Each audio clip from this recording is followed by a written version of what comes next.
Here's the guys that are bringing you this show.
Persona 4 Arena Ultimax.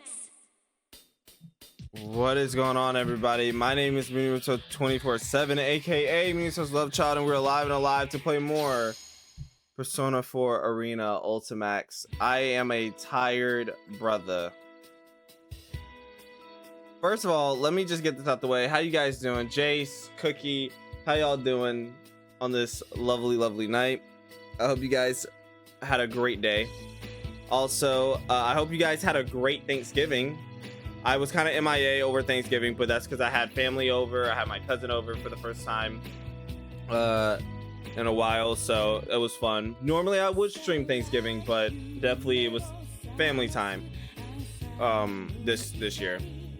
But like I said, I hope everybody got nice and fed and stuffed for Thanksgiving, because I sure as hell did.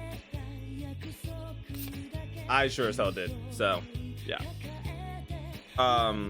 But yeah, we're here to play more Persona 4 Arena. We're here to not finish off the to be continues, not all of them tonight, depending on how long they are, we might, but we're here to finish mostly the investigation team. So that's what we plan to do. But yeah, also I did not realize this, but I made sweet potato casserole and pumpkin what? Scars? Huh? What the fuck is that? Okay, so I know what sweet potato casserole is. Because funny enough, so me and my coworker, my assistant manager that I work with in the department that I work with, me and her were talking about Thanksgiving, and we did bring each other our respective Thanksgiving meals that was cooked. So for her, she never had dressing, right? She never had dressing, by the way, and I never had stuffing. So we were like, okay. I was like, fair enough, because she's from Pennsylvania. So stuffing is like their version of dressing. So we were like, okay, you came down here to the South, you don't know what dressing tastes like for real. So let me give you some of my grandmother's dressing and see what you think about it. So I bought her dressing, red velvet cake, and sweet potato pie. She bought me mashed potatoes and gravy, smoked turkey, sweet potato casserole, sweet potato pie, green bean casserole, and I believe that is it. Now, not gonna lie to you, she is a white woman, but she is fire. She's a white woman, but let me just say this real quick, chat. No one knows who she is. I called this shit. She has a little bit of melanin in her. Why? Because she dates a black guy. She has a little bit of melanin in her because she dates a black guy. So I'm over here. Green bean casserole. Green bean casserole. You didn't hear the rest of it. But she dates a black guy. And I was like, and I guessed it too, because I was like, bro, you're not a typical white woman. You're not a typical white woman. Like you and I gave her all the tests. I gave her so many tests. I was like, let me see what your dap up game look like. She's smooth with it, chat. She's smooth with it. She invited to the cookout for sure. Like, she's invited for sure, chat. She is invited for sure. But that sweet, but back on track, that sweet potato casserole was god tier. The only reason why I didn't eat all of it is because it had pecans in it. I'm not a fan of nuts. I'm not a big fan of any type of nut in anything. So it had pecans in it, but if it didn't have pecan in it, holy shit, I would have ate that shit up. That sweet potato casserole tasted fire. Her sweet potato pie, however, I liked it, but it was different because I brought hers, I brought mine's, and she bought hers. Hers was brown as fuck. And I was like, why the fuck is this so brown? And she looked at our sweet potato pie. She was like, why the fuck is this so orange? And I was like, what do you mean? It's sweet potato pie. And that's because she put spices in hers. And I was like, what? I was like, what? I didn't put pecans on mine. I should have put big marshmallows on it. Oh, that sounds fire. That sounds so good. Damn, that sounds good. That's interesting.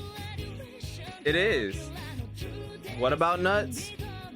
All right, bro. First clip of the stream, and you said nuts. On that note, I'm about to start playing the game. You first fucking clip of the stream, and it's about fucking nuts.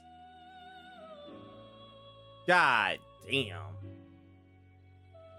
My mom made cherry pie. See, missed me with the cherry shit. Cherry tastes like medicine. And chicken and dumplings. That sounds pretty good. Chicken dumplings sounds pretty good. Chicken dumplings sounds really good, actually. But regardless, we have a lot to... Damn, we have a lot to get through. So depending on like each one is 30 minutes to an hour. That's what Jay said, each story. We'll talk in between them, but yeah, Yosuke, so we have Yosuke, Chie, Yukiko, Kanji, Teddy, and Naoto to do. And each one is roughly 30 minutes to an hour. So, yeah. All right. We'll try to see how much we can get through. If we can get through all of them, that would be like the goal. It depends on how much we yap in between. But let's get on with it. Yosuke Hanamura, aka, I mean, he's our right hand man, but this nigga is special. Let's just say that. But continue with the cliffhanger. By the way, if you see some shit in the background, don't worry about it. It is literally like Christmas shit, still in boxes. Like there, like hold on, like there's a box right there. My bed is a mess and shit. Yosuke is a special kid. Of course he is. Like there's like an Amazon package right there. Like my room is already decked in like Christmas shit. That's like gifts for people and like thematic shit. So if you see some shit in the background, don't worry about it. And also I'm tired of shit. I'm drinking an energy drink because even though it was Monday, I did an overnight at my job. 9 to 6, by the way, 9 p.m. all the way until 6 in the morning the next day. Even though it was yesterday, I'm still drained from that shit because like my sleep schedule is a little bit fucked. So yeah. So bear with me, chat. Bear with me. Continue from the cliffhanger. I do not remember Yosuke's cliffhanger. I think someone barged in. When the new girl said Labrys, Miss President opens her mouth, trembling. Auto read.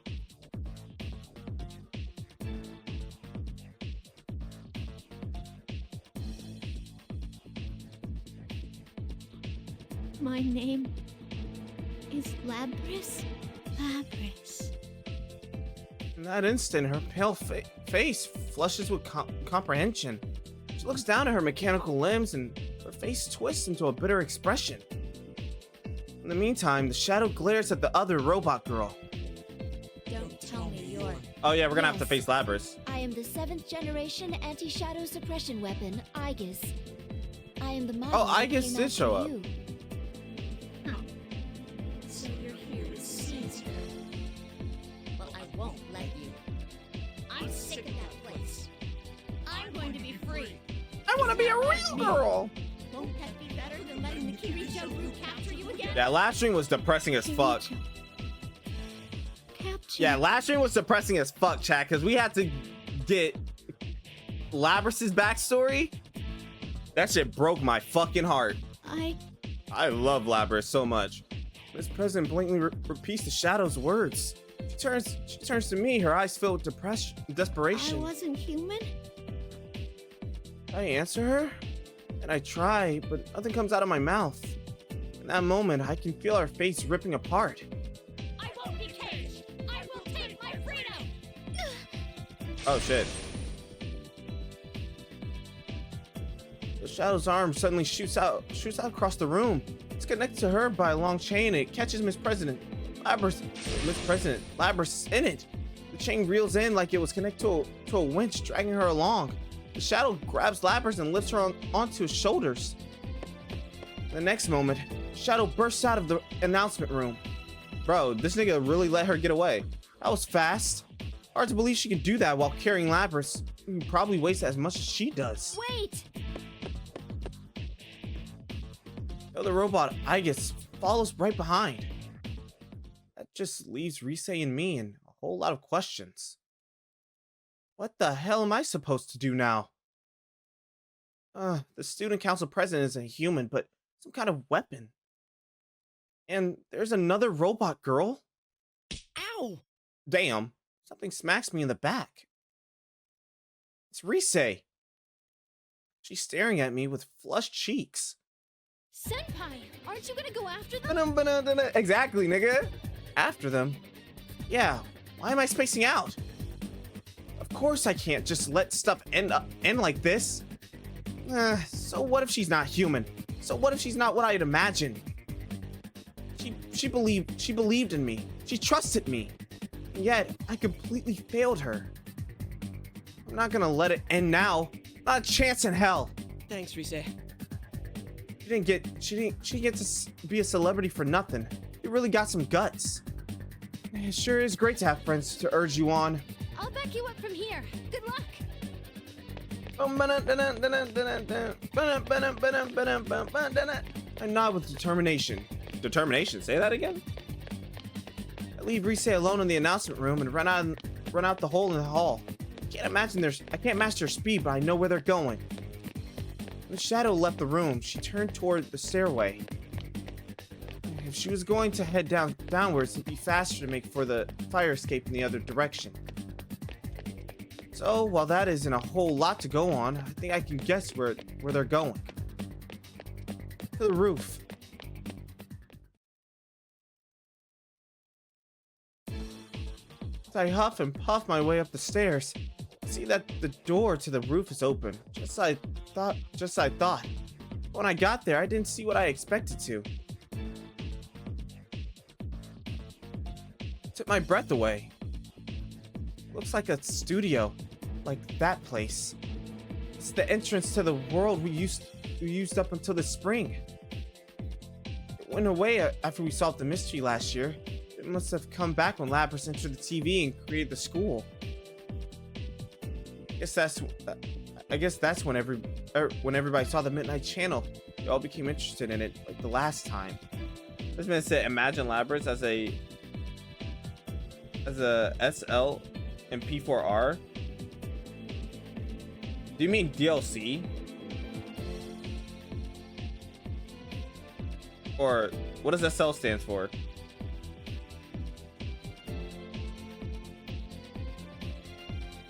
Oh, social link? Bro, my brain is cooked. Social link. How will she fit in? That wouldn't make sense. They would literally have to rewrite the entire story for P4R again. Or sorry, for P4 again by adding in another storyline with Labrys. That's why it looks exactly the same. You're here. In the middle of the area, Aigis in the shadow, still carrying Labrys, are at a standoff. Labrys is silent. She looks conscious, but her eyes are empty, as if she's given up trying to understand anything. Shadow smiles when she sees me and snaps her fingers. Suddenly, the area is enveloped with a strange presence. What? The Grand Prix isn't over yet. If you want to chase me, you better fight each other. What? I gotta fight Aigis? Wait! Son of a bitch. Try to chase after the shadow, but run into another invisible wall. This crap again? The shadow disappears back into the school building. Damn it. Looks like I just helped her buy more time. Grand Prix isn't over. Don't tell me I've got to fight more to keep going. Now I have to fight this robot, Aigis? I timidly ask her. Hell, I don't know anything about her other than her name. First, I need to find out what the hell she's doing here. Is it true you came to capture her? You're Captain Ressentiment. Yosuke Wow, Hanamura, Captain correct? Ressentiment. She knows me. She knows about the Ressentiment part. Someone kill I me. saw you in the video advertising this tournament. The one showing the people currently in this world. Did you now? Still, Ressentiment, huh? It still really pisses me off, but to be honest, it's not that far from the truth. Normally, I would recommend that you Bro, he's evacuate accepting at his fate once, at this but point. neither of He's us can accepted. leave. I must go after her, What a coincidence. Me too. but this has nothing to do with you. I may not have meant to, but I hurt that girl. She was depending on me, and I turned my back on her. Damn. Not a human. A robot. So what? That's what I wanted to say to her, but I couldn't. That's why That's why I need to go and apologize. when I say that, I's expression relaxes. It's a really natural expression. Very human-like. Labrys' face was like that too. I think I should explain certain things to you. I'm not authorized to disclose everything, but He slowly begins to speak. Apparently, there were incidents involving shadows and personas outside of Inaba too. They didn't start recently either. But they made an unofficial squad to deal with stuff like that, and Aigis belongs to that group. She's a weapon created solely to fight shadows. She was given a soul so that she can summon a persona, the only method of dealing with shadows. This president, Labrys, was a prototype, but she went AWOL. Oh, holy crap! I mean, after last year, I'm ready for any kind of crazy story, but this still takes me by surprise. Of course, it's not all that hard to believe when one of the robot girls is standing right here in front of me. But still, There are shadows outside the TV too? we would never have realized that a television could lead to a space like this. Well, I'm surprised by what you just told me, so I guess we're even. this guy. I tried joking and smiling, but Aigis doesn't smile back. She looks straight at me. Her eyes are filled with strength. I can tell she's measuring me up. Come to think of it, Labrys looked at me the same way when we first met. I remember thinking, man, those eyes. Hey, please tell me, what's going to happen to Labrys once you catch her? I cannot answer that. Aigis hesitates before answering. She has to squeeze out squeeze out of her throat. That pause says more to me than her words. If you have no other questions, then let us begin the battle. There Damn. isn't any time to spare. Please don't resist. I can knock you out painlessly if you comply. Yikes. But hey, can't back Boom, down. boom, boom, boom, I act cocky so I won't get scared. But when I smile, I know that I can't just let her beat me. Are you really shit. going to fight a living weapon like myself? He locked in, I chat. do not mean to boast, but your He said, chances nah, of I'm fine for success something are else. low. I'm fine for Still a fine guy. shit. A guy should help out prying girls, right? For some reason, this brings a smile to her face. Then I had a thought. Is she trying to scare me to keep me from getting into something dangerous? Perhaps this is her way of trying to be kind to me. Well, if it is, it's not gonna work. I'll never forgive myself if I was sent home now. I'd lose something important to me. I've already made my decision. Maybe I could sense that resolution in me. Because she takes a fighting stance. I understand. Ah, I shit. accept your challenge. Here I come. Ah, shit. Yosuke locked the fuck in, chat. He locked the fuck in, chat. I fucks with my boy. And he fucks with me. Let's get ready to rumble!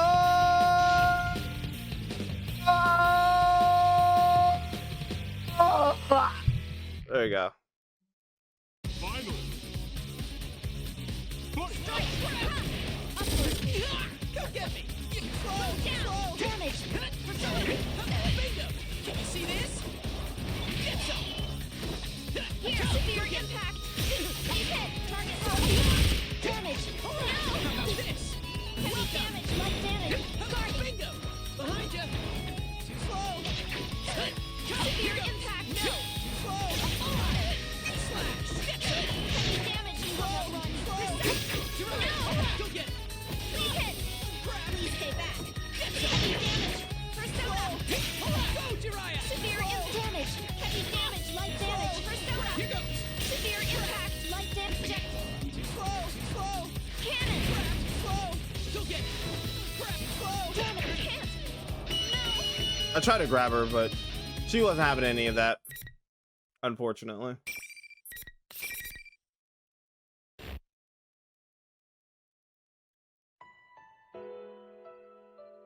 They're playing the theme, chat. They're playing the theme. This theme is so good.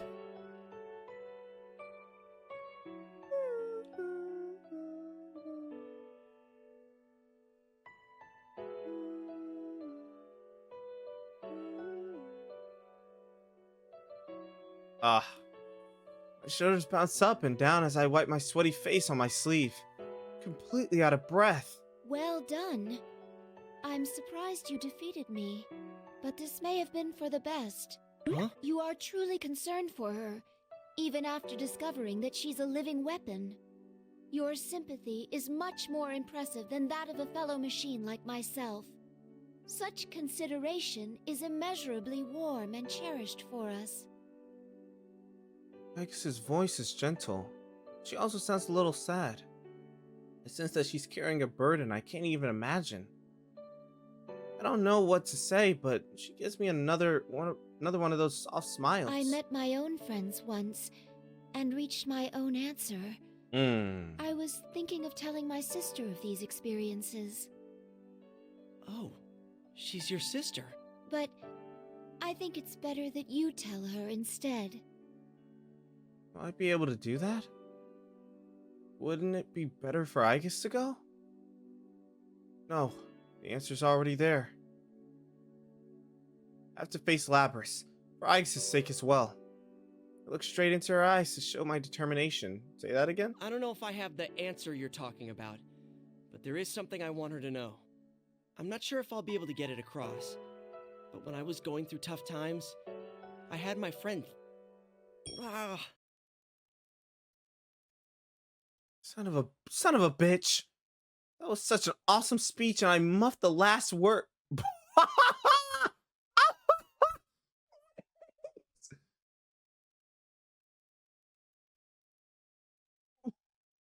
Bro. This nigga flubbed. This nigga flubbed his fucking speech, bro. Oh my god. Reasons why this nigga is not my right-hand man. It's Chie. Cause what the fuck do you mean you flubbed your fucking speech? Silence ensues. Friend, Dude, do you think Friends. about everything? pure disappointment when you open your mouth. Now I understand. What do you know about that? My database is perpetually being updated. Even as we speak, I am receiving information about you from the server. Known for wearing a trash can on his head. I Wow. comprehend.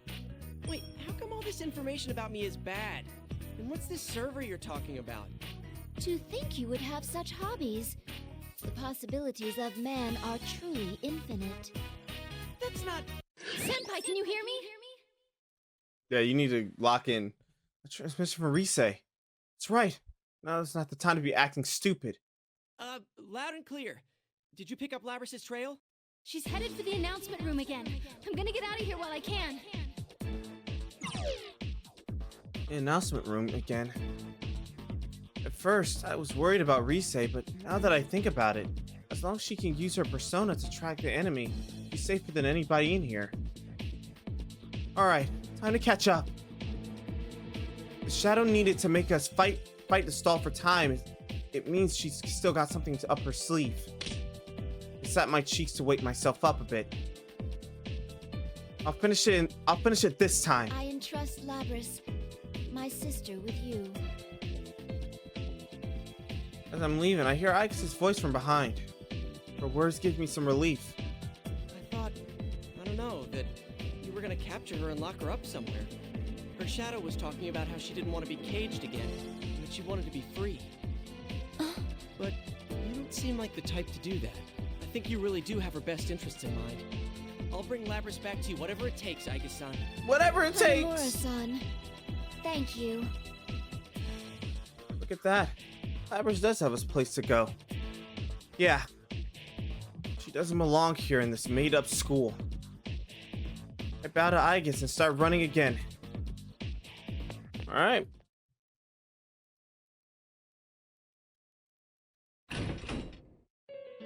Ah, the theme. I return to the announcement room and open the door. All I see is Labrys sitting alone in the middle of the room. Her mechanical legs are splayed on the floor and she seems to be mumbling something. Happily. Okay, that's not right. Shadow is nowhere to be found. Where's she watching from? Oblivious to my suspicion, Labrys starts talking to me in a cheerful but almost lifeless voice. Oh, it's you, Yosuke-kun. What's wrong? Shouldn't you be in class? You're not thinking straight. We're inside the TV world. You're not the student council president. What are you talking about? I came here to broadcast a student council announcement. Labrys looks up with empty eyes.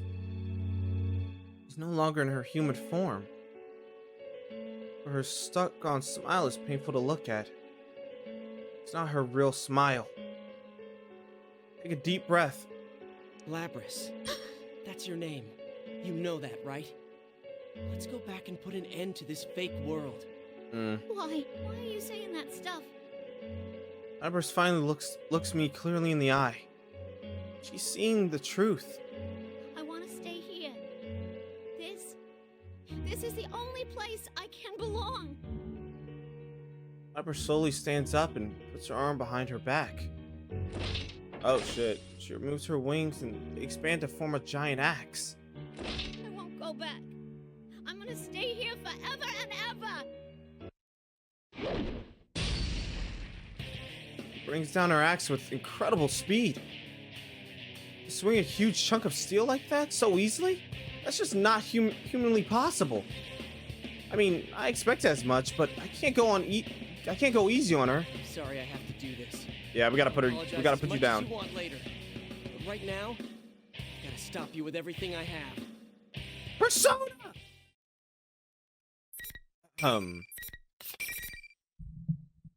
So sorry, little ones.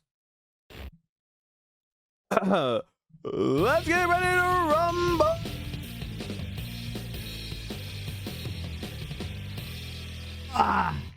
It cut out again, bro. Finally.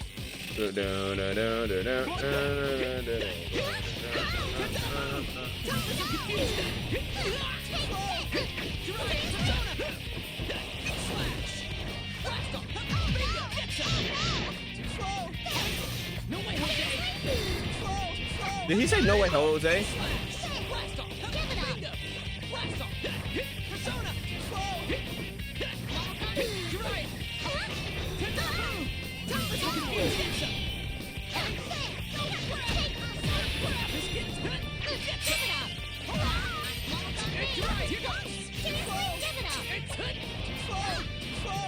So what do you guys think Yosuke be listening on his fucking microphone?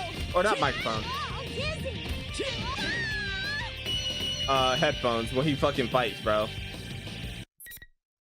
Like, what do y'all think he be listening to? Some of that good shit?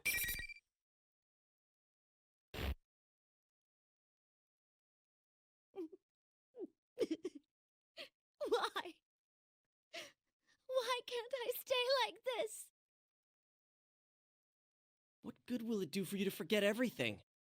You know that you're trying to ignore the truth and that you're lying to yourself. That'll Yeah. only bring you more pain. Yep. Empress drops to the floor, crying her heart out. I know this is for her own good, but seeing it hurts me deep down inside. Empress looks at me with eyes filled with misery. You wouldn't understand. Snowflakes are pure No one affections. can understand how I feel. That's right. They'd never understand. An ominous voice butts into our conversation. Shadow. So you were nearby after all. Why wouldn't I be? I'm her. Damn. Wherever she is, I can't see her. Where is she hiding? So I'm looking around. Oh, hello. Cutscene.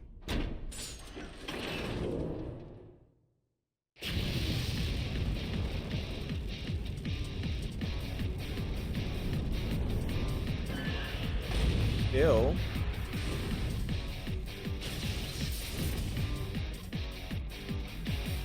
Oh, it transformed now.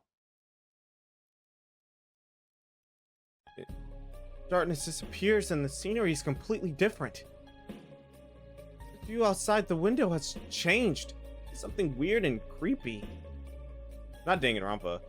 A piercing red light fills the room. What's going on? What is that? Some giant metal container like a furnace or something's being tossed into it like garbage. I look closer and see that the garbage looks like arms and legs. Hey, it looks like people. I try to calm the horror I feel creeping up my spine. I just don't know how to describe it. All I can say is that wherever this is, it's nasty. This isn't the announcement room anymore. As I stand fixated on the view outside, the shadow appears silently from the corner of the room. And I still need her, so I can become myself. She approaches me as she talks. Her face is illuminated by two things: the red light from the room outside and the madness in her eyes. I back away in spite of myself. But the shadow ignores me, drawing close to Lapras. Shoot, that's right. Lapras hasn't said the words that the shadows need to hear. Her shadow hasn't gained true power yet. That's why she was trying to buy time. Forgetting was your own mistake. But that's been stolen from you too. Poor pitiful me. Lapras' shadow turns and begins regaling her. Lips are at Lapras' ear, her words tugging at her heart. You made them go through the same pain, but in the end, they still didn't understand. The same pain? It was so painful. It made you so sad. You hated destroying Destroying them. I take another look at the horror show outside the window. Broken human figures being thrown into the incinerator. This is a sight Labrys's heart created, right? And that means this is... I suddenly felt like I could grasp the weight Labrys was bearing in her heart. I could see how heavy that weight was. Shadows take a quick glance at me and continue speaking. He was forced to find his friends too. But he didn't feel the despair that we did. He wasn't alone, after all. He's completely different from us. You're not human or an ordinary machine. We don't belong anywhere, and we'll always be alone. No one will ever understand us. Please stop! Shadow is trying to make Labrys deny that they're the same. I know that. But I can't do anything to stop her. Nigga, lock in! I quietly watch as the two of them talk. I'm not alone! I'm not! If they don't understand, who will? The only ones who could were all destroyed. By our own hands. No! That was you! Not me! You're not me! Jesus Christ. I'm free now! No one can capture me! Yosuke! You just let this shit happen? Yosuke literally just let this shit happen. It's asinine. Yes! The power!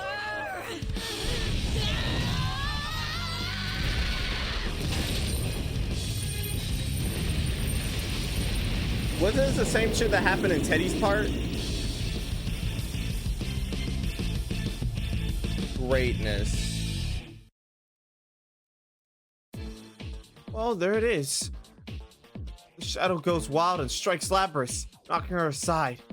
I catch her from behind. Labrys looks up at me, a bit surprised. But the look in her eyes is frail, ready to fade away at any moment. I smile at her. Don't worry.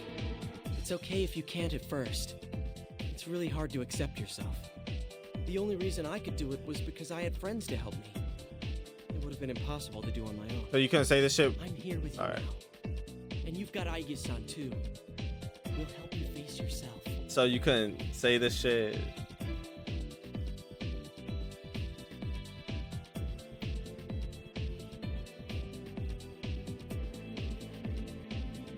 Alright, bro. Alright, bro.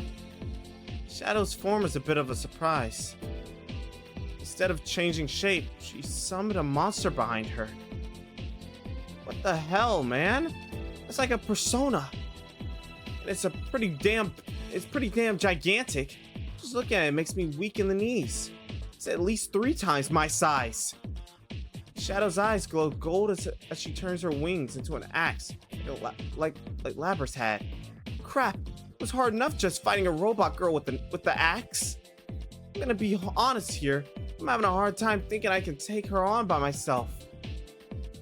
But something pops up in the back of my mind.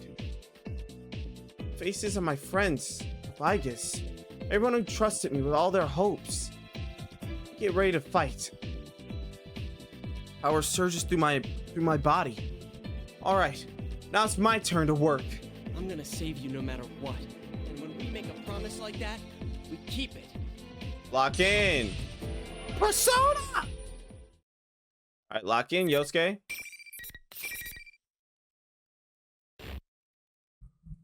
Let's get ready to rumble.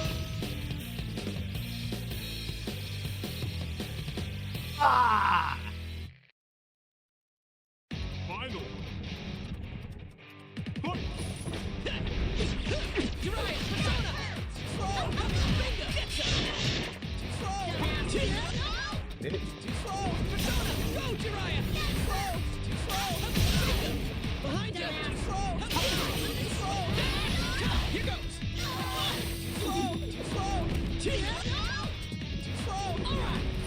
Here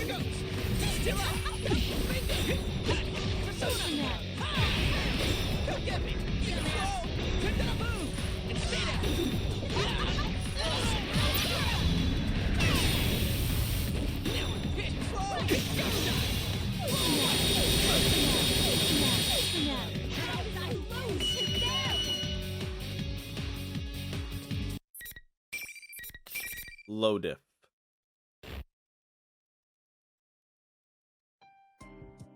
Shadow finally stops moving and settles down.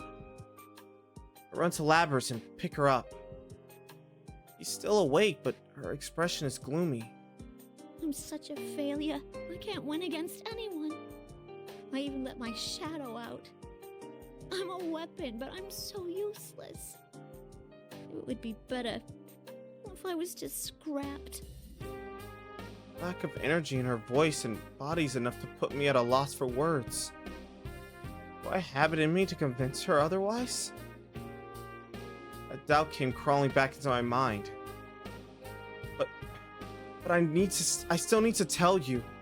Open my mouth to put the heavy feelings in my heart into words. Hey, there was someone I liked once, but she got killed. It was the worst thing you could imagine. I couldn't forgive myself or believe she was gone. I even tried to forget about her. I thought then that no one could understand how I felt. I mean, how could they if they weren't me? Only I could understand how I felt. That's what I thought. I had given up. But that wasn't true. Even if people haven't had exactly the same experiences, they can still understand each other. I have some great friends now to prove it. Friends. If I'm strong at all, it's because I have them. I can remember my friends are with me whenever it really counts. Yeah. But I don't have that. You should, though. There must have been someone who was important to you. Just think back. Labrys' lips quiver. She shakes her head gently. A single tear was all it took. Like a dam breaking, she starts to cry. They're all gone. I can't see them anymore. And it's all my fault. Yeah. Huh. That's what Shadow Labrys was getting at.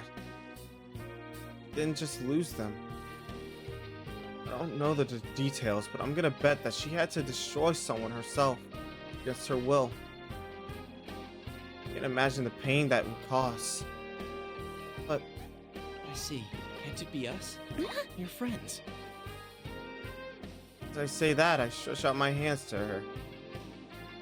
Labrys looks away from me. She won't take my hand. How? I'm not human. Who cares? One of my friends is a shadow. Remember Teddy? The one who was acting like your knight? He was originally a shadow. And you have Aigis-san with you too. I know she was really worried about you. Really? She raises her head and looks at me. She still hesitates. Shoot. I really don't know what to say in situations like this. I bet you would have the best lines memorized just for the occasion. Okay. I gotta try something that sounds natural, no matter if it's particularly suave or not. I'm gonna try a joke. You know, my arm's gonna get tired leaving my hand out like this. Labrys looked confounded for a brief moment. But looks like I chose right. You really are something, you know that? With a smile, Labrys takes my hand. It's cold and hard, but it feels natural. Because I know that's the hand of a girl who's trying her best. I'm not alone. That's right. We'll be by your side. Labrys nods her head and slowly stands up. I offer to help her, but she pushes my arm away and walks toward her shadow. Shadow says nothing. Just stares at Labrys. Wanting everyone to understand. You weren't wrong about how I feel. I am you, and you are me.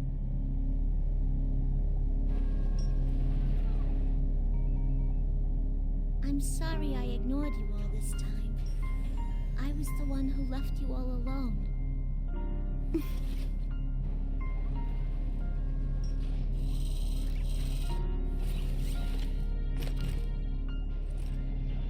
No.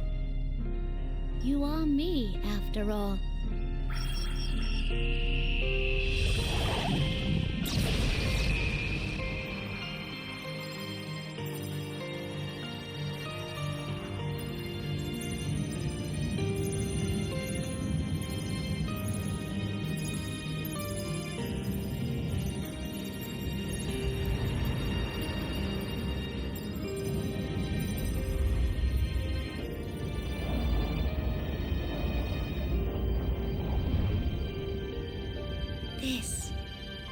It's my persona.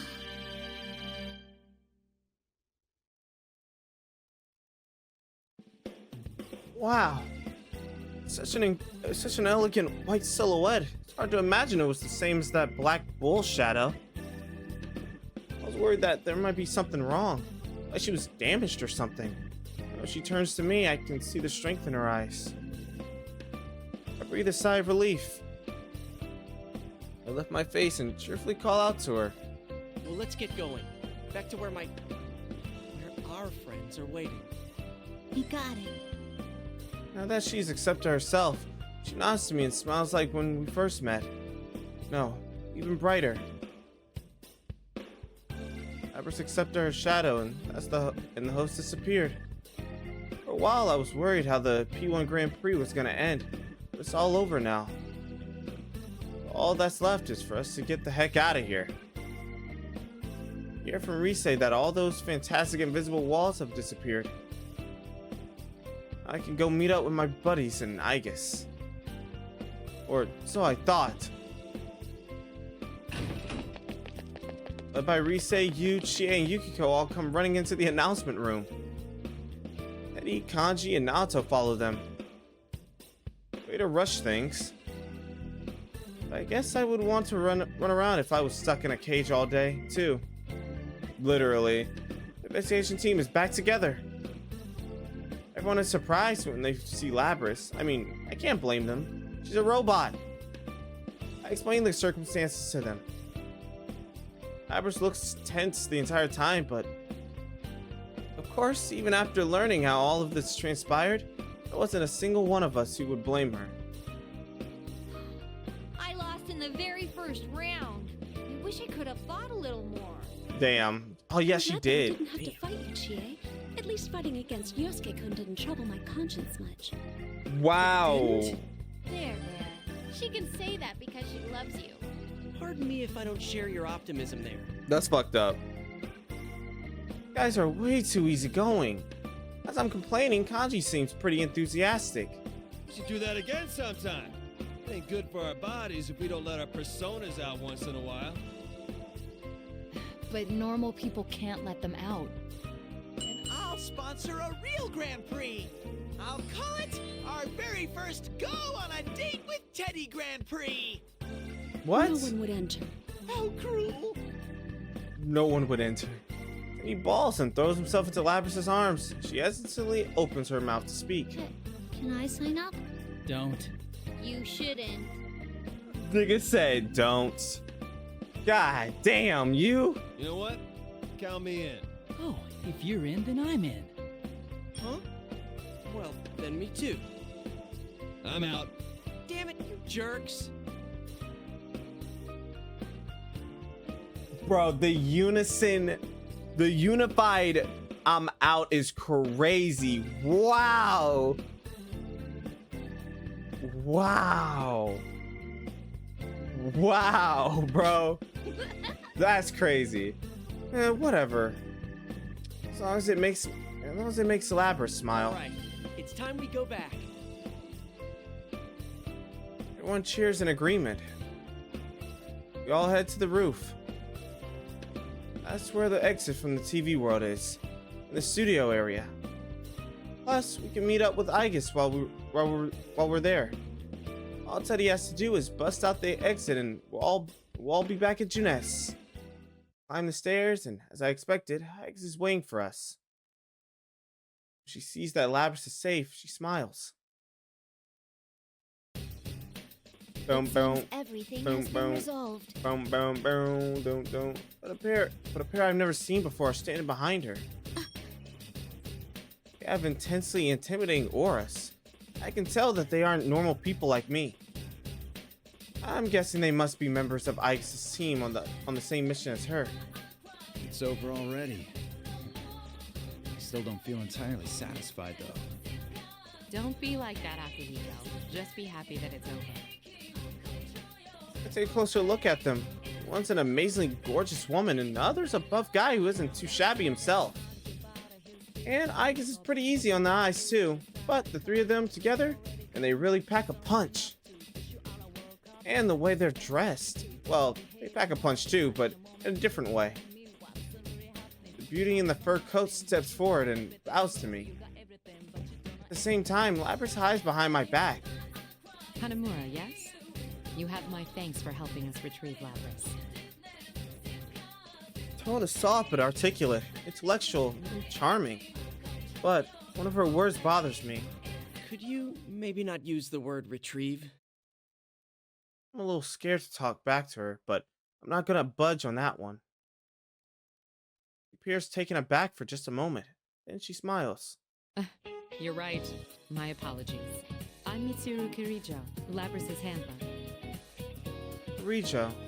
Heard that name somewhere before. Kirijo. Huh? As in the huge company Kirijo? I turned to Aigis for an answer. Picking up on what I wanted to say, but she replies with a smile.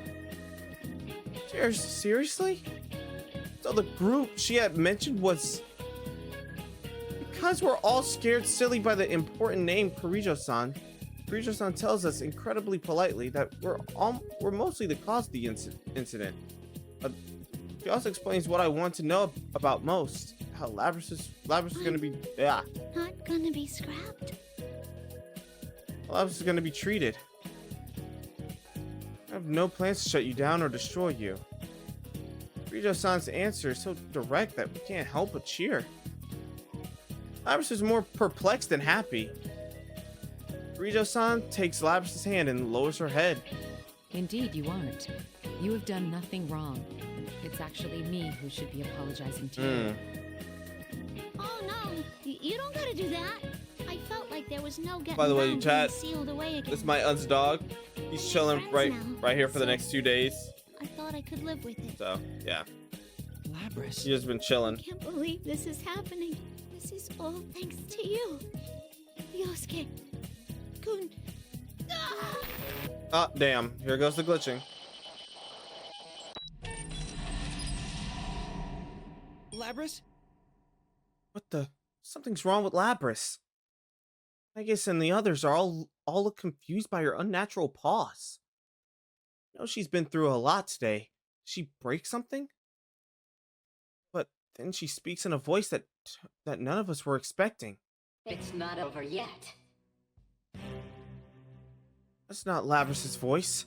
It's as if someone's speaking through her mouth. Is this the same communication system we use? Everyone, step away from Lapras. No. Kirijo-san seamlessly used to dangerous situations. Warns everyone. That moment, Lapras' hand moves, stretching towards the battle axe on her back. Uh-oh.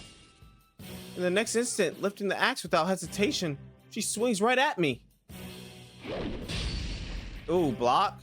That was faster than I've ever seen. Even the shadow wasn't that fast. The ground is split for several meters and the fragments fly everywhere. What the hell? What's going on here? Lapras! Hey, what's gotten into you? I cannot gain access. She is being hacked. It isn't coming from inside this facility. The signal originates elsewhere. You mean outside the TV? This is just a little extra resistance. Now, entertain me. Ah, shit. Lapras' face is completely expressionless as she points her axe at me. What's happened to you, Lapras? Damn it, why do we have to fight now after making it this far? Ugh! Alright. Again? Did I fail her again? That horrible thought crept back into my mind. I frantically try to shake it out of my head as I lift my weapons. I try telling myself over and over, I don't have a choice. I have to do this. Damn it! Alright.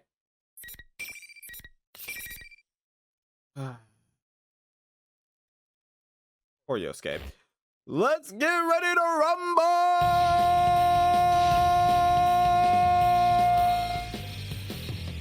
Oh! Finally.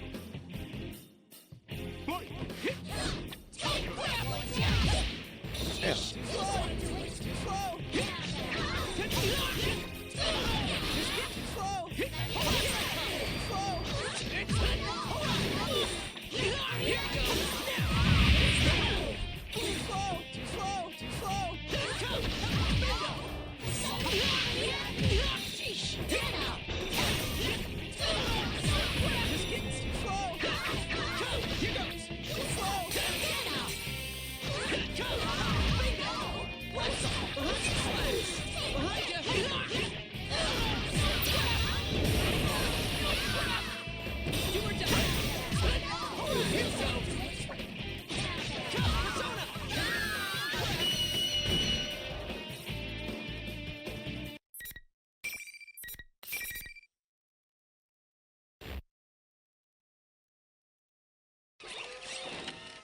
Labras has stopped moving and had fallen to the floor.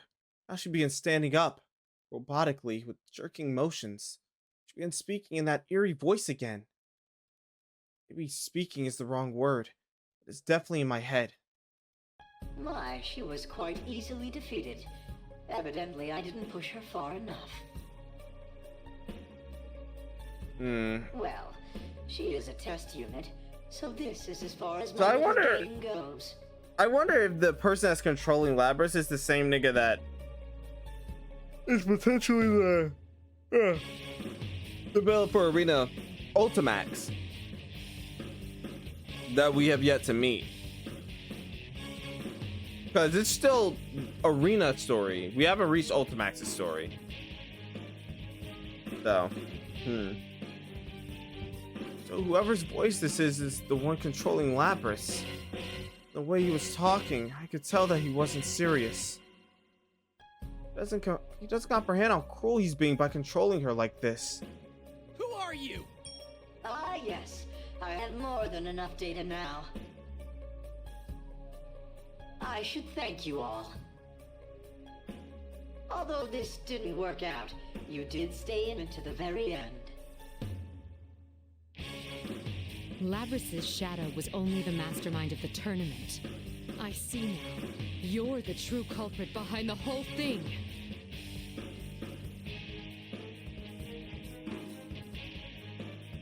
It hits me when Kirijo-san speaks. That's right. Labras's shadow split from her after she entered the TV. She merely held the tournament. Shadow couldn't have pushed Labras in here. Someone else, the culprit, has to exist, or this incident could never have happened.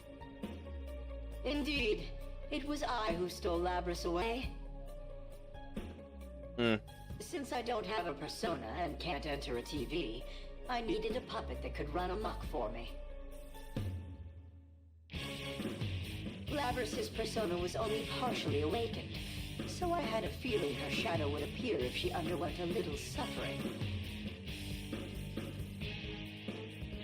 You got the better of me this time. You deserve to know at least that much.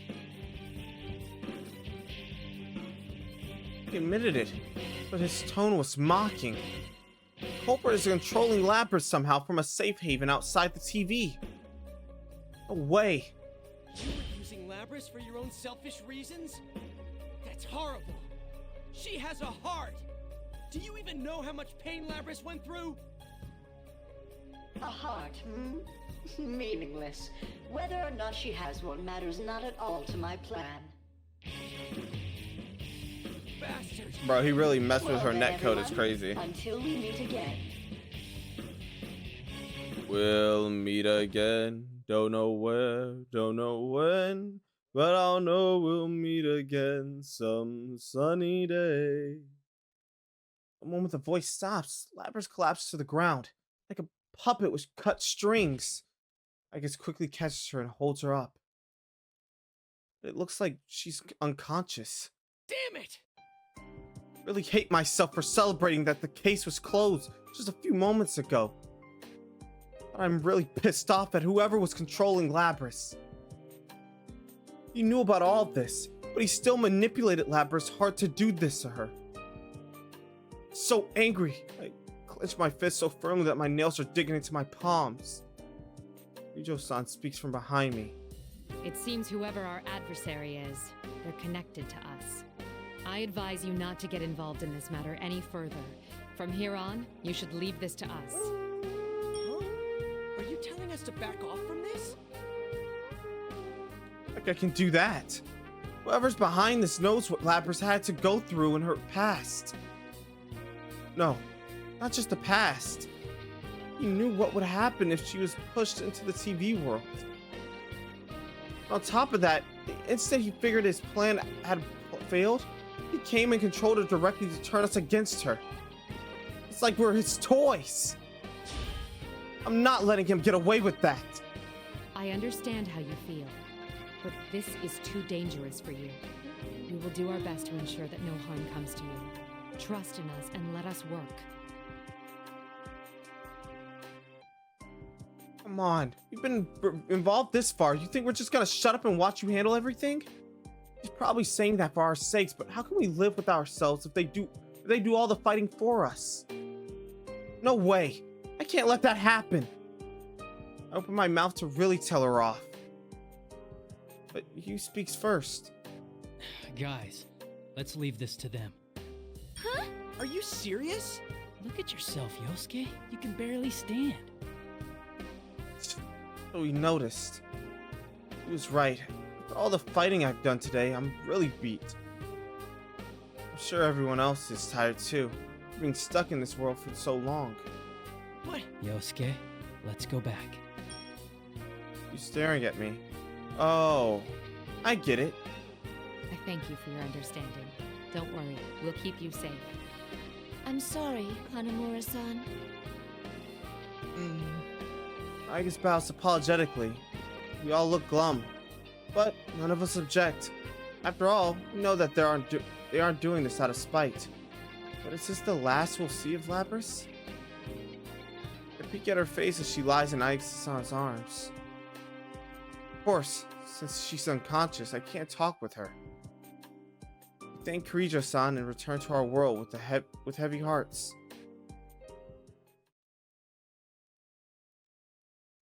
After returning from the TV, we gathered at the food court, but we didn't really talk much. We split up not long afterwards. After all, we were all pretty damn tired. Heck, Chie and Rise put their heads on the table and fell asleep. I didn't feel like stopping by anywhere, so I went straight home.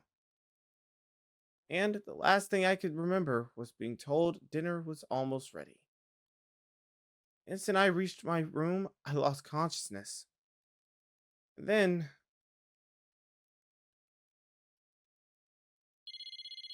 loud electronic beeps bring me back into wakefulness. I reach out for my alarm clock, but realize the beeping isn't my alarm. It's my cell phone. Who's calling me this early? Damn it. I'd plug it in and now I can't reach it while I'm lying down. I rub my eyes tiredly and get up to grab the phone. Caller is a number I don't know. Hello? Oh, is it Lapras? Huh? I jolt wide awake. The speaker on the line is someone I never expected to hear from. Take a minute to fix my hair and make a mad dash to the place the caller told me to go to.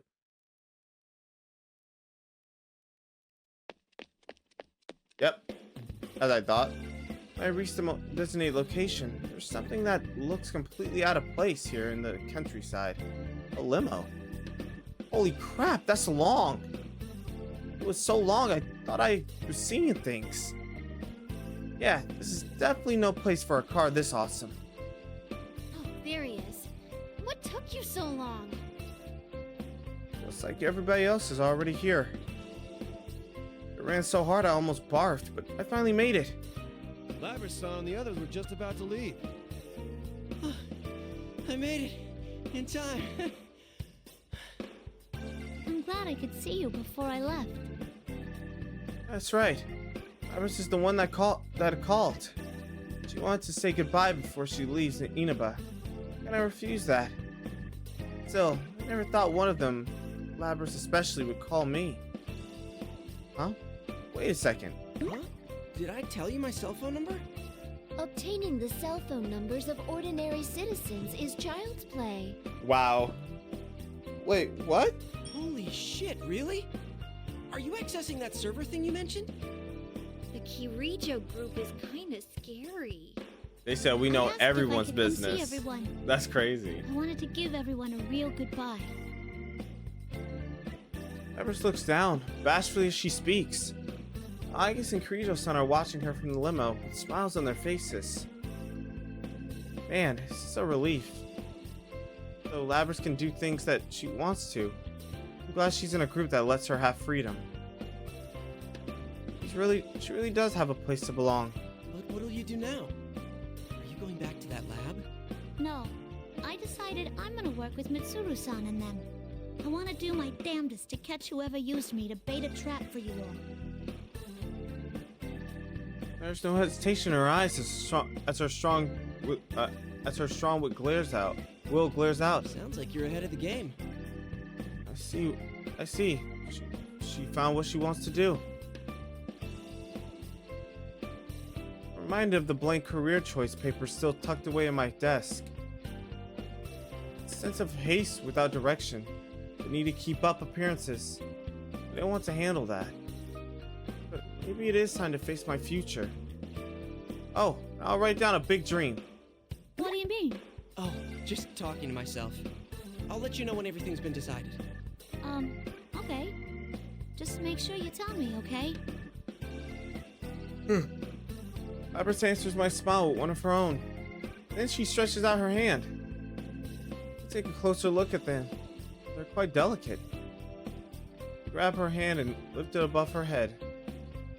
A handshake is so formal. I'll show you what the cool kids do. What the cool kids do? I use my hand to open hers. Labris looks confused, but she lets me move her hand around. Huh? Like this? Yep, that's it. Here we go. Is that a high five? The cup of our high five echoes through the clear May sky. Not to be outdone by me, Chie, Rise, and the rest give Labris high fives too. Thank you so much. Yosuke-kun, I won't forget about you. I'm friends with you now, so I'll stay strong. She's fine for her Nakama chat. Labris begins to tear up, and to hide it, she hurries into the limo. Soon after, the limo begins moving quietly down the road. Labris waves to us from inside the car. Even after the car's gone pretty far, I can still see her waving from inside. She's still waving. Whoa, she's still waving.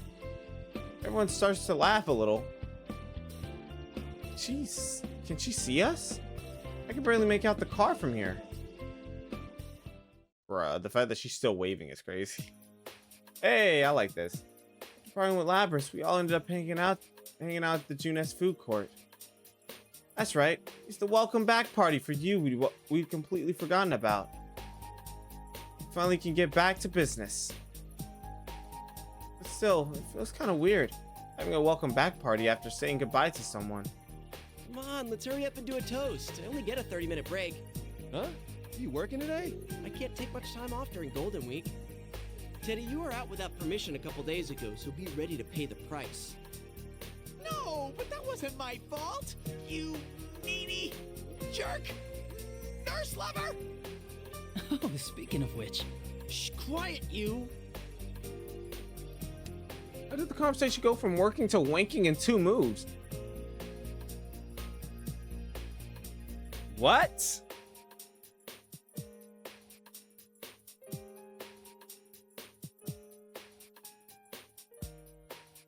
What does that mean?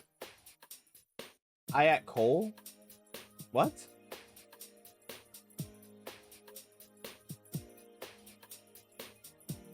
What does that mean? Explain to me in layman's terms, bro. This is cool. How?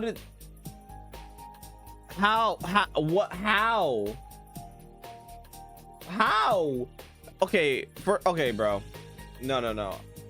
Bro, how did you mix up? How did you put an A and an at symbol before you misspelled cool? Like, how does that work? Okay. I don't need them knowing this stuff. There's no time for anyone that can ask you what he's talking about. I raise my cup and look at everyone. Well, second time's the charm. Welcome back. Welcome back, senpai. After a toast, we all chat like we don't have a care in the world. This is the kind of atmosphere you can only get with the best of friends. But actually, that's not all.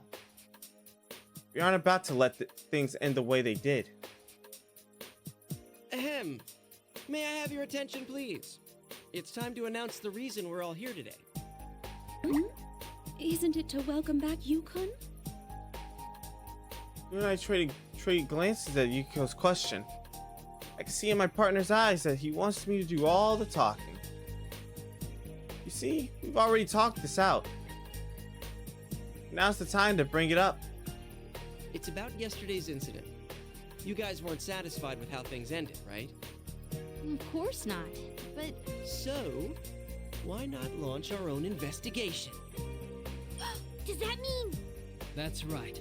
The investigation team. Listen, I was trying to Back in type action. cool, but mobile kept keep messing me up. Now you're talking. Wait a moment. I thought we were going to leave this to the Kirijo group. Fuck no. Did I say we wouldn't get involved? That's right. He only said to leave this to them.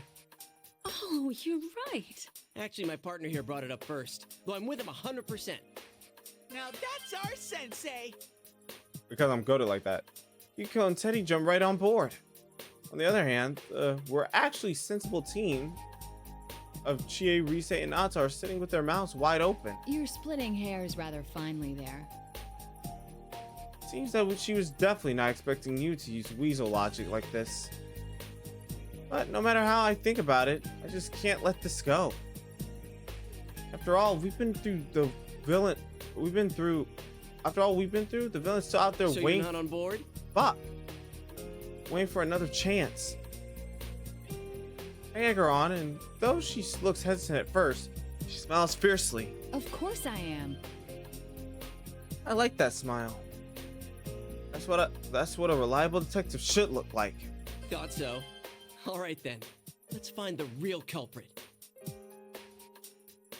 Yeah!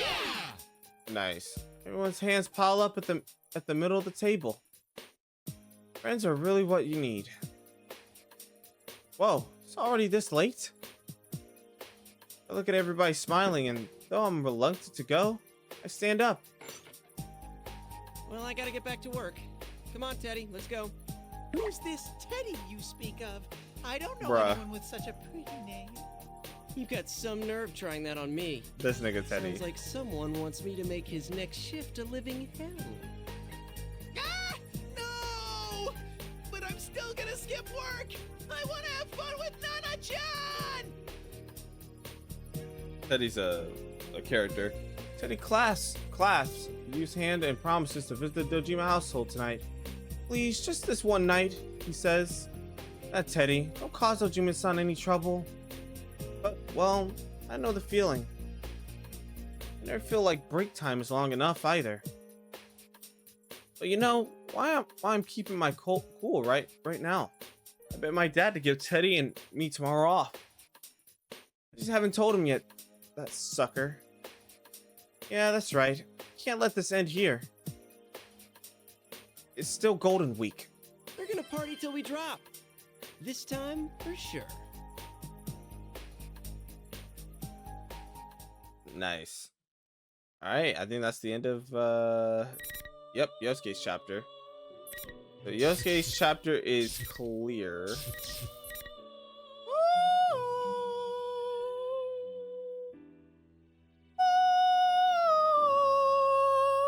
Gotta love the choir. Alright, next was Chie's chapter. Yosuke's chapter wasn't bad at all, but definitely, it was there, you know?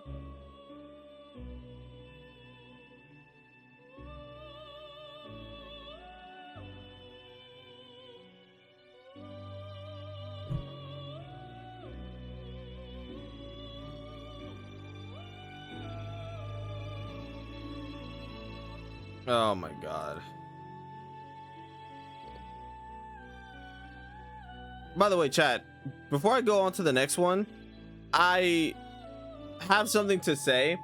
I don't know if you guys saw it, but did you guys see the Spider-Man Noir poster?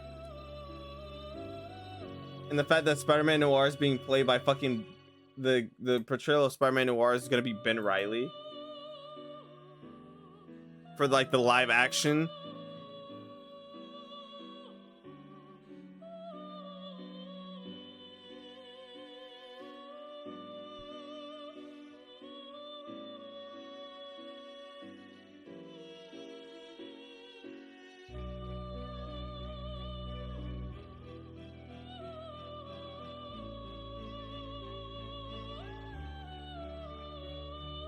There you go.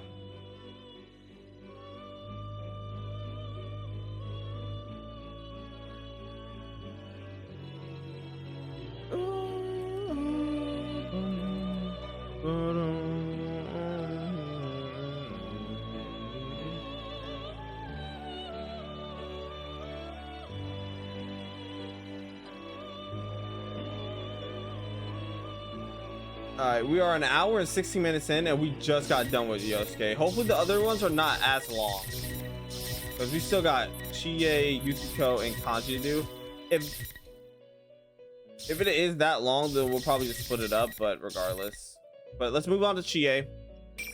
Continue where we left off with her.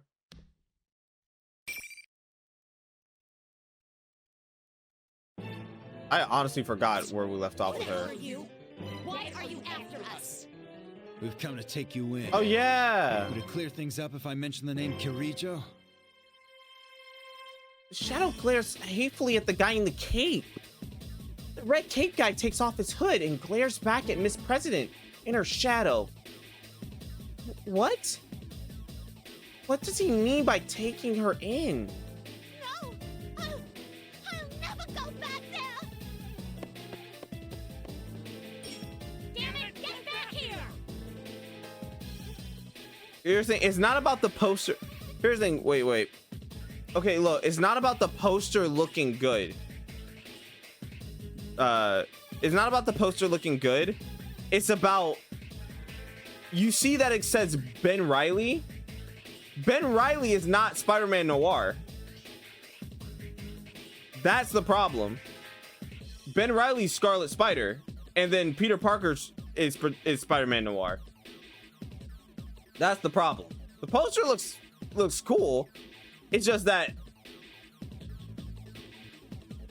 in the comics, we know that Spider-Man Noir is not Ben Reilly. It's just Peter Parker. But in like what, 1942 or something? I can't remember like the time frame that Spider-Man Noir takes place in, but yeah, 1940s, 1950s, whatever. But yeah. The girl suddenly runs out of the room. Her shadow is in hot pursuit. Wait! Damn. Now my guy falling out. The guy in the cape tries to follow, but he trips over Kanji, who's still on the floor. Kanji mumbles something in his stupor. The girl and her shadow are incredibly fast. They left just seconds ago, and I can't even see them anymore. The guy with the cape stands up, annoyed, and clicks his tongue. Just face planted, he doesn't seem that bothered by it. Doesn't that hurt? But aside from that... Who are you, really? What did you do to Kanji-kun? We had a battle between men. A battle Did you turn between down a men. challenge for the title of strongest man? I don't know why they chose Ben Reilly, but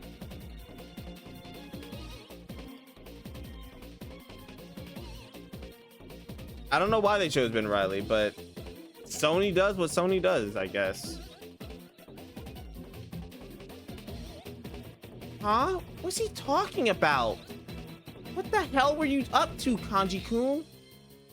I have so many questions to ask that I don't know where to begin. The guy turns his back to me. I need to go after them. You're better off forgetting what you just saw. Whoa, wait a sec. That's all very well for you to say, but hey, I said wait! Oh, Chie's like, don't make me throw my fucking feet at you, bro. Without another word, he runs off. Talk about what one-sided conversation. Can he have had at least said his name? That guy is so bizarre. I couldn't sense him approaching at all, and I can't track his presence now either.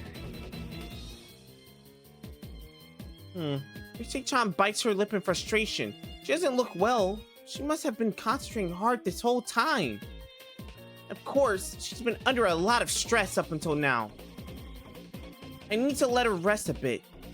Hey, Risa-chan, take care of Kanji for me. Huh? Are you going after him? Maybe Peter Parker will be a civilian. It'll be No stupid way I if can he's... leave that red cape weirdo or Miss They just need to not put him in here at all. It's either he's Spider-Man or he's not Spider-Man. Don't put him in here. Don't put him in the show.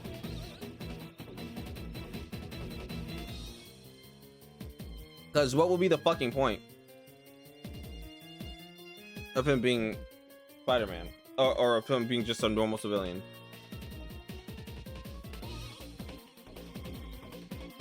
If she can't pursue them with her persona, then I'll catch up to them on foot. Based on police investigation are in the legwork after all. You better be ready for when I catch up with you, Mr. Red Cape.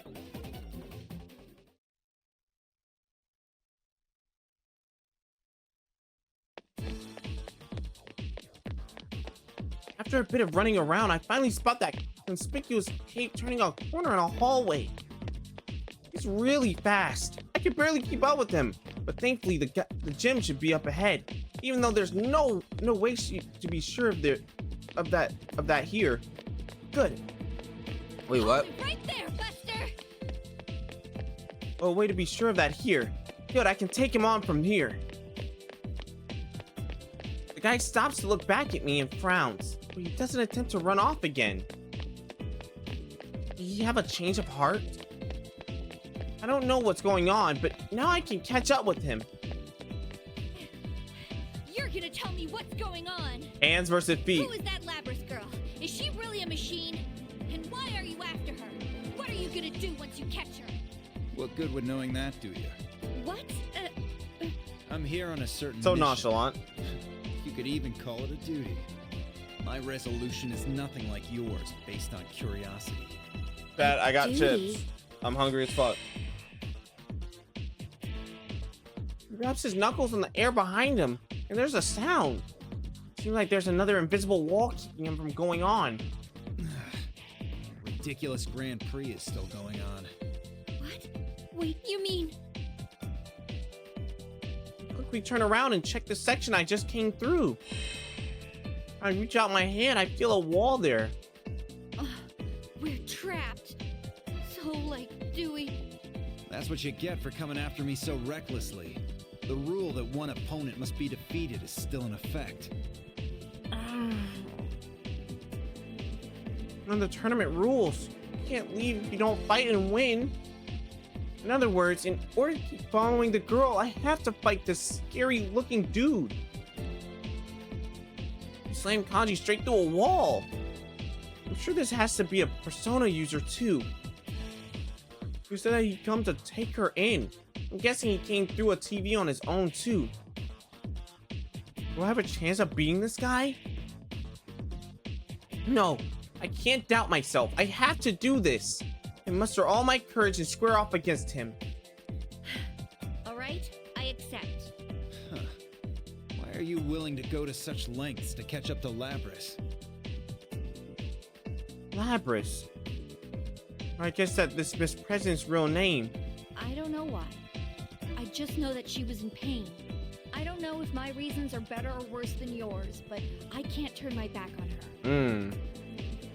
When I say that, his eyes get even more intense.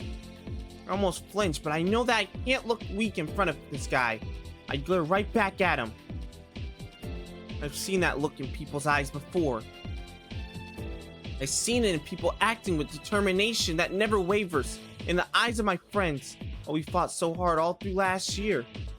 Hey, determination, say that again? Can't look away from that strength of resolve. That's when his expression softens slightly and he answers. All right. To answer your questions, what you saw was the 5th generation anti-shadow suppression weapon, Labrys. She was given a heart so she could use a persona. A weapon? Then she really is a robot. But she's so cute. And she even sounds like a normal girl. Oh, so that's what her lost memories were about. And since she has a heart, she has a shadow too. She has a shadow? Do you mean the thing where there's 2 of her? I nod and tell him about how this world works, especially about the shadows. I'm not great at explaining things, but I've already told Labrys not too long ago, so I should know what to say, I hope. The guy in the cape listens quietly, nodding now and again as if he understands everything I'm saying. I get it now. The mastermind behind all this isn't Labrys, but her shadow. I think that's it anyway. She didn't have any memories. Hey, and what's thought going she on, was the Dave? student Welcome to council the stream. president. But I wonder what's with this tournament. What could she have wished for to make this happen? I have some suspicions about Are we that. getting high or are we getting Labrys drunk may have today, been forced Dave? to do Which some one? Inhumane things while she was in development. Are we feeling a little bit Her daring? original circumstances may be related to the setup of this Grand Prix. Really? Then You're sick? this Damn. tournament is a reenactment of what Labrys went through in her past? Looks like you'll be alone forever. No one can understand you. But recall what the shadow said. If that's what Lapras had been feeling all this time.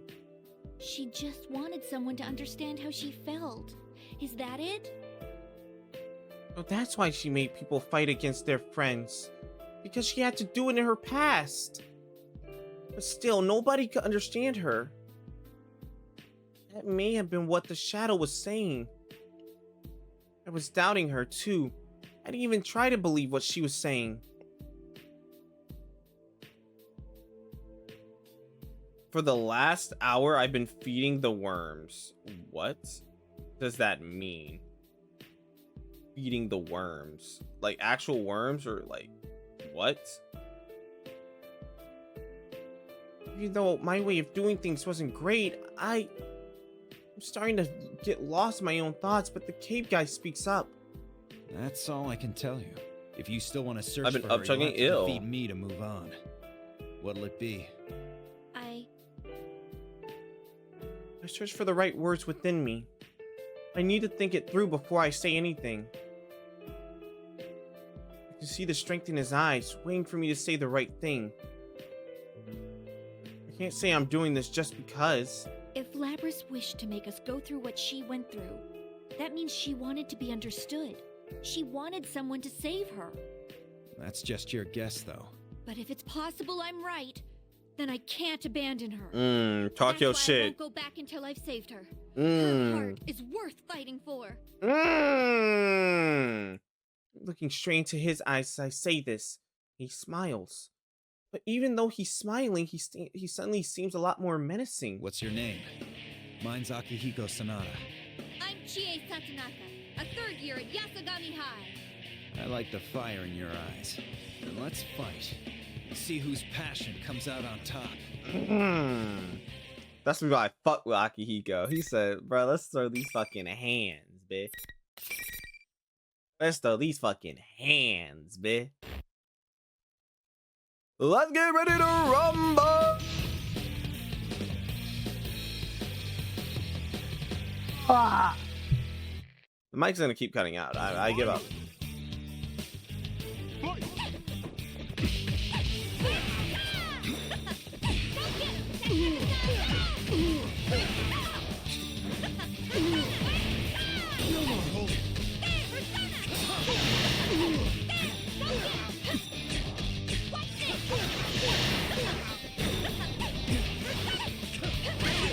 Oh, you son of a whore. I almost perfect you, bitch.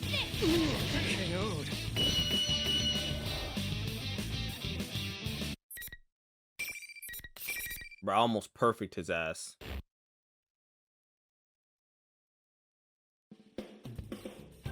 Phew. That was a hard fight. But I won? Looks like it. I won. Akihiko-san stands up and quietly speaks to me. Tell me, Chie, what are you gonna do when you get to Lapras? What will I do when I get to her? I need to answer this properly too. Now that I've won, I can't half-ass anything. I'm gonna apologize for saying such awful things to her. But that's not all. I want to talk to her. Really come to an understanding with her. Even if things are too painful for you to endure on your own, you can still overcome them if you have friends to help. I know that, and I want to show her that too. That's why I won't let her be alone, no matter what. Ugh, it's no good. I want to be strong and straightforward, but my feelings got ahead of my brain. I couldn't say it the way I wanted to. I mean, it's kind of embarrassing, but that's honestly how I feel. I stand there sheepishly, but Akihiko's expression softens and he smiles. It's not the same as the determined smile he had before. This is a kind Remind one. me a little of my friends. Hey, what's up, Duck? How you doing? Why you say smash randomly? Why did you say smash randomly? Hey, you've been watching too much My Hero? Fire. You're not watching enough My Hero.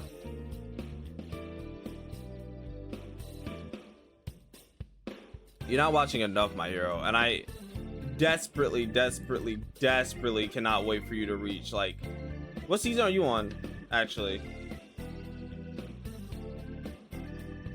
If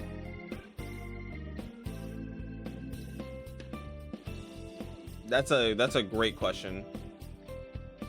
Your friends? I'm sure you'll be able to do the right thing. Do what your heart tells you. Bro, are they cooking in there? They are. Dad, he takes off his cape and sits on the ground. He hasn't said anything more, but I can tell what he means. Season 3? Ah, you're on season 3. Yeah, I cannot wait for you to meet my fucking goat. My fucking goat in season 4. That's my nigga. My nigga in arms. My nigga is fire. He is the best hero in that fucking show. He is a god tier. I fucking love him. Can't wait for you to get to season 4. My goat will arrive. Hurry up and go in my place. That's what he's saying, right? Okay, thank you very much. I thanked him before I realized realized what I was saying. I mean, Akihiko believed in me. Even though we just met, he's placing his faith in me. I may not be the best talker, but we've communicated with our fist, and we've come to an understanding. And all I can do now is run. My legs, my heart, everything feels light. I should be able to reach out to that girl now for sure.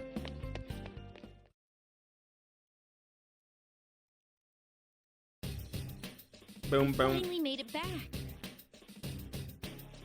While I was on the way, Rise-chan contacted me. Labrys and her shadow seems to have returned to the announcement room together. If they're together, then it most likely means that Labrys have been taken captive by the shadow. If they're in the same place, then Akihiko and I were made to fight just to buy them some time. Luckily, Rise-chan says that she's already escaped to a different room. She's complaining about how heavy Kanji-kun is too. Guess he hasn't woken up yet. In any case, when I open this door, it'll be a one-on-one battle against the shadow. I take a deep breath and open the door. Miss Labrys? Are you here? Accept yourself. That man told you to come here, didn't he? The moment I enter, a sharp voice calls out to me. I see the speaker standing alone in the center of the room. Is she the shadow? No, this is Labrys herself. Of course, her shadow has to be watching from close by, too. Can't let my guard down. No, he didn't. I came here because I wanted to. I just want to meet Stars and Stripes, even though she's only in 2 episodes. She's so cool. Stars and Stripes is cool. But have you heard of a nigga named Lemillion? Have you ever heard of a nigga named Hawks? Cause that nigga be hawking.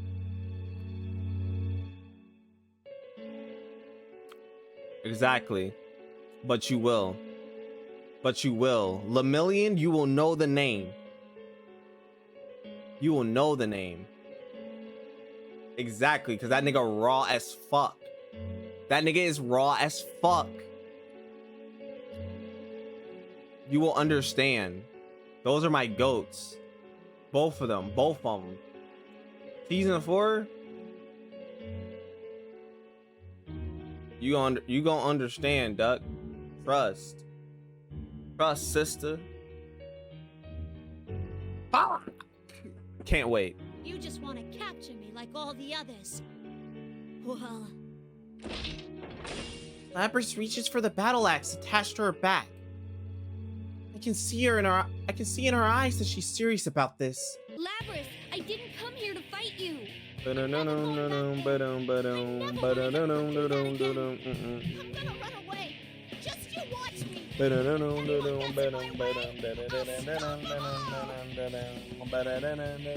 It's no use. She's not listening. She's completely worked up. It must be because her past was so painful. But I need her to calm down right now. Brace myself for the fight and get ready. I'm sorry. Doug, have you Can't stop now. passed or completed There's something I Persona need you 4 to know. yet? Crazy.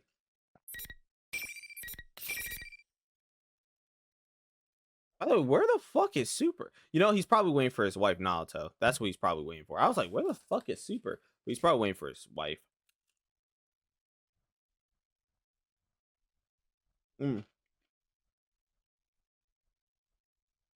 Bro, these ruffles are hitting. Let's get ready to rumble!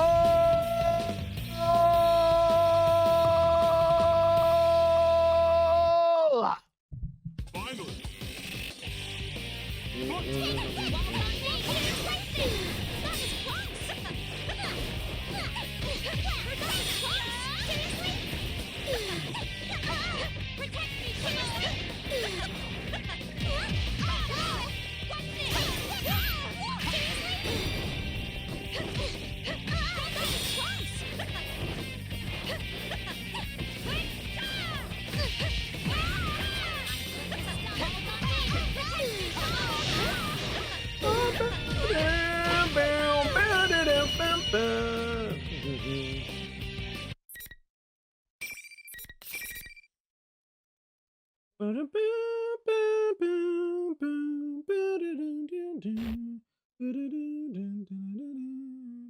Why?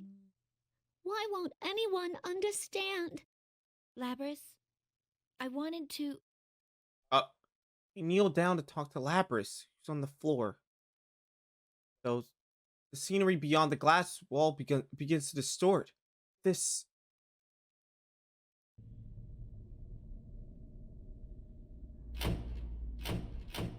Maybe he's sleeping or just or just waiting in the background. Maybe.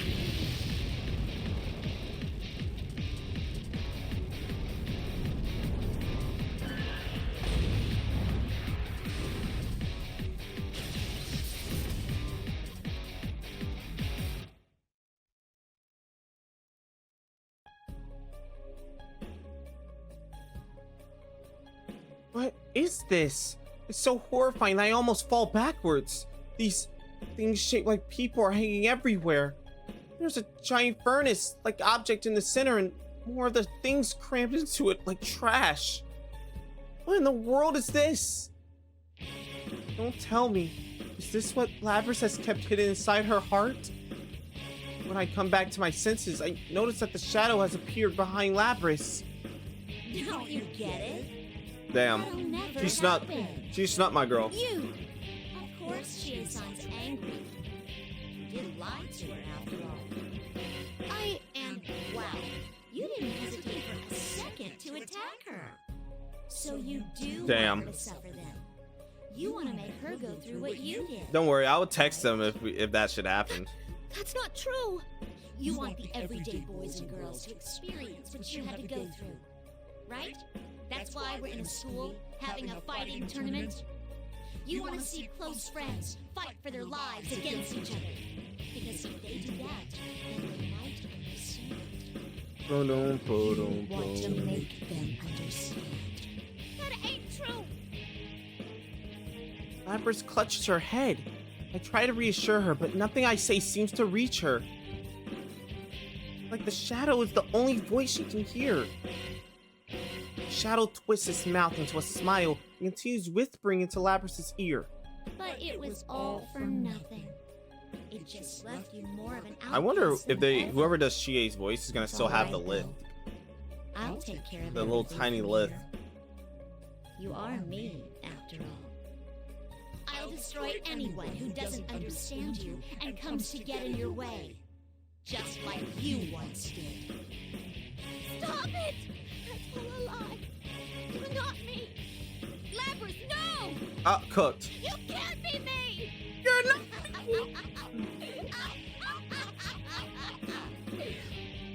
Finally! You finally said it! Now I can be myself!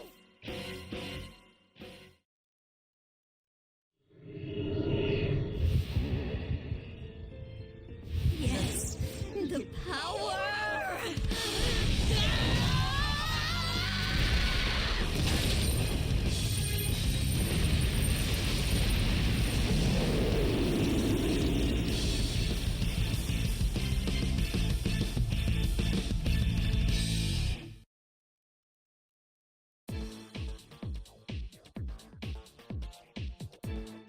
Shadow going berserk.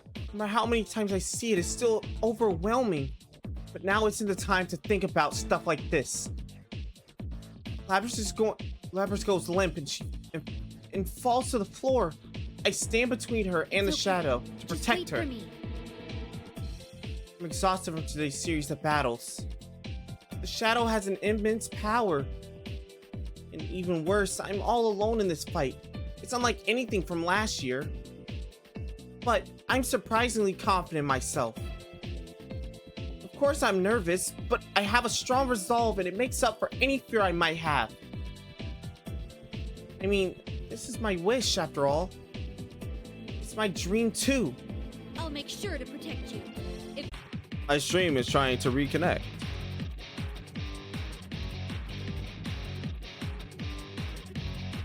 Are we back? Are we back? Bro, my stream disconnected in the midst of before we started the battle. That's crazy. Bro, you missed the let's get ready to rumble. Are we good now?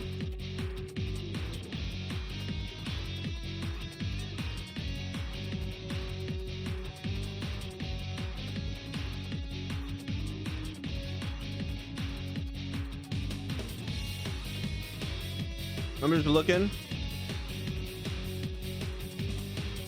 It fully crashed? Wait, really?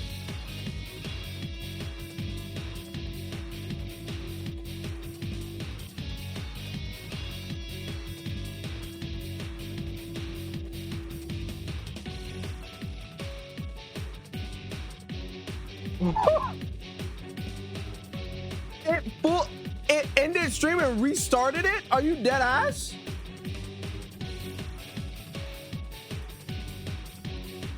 That's crazy.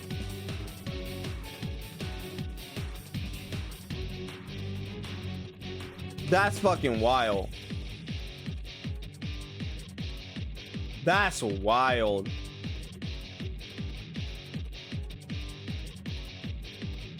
That's the first time that shit has happened. What the fuck? All right, fair enough.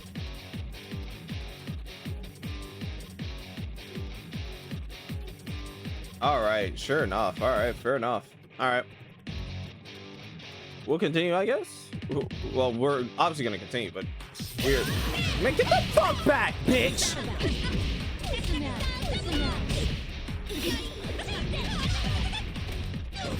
Damn.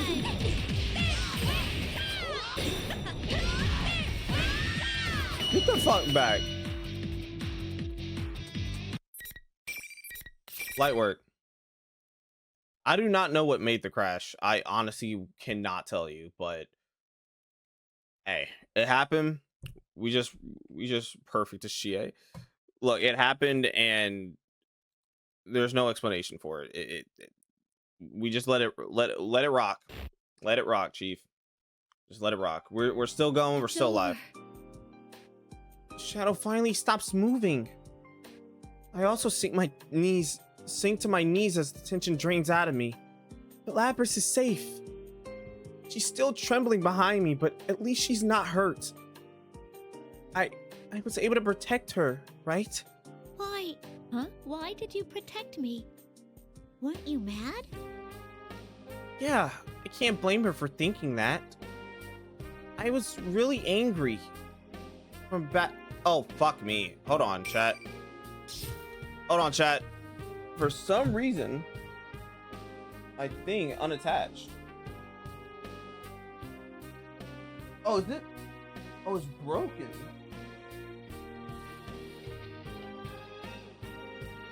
What the fuck is this?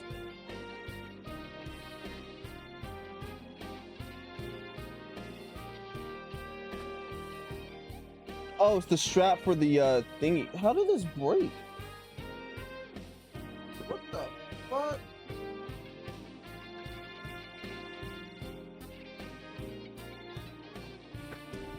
Well, gotta love my shit breaking, I guess.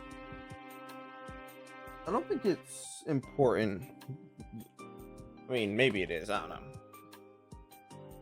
Oh, that just means I'll have to get a new chair eventually, regardless. Anyway. Yeah. I can't blame her for thinking that. I was really angry back then, after all. I didn't even try to understand what Lapras was feeling. But seeing Lapras with that blank look on her face is funny for some reason. I can't help but laugh. I wasn't mad at all. Actually, it's you who should be mad at me. I said so many awful things to you. I'm really sorry. I could never be angry at you. I'm the one who did all those awful things. Oh, Lapras looks over to the shadow. There's pain on her face. I wonder if she still can't completely accept her shadow. No, of course she can't. It's not something you can just accept without a lot of soul searching. She spent this whole time being tormented by what the shadow represented. Considering that Lapras seems like a serious person, she might be the type to think that everything is her responsibility. But that's not true. There's no need for her to bear this alone. I want to tell her so badly right now. Hey, about this Grand Prix. I mean, yeah, it was tough, but it wasn't all bad. Huh? It taught me a lot of important things. My weakness. The ambiguity of the dream I embraced. And I also was able to remember again the fact that I'm not alone. Just as the shadow said, my weak self may never completely disappear. But I can face that. I mean, I have friends with me after all. I'm not alone. That's why I'll be alright. I'll overcome it no matter how many times I need to from now on. That's why I want to thank you. And your other self over there, too. I still don't know what kind of pain you've been through, so tell me about it. I want you to tell me everything, like how you feel and what you're thinking. Tell you about myself? Mm-hmm. I'll listen. If you have something that's too painful to bear alone, then let's work it out together. Together? I'm not alone anymore? I nod back to her. After hearing my words, Lapras finally looks up and looks to her other self. She's still trembling, but she isn't looking away anymore. I was so bad at explaining myself, but I think she understands what I was trying to say. Lapras stands up and walks towards her other self. I watch her as she walks over to the shadow, standing tall. Her posture tells me how she feels. It says, I'm alright now. Acceptance of yourself.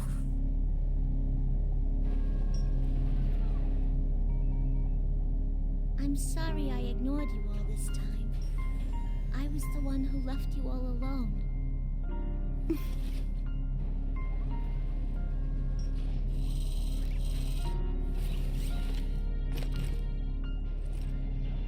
No, you are me after all.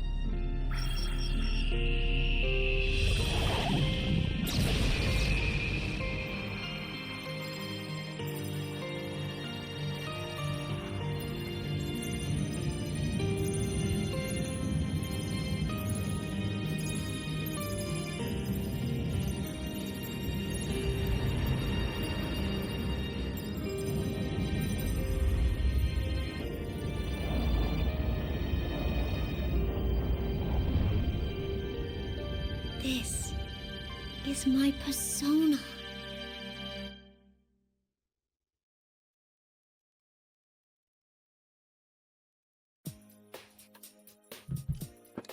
Now that Lapras accepted herself, she turns towards me. That's when she finally smiles. It's a smile from the bottom of her heart that I can tell she's never shown to anyone before. It makes even my heart skip a beat. Man, this girl really is pretty. I take Lapras with me and we go get everyone who's been trapped by the walls created by the tournament's rules. Since the real mastermind is gone, the invisible walls have disappeared, and everybody should be free now. We go around to each place. Yukun, Yosuke, Yukiko, and Teddy. Rise-chan brought Kanji, who had finally woken up. And even Naoto-kun showed up, and she shouldn't even be here. Oh, right. She didn't even know she was here. She told us that she just happened to be back in town because of the job she was doing. Eventually, we all got to the school's rooftop as a big group. When we open the door to the rooftop area, we see something surprising. This isn't the rooftop at all. Instead, the area before us was that studio-like place that we had used as the entrance area to the TV world during the case last year. It should have disappeared after that, but it looks like it got restored when Lapras entered the TV world and the school was created. True, once the Midnight Channel started airing again, people would start talking and taking an interest like last year. So maybe that's why the studio place came back. Still, the investigation team is back together again. This would be the perfect time. Lapras was hiding behind me, but I reach around and shove her in front of me towards my friends. I have someone to introduce to you guys. This here is Lapras-chan. Chie-san? I explain everything that's happened to everyone. I tell them that Lapras is a victim of the events that took place. Taste. Strawberries. Hey Dante. Thank you for the strawberries, bro. Thank you for the strawberries, bro. I appreciate that. Thanks for the strawberries, bro. How you doing, Dante? I miss her so much. Ah! I miss my wifey. Must be nice. Must be nice, bro. Must be nice. That's all I'm gonna say. Must be nice, bro. Even though she has obviously a mechanical body, her heart is that of a human. By the way, Dante, is super okay? Or is he like deafened in Discord? I gotta be patient. No, I was just asking. Because like, I don't want him to miss, if we get to it tonight. Oh, he's deafened, but he's alive. Don't worry. Okay. Yeah, cause I don't want us to get to Naoto's part if we get to it tonight and he's like, what the fuck happened? You didn't get me for Naoto or some shit, you know how he will be. I gotta be patient since she's gonna do something for my birthday. Oh, he's been playing the universe. Okay, he's just locked into that. Fair enough. Her shadow had come out of her, and it was the one who masterminded this tournament. But Lapras had accepted it, and everything's been resolved. Solved. Everything else that I may be forgetting right here. This is the third time today that I've had to explain all this, so I think I've gotten pretty good at it. Lapras looked anxious while I talk, but the first one to speak up after I'm done is Yukun.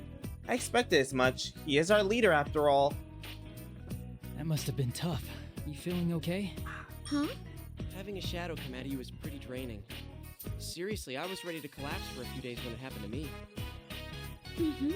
It's amazing that you're able to stand. Oh, he's no up longer on your deafened. own. Lapras looked back between me and everyone else with utter surprise. No one minds Lapras, and they keep trying to talk to her, all speaking at the same time. Could it be because she's a mech? Wow. Isn't it cool for a mech like her to have a heart? I can't think of any way it could be weirder than an idol, a detective, and a tame shadow, but here we are. I don't know. I think Teddy was even crazier. The way he grew a body inside of himself from scratch. That part. I am more intrigued by her than Teddy, though. May I examine your internal workings for a bit? Now, Chan, if you're going to touch anyone's internal workings, do mine!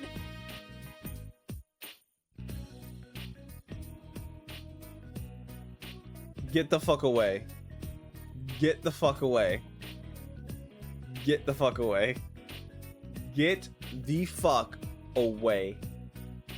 Can someone put Teddy down? My thoughts exactly. Get the fuck away. With all due respect, I shall have to decline. I shall have to decline. Man, I don't blame her for going all quiet right now. I tapped Lapras on the shoulder, seeing that she's at a loss for words.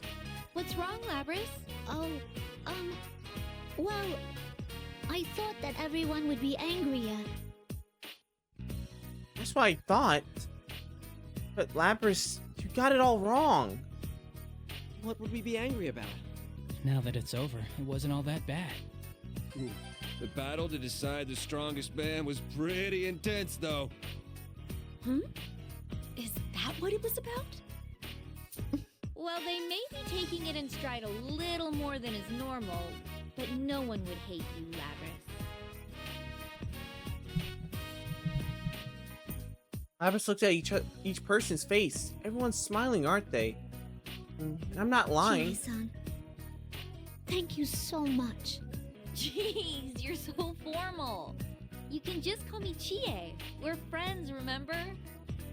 Friends. You can just call me Yukiko too. And you can just call me Prince Teddy. No, nobody's calling you that. That's longer than your real name, though. Fuck no. Go back to the Wild Kingdom where you belong. Oh, would the carnivore like to join him? What Damn. did you call me? Go back to the Disappointment Ranger Risantima hideout. Yo, she added layers onto it. That's fucked up. Go back to the Disappointment Ranger Risantima hideout.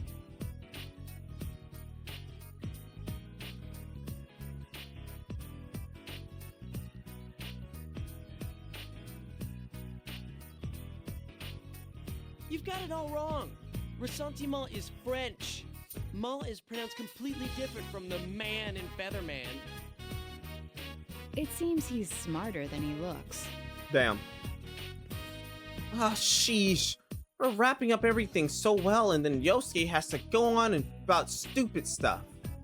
If we keep sniping at each other like this, Lapras is just going to pull back into her shell. And we got her talking. Or so I thought. Lapras burst into laughter. That alone warms my heart. The case is finally over. The realization is finally hitting me. As I sigh in relief, some more people appear behind us. Looks like everything's working out nicely. The red cape. It's Akihiko-san. The other two ladies with him be his friends? I sense Lapras go tense next to me. That's right. He said that he was going to take her back. I step forward as if protecting Lapras. Not that I'm making a scene about it, but just in case. So you're Satonaka. Akihiko told me about you. Bro, this be fired. My boy Makoto would be proud, bro.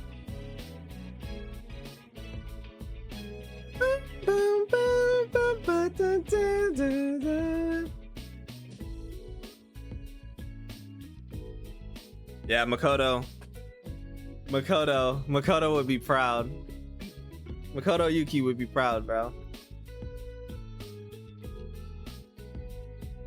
I'm Mitsuru Kirija. In a way, you could say that I'm Labras's handler.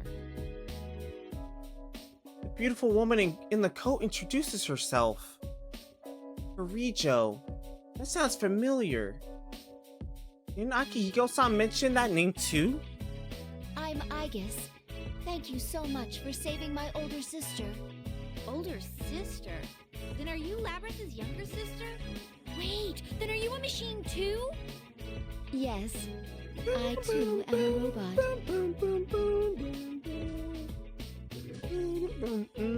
Aigis-san smiles. I take a closer look at her, and it's true, her body's mechanical, just like Labras's. Wow, all these robot girls running around. So futuristic. Who in the world made something like them? A fucking scientist that had all the time in his hands because not one of them were made into women. Or made in as a man. All fucking women. The scientist in question we need answers on why he made all of them women. That brother was horny in the lab. All of them. Not one was a man. All women. I don't know. That's something. That right there is something. Anyway. Wait a sec. Kirijo.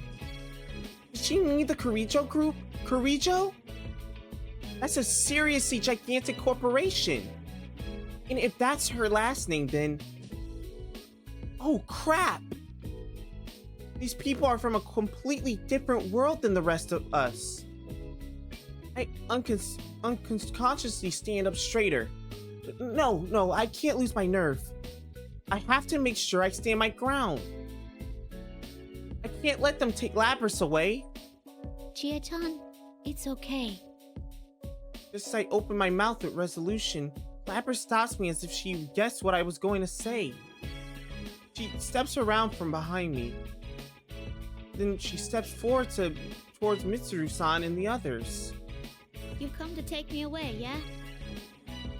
I'm ready. Lapras, Chia-chan, I can't ask for anything more. I've made so many friends, and you've all accepted me. I'll be okay now. But if you're caught, that's not okay. She went through so much pain, and she just became friends too. I want to spend more time laughing with her. I squeeze Labras's hand. Lapras looks slightly troubled, a heart-rending face that looks like she might be crying and smiling all the same. I'm sorry to interrupt the heated discussion, but I have no intentions of sealing you away. Huh? Your shadow going berserk was an irregularity caused by this world. It wasn't due to any malfunction in you. Luckily, because of what happened, you are now in complete control of your persona. Isn't that so, Akihiko? Yeah, that's right. Akihiko-san nods along with Mitsuru-san's words. But Akihiko wasn't there when Lapras gained her persona. As my gaze is wandering, Akihiko-san glances towards me in a significant way. Could it be that he helped us out? Not only is he strong, he's so understanding. He is a real man. Not gonna be locked up? Yes!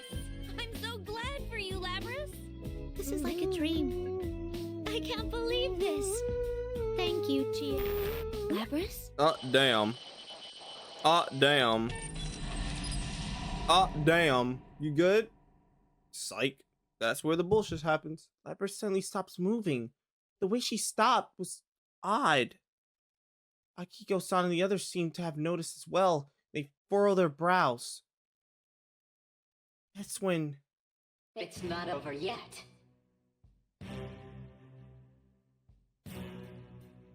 That wasn't Labras's voice. It is emanating from her, but it's completely different. Seeing this, Mitsuru-san seems to pick up on something we couldn't. Is this the same communication system we use? Everyone, step away from Lapras.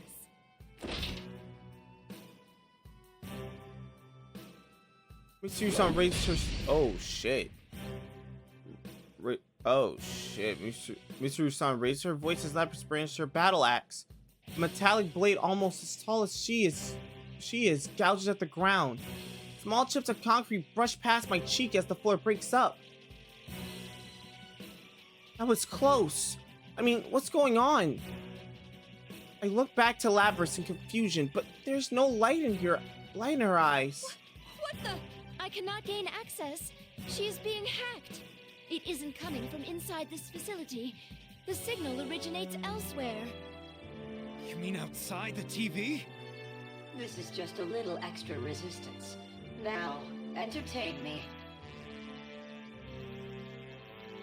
The voice that comes back sounds nothing like her original voice. Within the blink of an eye, Lapras dashes towards me. There's no hesitation in her movement. If I don't brace myself, I'll be going down. No. Why do we have to fight each other again? Alright, lock in.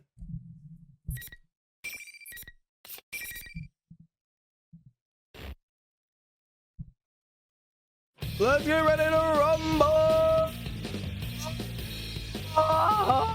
Oh, my voice is starting to hurt. Finally.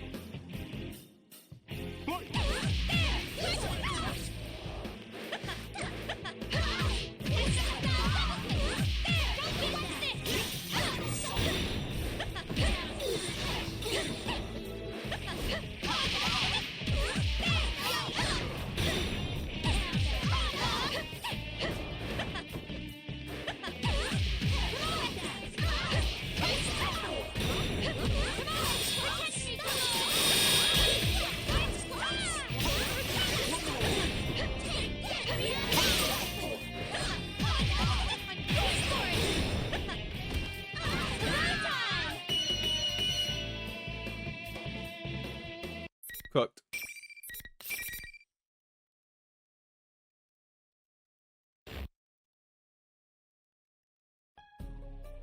My, she was quite easily defeated.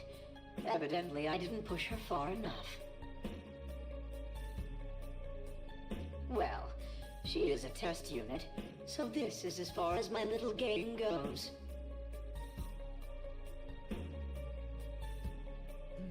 That voice continues to emanate from Lapras, but fall to her knees and stop moving. So whoever is speaking through her is controlling her. How dare they treat her like some object? What the hell's wrong with them? Who are you? Why are you doing this to Lapras? As I yell in anger, Lapras straightens up in an unnatural manner. I should thank you all. Although this didn't work out, you did stay in it to the very end. Labras's shadow was only the mastermind of the tournament. I see now. You're the true culprit behind the whole thing. That's right. Lapras wasn't a Persona user. She was a victim. The shadow should have appeared after that. That means there was someone else who dropped Lapras into a TV. Just like in last year's case. Indeed. It was I who stole Lapras. It was away. me, Barry. Headass. Since I don't have a persona and can't enter a TV, I needed a puppet that could run amok for me. Labras's persona was only partially that's bright as awakened, fuck. so I had a feeling That's her bright as shadow would fuck. appear if she underwent a little suffering. That's You like got bright the as better of me fuck. this time. You deserve to know at least that much. This time? Are you still planning something? Who knows? What the hell? Lapras has a heart. Do you even understand how much pain she went through because of you? Seriously, what the hell? Lapras is being controlled from some safe place outside the TV. How much suffering do they think she went through? How could they laugh when she's in so much pain? The voice continues on, mocking me for not understanding. A heart, meaningless.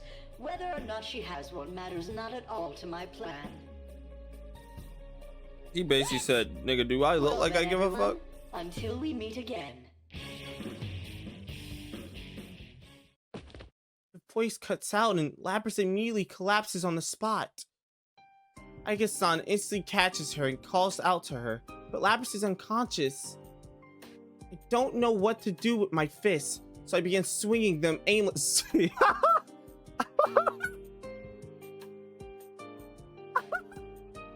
I can just imagine that shit, bro. Just fucking. God damn it! Fuck! God damn it! Bro, you ever been so pissed you just start swinging the air, bro? Fucking bitch! Oh my god, that's fucking hilarious, chat. Oh, that's hilarious. What? Hold on, chat. Give me one second. We'll be right back. Let me go take my aunt's dog to the restroom real quick. While you guys sit here and wait, have some easy listenings, some sweet easy listenings to, I don't fucking know, Open Arms.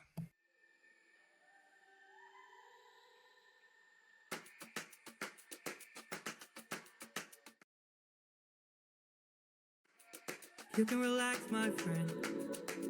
Huh? I can tell you're getting nervous, so do yourself a service and try to relax, my friend. I'm fine, pull the tears. Think of all that we have been through. We'll survive what we get into. I know that you're tired of the war and bloodshed. Tell me, is this how we're supposed to live? Look at how you grip your sword and I've said, why should we take when we could give? You can show a person that you trust them when you stop and lower your guard. If we have a chance for some telling you this life is amazing when you greet it with open arms. Whatever we face, we'll be fine if we're leading from the heart. No matter the place, we can light up the world. Here's how to start. Greet the world with open arms. Greet the world with open arms. Welcome. Stay back. Stay back.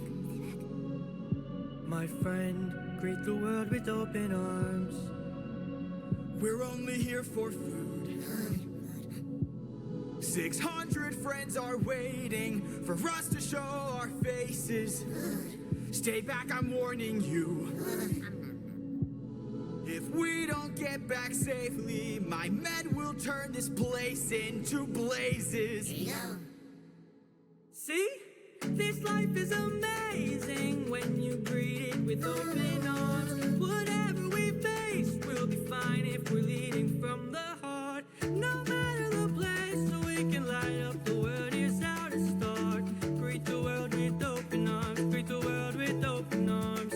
My friend, I wish that I could say that I agree. But look at the way this fruit is glowing and filled with glowing seeds. It took me a while to notice just what kind of fruit they eat. It's a lotus, it controls your mind and never lets you free. That's what we'd get with open arms. Lotus eaters, I'd like to show my friend that kindness is brave. Could you tell me where there's other food to eat? The cave, cave. A cave! You're saying there's a cave where we could feast. And where do we sail to find this food-filled cave? East, that way. Thank you. Welcome. This life is amazing when you greet it with open arms. I see in your face there's so much guilt inside your heart. So why not replace it and light up the world? Here's how to start. Greet the world with open arms. Greet the world with open arms. Greet the world with open arms. You can relax, my friend.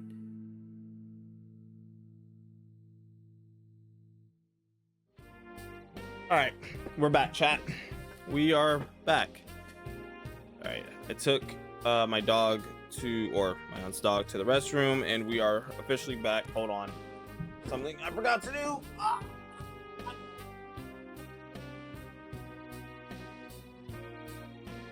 All right. All right, now we're Gucci. We're Gucci. We're Gucci, chat. We're Gucci. We're chilling. We're chilling. Oh, 3 minutes of easy listening to Epic the Musical. Epic the Musical. Alright. Bro, fucking swinging it aimlessly at the air. We saved her, and she was so happy. Why does she have to be put through this? It seems whoever our adversary is, they're connected to us. You shouldn't get involved in this any further. From here on, leave this to us. Wait a sec! After what that bastard did to us, you're telling us to butt out? I understand how you feel, but this is too dangerous for you. We will do our best to ensure that no harm comes to you. Trust in us and let us work. But... I'm so irritated I can't put my thoughts into words. Mr. Yusan may be right, but that doesn't do anything for my feelings. I mean, if some bastard's going to say that a person's heart has no meaning, I can't just let him get away with it. Guys, let's leave this to them. Huh? I'm about to shout at Mr. Yusan, but Yukun stops me. You should get out of here, he says. I know what he's getting at, but... Yes, I'm completely exhausted. And I did fight some seriously intense battles, one after another. And some of us, like Rise-chan, have been stuck in this world for so long that I'm sure we're at our limit. I mean, thinking rationally, I know that we need to go back home. Still, Labrys. seeing Labrys unconscious in Ike's arms wounds me. Isn't there anything that we can do for her? Do we have to say goodbye like this? I look towards Yukun once more when he winks at me. Huh?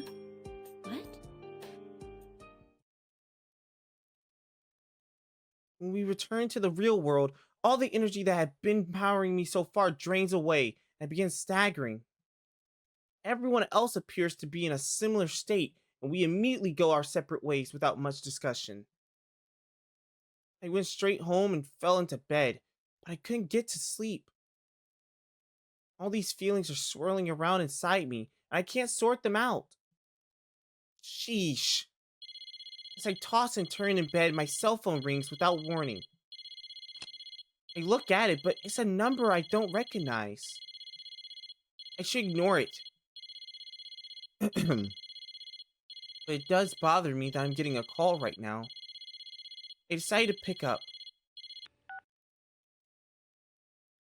Lo and behold, the voice I hear is... Yep, Labrys. The call said to meet at a certain location the next morning. When I arrived, I saw an amazing limousine parked on the plain country road. It's just, this thing is so long. It's insane. Even if this were a movie, it would have to be a comedy.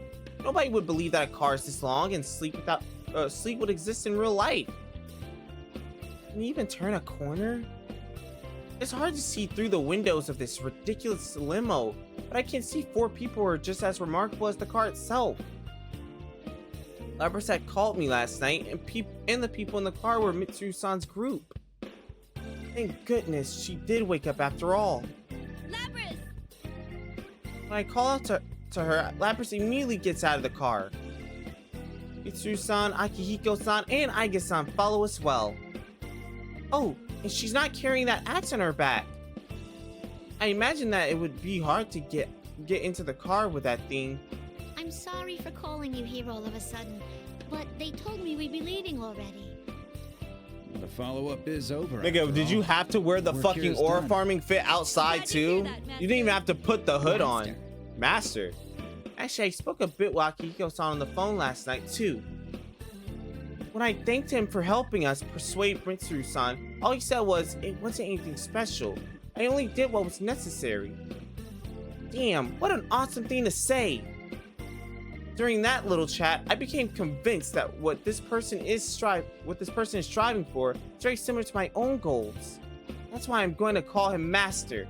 I'll look up to him as an ideal until I can match his strength and resolve. I told you to stop calling me that.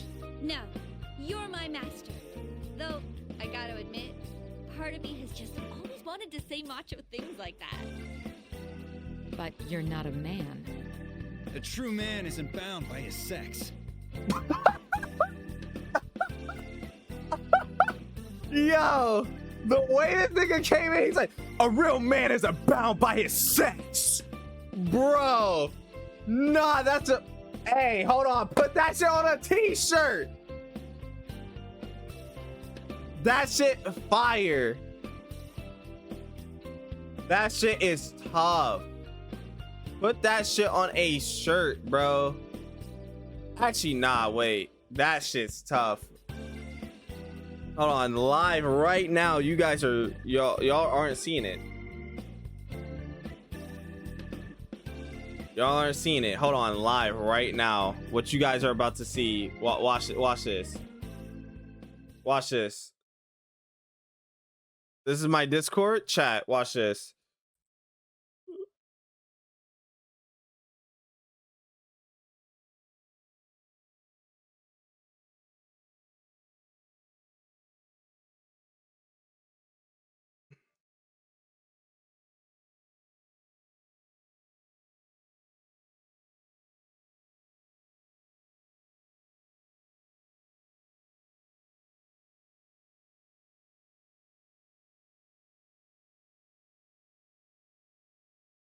Boom.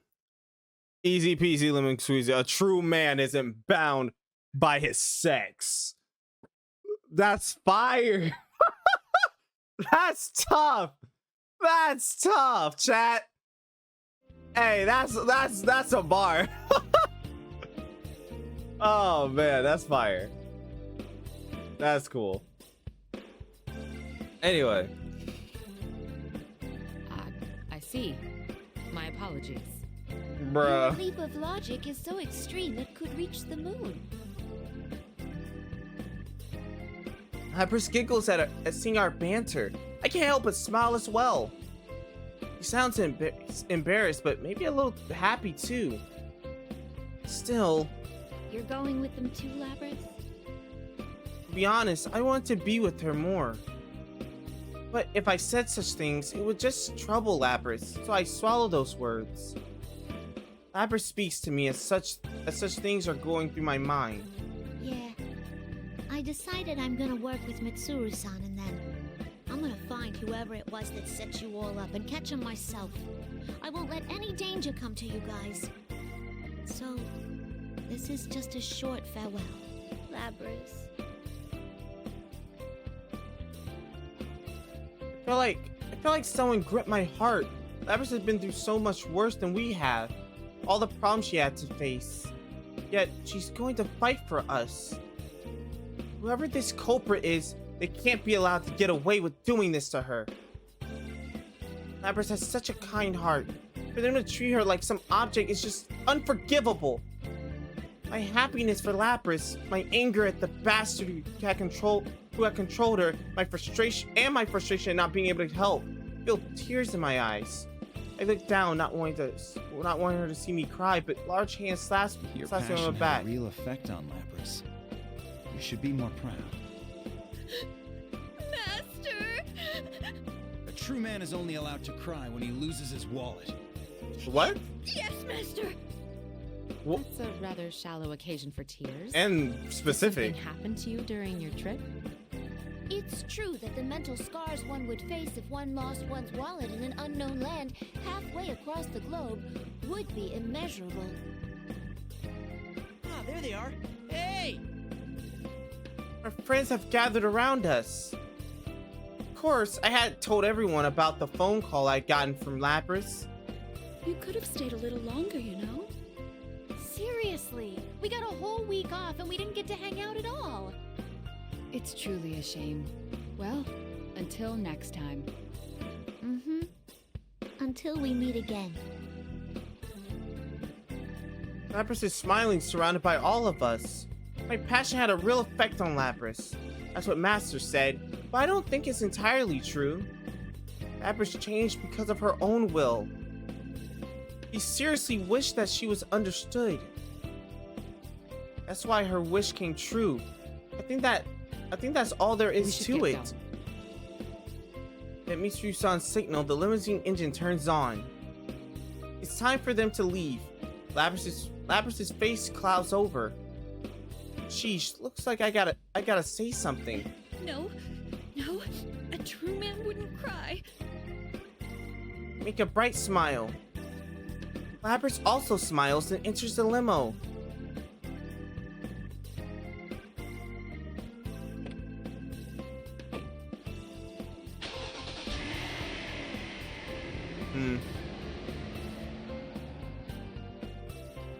You know what? I just realized why he would say wallet. Because he lost his wallet in his own part. I remember that. He did. As the car takes off, Lapras sticks her head out the window and yells loudly. Chie! I'm really glad that I met you, Chie! Oh, it's no use. I'm the one who told her not to cry. Lapras is smiling just like I told her. Looks like I won't be a true man today. I'll see you! Damn. After seeing them off, we held the long postponed reunion party for Yukun. We were all feeling a little down after having to say farewell to Lapras. That immediately picked our spirits back up.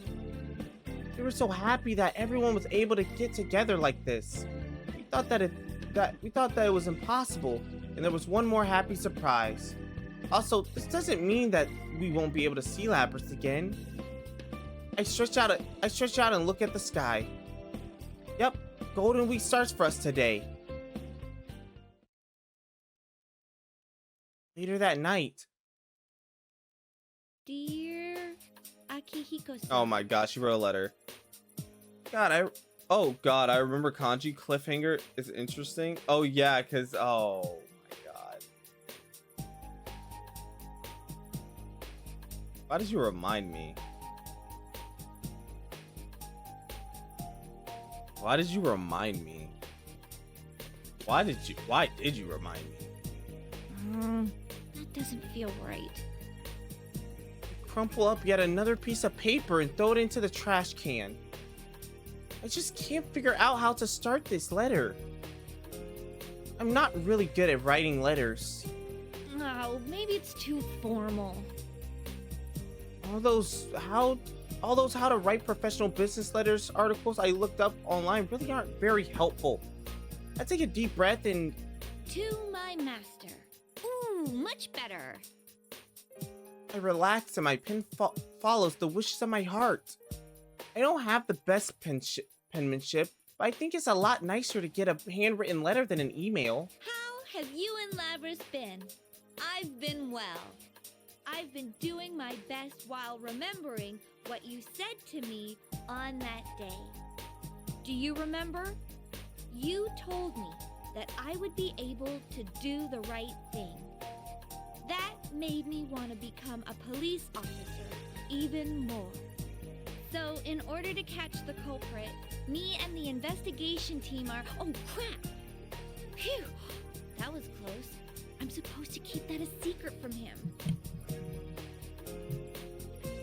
We're going to find the one who have been using Labrys. In other words, the investigation team is back in action. That was the big surprise that had come out at Yukun's party. Yukun himself was the one who suggested it, so we were all surprised.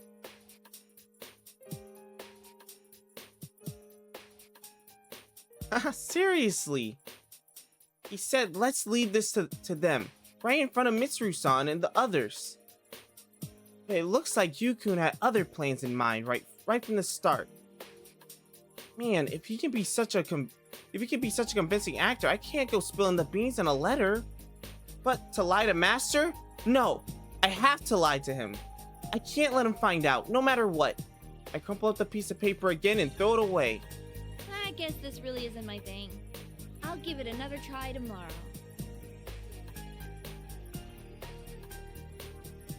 I'll be able to do the right thing. I'm gonna believe in those words and do my best to live up to them. I really want him to know that. Next to the letter is a police academy entrance exam guide. I bought this a long time ago, but I haven't even touched it. I've gotta face that someday too. Blue 3 poster? Yeah, it's supposed to be a play on Bruce Lee. When I look at the clock, I realize that it's already past midnight. So sleepy. Oh. Since Yukun's with us again, we've gotta give what we decided on our best shot. Investigating on our own, huh? I stand up from my chair and stretch out, then fall into my bed. So fluffy, I can't stop myself from immediately drifting off into sleep. I'll do my best to... And I'm pretty sure that's the end of Chie. My future, what I want to protect, the enemy we must fight.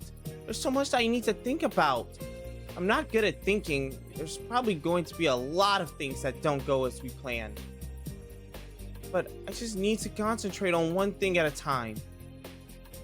Even if something doesn't go well, I shouldn't let it get to me. Yes, because I have friends.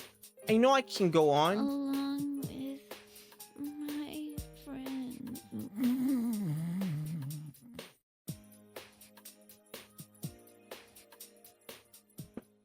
Alright. And just like that, Chie is clear. Why is some of them red and the others are not? Oh, you wanna know why?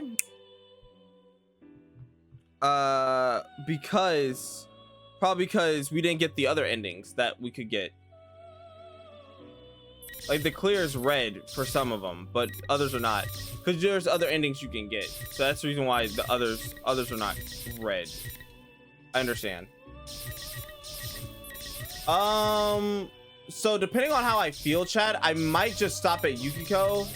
If I don't feel fatigued, I probably will keep going. It just depends on how I feel. But let's go. Anti-Shadow? Labrys? That was what Miss President said. Miss President is now completely different. Where she had arms and legs before is now metal. Her form was now exactly the same as the Shadow, including all the mechanical parts. All systems are clear. Commencing elimination. Oh yeah, this one. Oh yeah, this is when fucking Labrys is about to go in on her own Shadow. Oh shit. Oh yeah, amazing. That's the only word that comes to mind. She transformed from cowering girl into a robot that trading blows with the Shadow in an instant. And she doesn't even have a persona. I can't believe this. You completely shut off your ego. So you don't care if you live or die, as long as you don't have to face up to what you really are? Wow. How ignorant are you? The Shadow growls and destroys the announcement room door, making her escape. Miss President follows suit. Miss President! She doesn't acknowledge my voice in the slightest. I'm left dumbfounded in the room trying to make sense of what I just saw. Miss President isn't human? But that can't be. It seems I came too late. She's an older generation model, yet she's this powerful? The one that appeared from the broken door was... Wait, what? How do I put this in words? It was a woman wearing a white fur coat, but with some kind of skin-tight bodysuit. Like a secret agent from one of those action movie guys like so much. Given her taste in clothes, I have no idea what kind of person she is at all. After she looks us all over, she gracefully raises her hand in the air. And then... Artemisia. Oh, is she about to scan the area? She summoned a persona. I tense up on instinct, but while I'm still in shock, the wounds on Yukun's body heal instantaneously.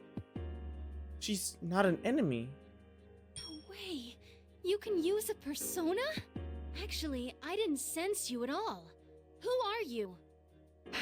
Well, since you've all become unavoidably involved with this, I'll at least tell you who I am. My name is Mitsuru Kirijo. In a way, I'm the one responsible for this commotion. A persona user besides us. Wait, I feel like I've heard the name Kirijo before. What do you mean you're responsible for this? Do you also know the reasons behind what happened a moment ago? I'm sorry, but there's only so much I'm at liberty to tell you. Though it's only natural for you to have your doubts, I'll try and answer to the best of my ability. Mitsuru-san sighs before telling us about the sequence of events leading up to now. Even though it was simplified, what she told us came as a huge shock. She told us that shadows not only appear in the TV world, but that there are cases where they appear in the real world as well. On top of that, there's a never-ending battle, and Mitsuru-san is leading an organization created to fight those battles. And one of the weapons created for this was Labrys. That would be Miss President, who was with us until a moment ago. Oh wait, I had a feeling that I heard the name Kirijo before. The Kirijo Group. It's not just a stock brokerage, it's a huge corporation that manufactures a lot of things. And if her last name's Kirijo, then that means this giant corporation is... And she's... Whoa, my mind is spinning from all the implications of this. I need to slow down for a moment. After I stop for a second and consider everything again, one thing stands out to me the most. I can't believe this.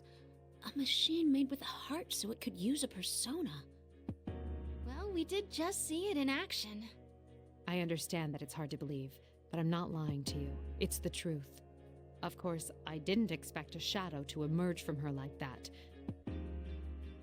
Mitsuru-san continues on after looking us straight in the eye. You should leave the rest of this to us. It's all right if you back out now. Her words have an air of authority to them. She seems very strong-willed. This is a person who's well aware of the gravity of the situation. He's right. though ordinary high school students like us probably shouldn't be involved in a case like this. Even though she healed Yukun, I can't help but worry about him. I'm concerned about the friends I left behind as well. Still. I understand what you're saying, but I can't leave Miss President like this. What? Why not? From what you told us, it seems like she was created only to fight. But I can't claim that this has nothing to do with me.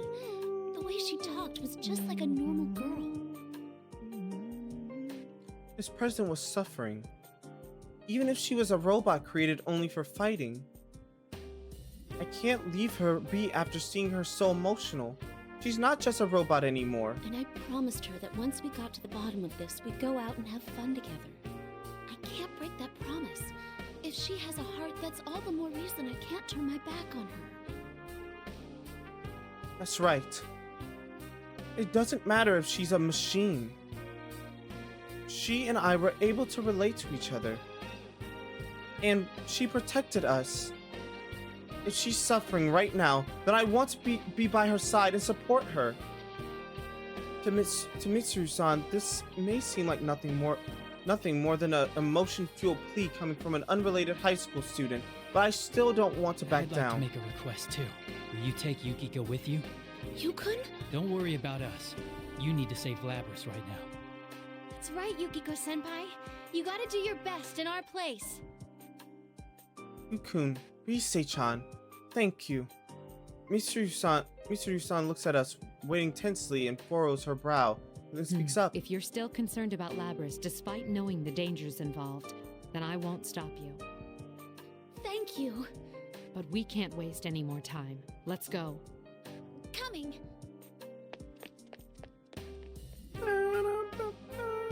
Mitsuru-san takes the lead and exits the announcement room. I sprint after her. Yukun and Rise-chan cheer me on. I feel their support boosting my spirits. This is the course I've decided upon for myself. I have no doubts anymore. I must accomplish this no matter what.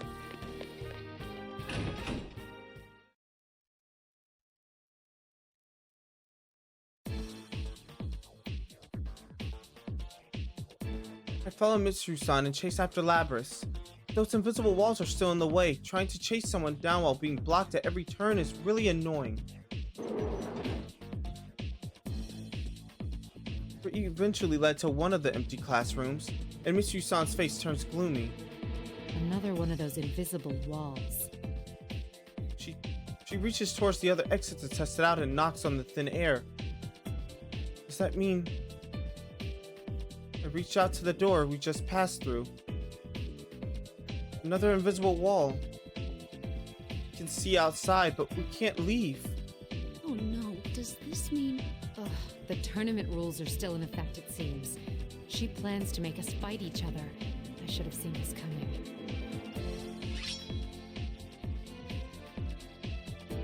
Mitsuru-san draws the thin sword at her waist, as if resigned to the task before us. Don't tell me, do I have to fight against Mitsuru-san now? Even with her sword pointed at me, I can't bring myself to take a defensive stance. Seeing me like that, Mitsuru-san furrows her brow. She turned completely cold, like a moment ago. If she's trying to buy time, that means the situation can still get worse. We don't have much time. Let's settle this. Mitsuru-san! Is that as far as you're willing to go? Wasn't there something you wanted to protect? What I want to protect. That's right. I made the decision to come with her because I wanted to save Miss President. No, Labrys. But to fight against someone I just met for no reason. Mitsuru-san must have sensed my lack of determination. Say that again? Because the expression becomes even more stern. Let me clear up any misunderstanding you may harbor. All responsibilities regarding Labrys devolve to me. I respect her feelings, but I can't allow people's lives to be put at risk. If all else fails, destroying her is also an option. Destroying her? If your desire to protect her is real, you can prove it by beating me. But if you won't fight, then keep trembling where you are, and I'll settle this very quickly indeed. She's not saying this as a threat. One look at her face tells me she's serious. If it comes down to it, this person really has the resolve to destroy Labrys. Then I need to make up my mind too. I must resolve to fight. To protect her. Fight. Whatever I think. If only one of us can move on, it should be whoever's stronger. Now that's what I was hoping to hear. Of Your course, resolve. whether or not you can best me is another matter. Uh-oh. She busted out the blick. My blicky. That's such a strong power for Mitsuru-san's persona, but I don't want to lose. I'm fighting for Labrys.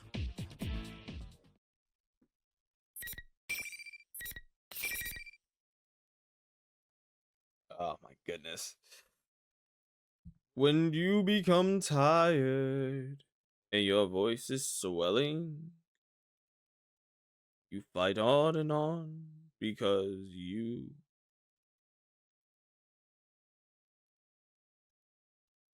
The hell? Sorry, saw something. I'm looking at my. If you guys keep wondering why I keep looking at my phone, I'm wondering when the fuck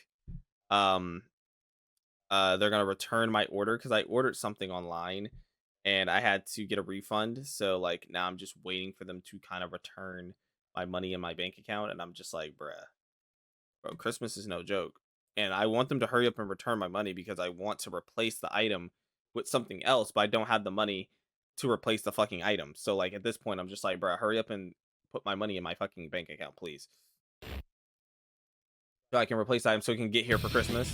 Oh, by the way, let's get ready to rumble!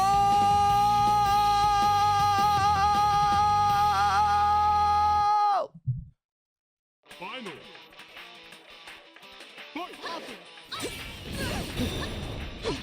This is it. Go!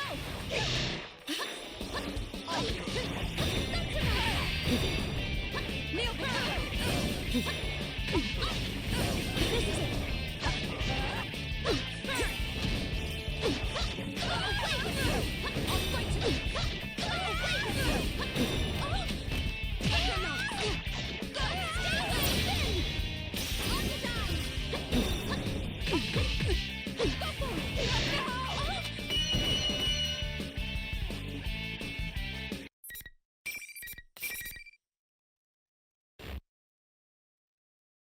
Don't worry, Well I got done. some gifts from my You have dad like a proven your couple months resolve. ago.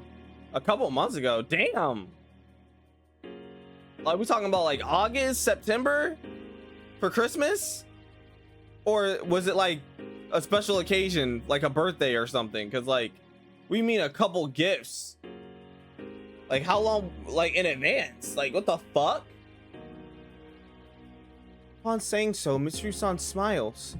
It seems that the sternness she had before the fight wasn't genuine. Now go after her. I'm confident that you can salvage her heart. Even though she had spoken about destroying her like an object before the fight, she said her heart. Could it be... Did you let me win on purpose? I object to the question. I don't indulge people in critical situations like this. Yeah, she's right. The stern words Mitsuru-san said before we fought may have actually been an attempt at kindness on her part.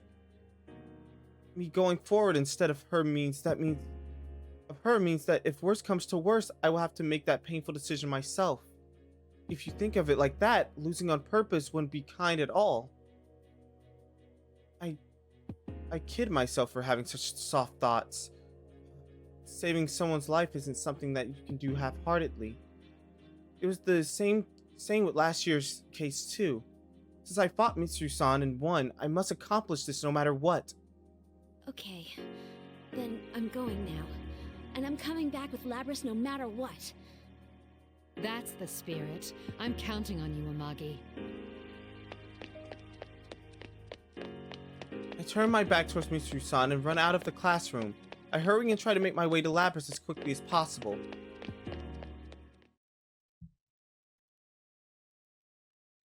I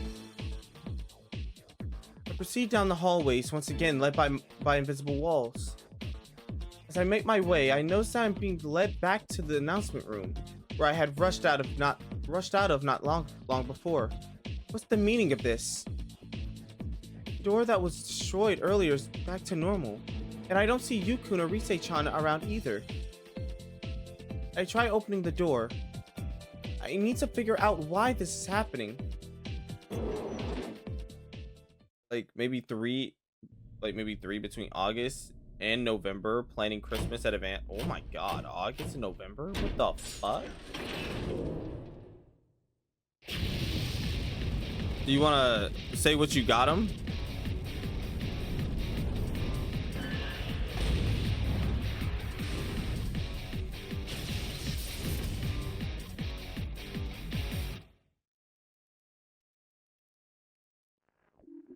What's going on? I feel like I'm going insane. When I open the door, the scene beyond the window has completely changed. There are tons of grotesque things that are shaped like people. This seems entirely different from the announcement room I was in earlier. Labrys and her shadow are fighting within this sinister red world and trying to destroy each other. Labrys, please wake up! There's no light in Labrys' eyes. She's expressionless, like she really is a machine. She looks entirely different from when she had called herself student council president. Is this Labrys' true form? No, that's not it. You don't have to fight like that. Don't act like you're a machine.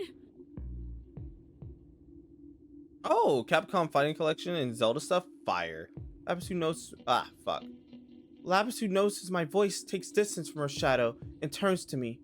Her expression is still robotic. Analyzing voice print. Identity confirmed as Yukiko Amagi. Yukiko Amagi. We made a promise to each other. You just have to be yourself. Yukiko-san? Labrys' eyes look different now. They're not the eyes of a machine anymore. They're the eyes of a girl I've come to know in this short time. But once she drops her mechanical nature, her precise mechanical movements lose their rhythm. Oh, she gets low diffed. Shadow, who's been watching us, distorts her lips into a smirk and seizes upon this opening. After she lied to you and used you all this time? That's not... First, you deceived her by acting human. And now that things aren't going your way, you've decided to be a machine instead? Why don't you just give it up?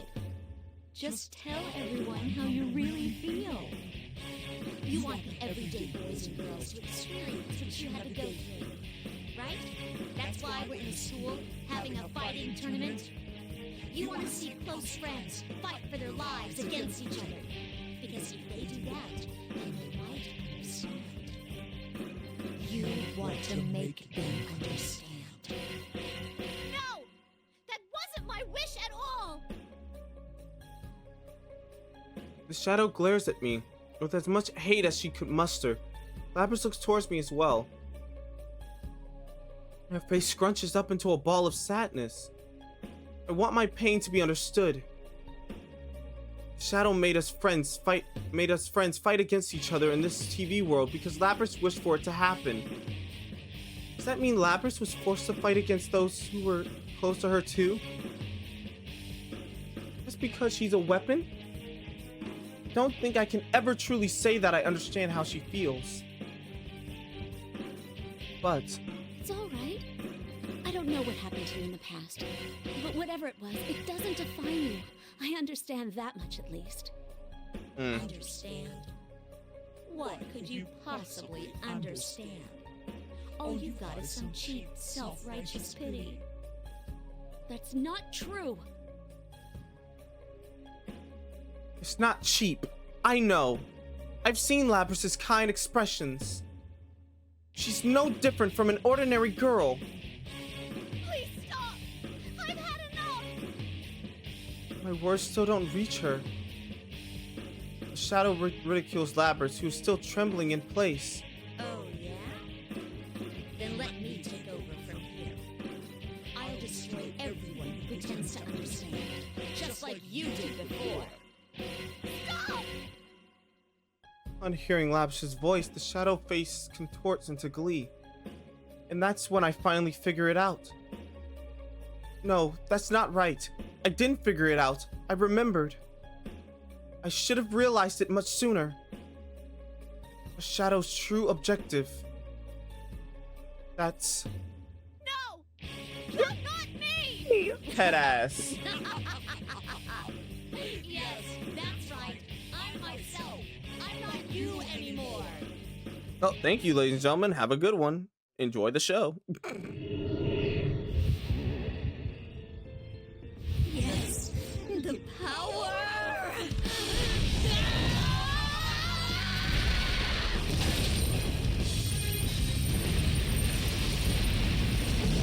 It's not like those people who make Deku impressions. One for all, full cowling. I'm not gonna let anything get in my way. United States of Smash! Head ass. Shadow goes berserk and gains power after it's denied by its owner. I knew that, and yet I didn't stop it from happening. I stepped between Lapras and the Shadow, who was changed into an ominous form. Also, someone left their martyr card on the bus seat, so it's mine now. Make sure while you're on the bus, make sure to see if Jay's MomoCon ID is on there too, his pass, just to make sure, you know, since he fucking lost it and didn't have it around his neck for some dumbass reason. I don't know, kind of crazy, right? I thought you meant the train, bro. My bad, bro. I saw Marta and instantly thought train. My bad, bro. That's on me. That's on me, Chief. My bad. But I don't know. Maybe it fucking flew into a goddamn bus. For all we know. Those Poker Face Challenge videos have been rolling up on my For You page, and half of it is weird MHA shit.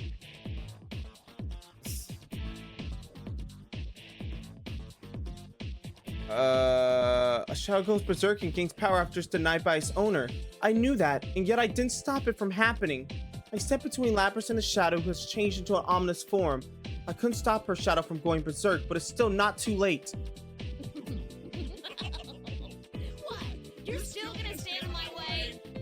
Fine, I'll crush you along with the real one. Bet. Bring it on, bitch.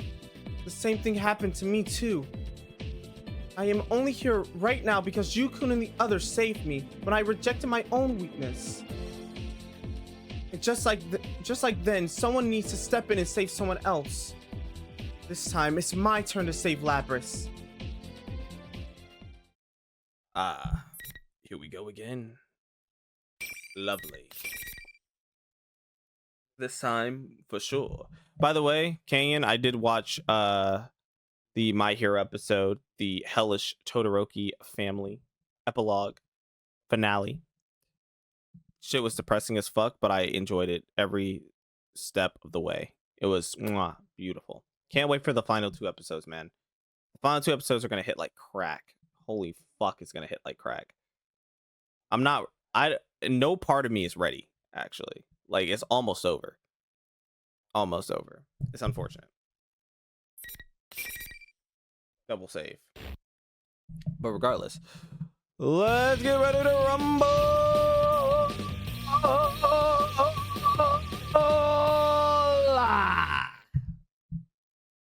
Final.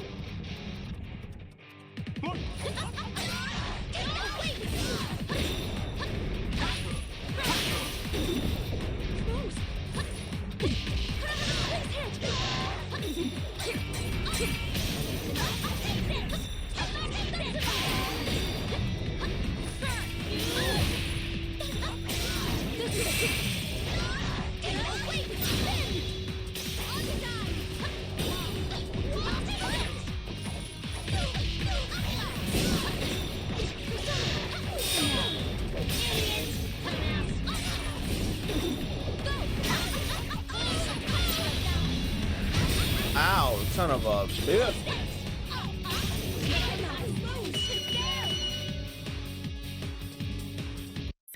Alright, smack the fuck out you.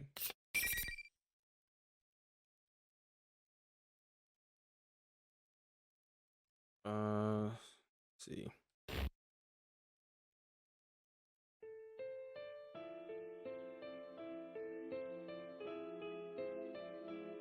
Labrys's shadow collapses and stopped moving. Thank goodness. Seems that I managed to win. All that's left is for Labrys to accept her shadow, and it should put it into everything. But the weight of the past Labrys is harboring isn't a normal thing. When anyone goes through tough times, the wish that normal people would experience their pain arises in everyone's mind at one point or another. But the pain from her past comes from her being forced to kill her friends. It's incomparable to the problems I needed to face last year. If I were forced to take Chie's life with my own hands, I think I would go insane. I wonder if she'll be okay. Labrys. I call to Labrys while my heart is pounding. Labrys answers in a teary voice. I have to support her. There's no way I can understand everything that she's gone through. But that's precisely why she needs my support. Why? Why did you save me? You already know I'm a machine.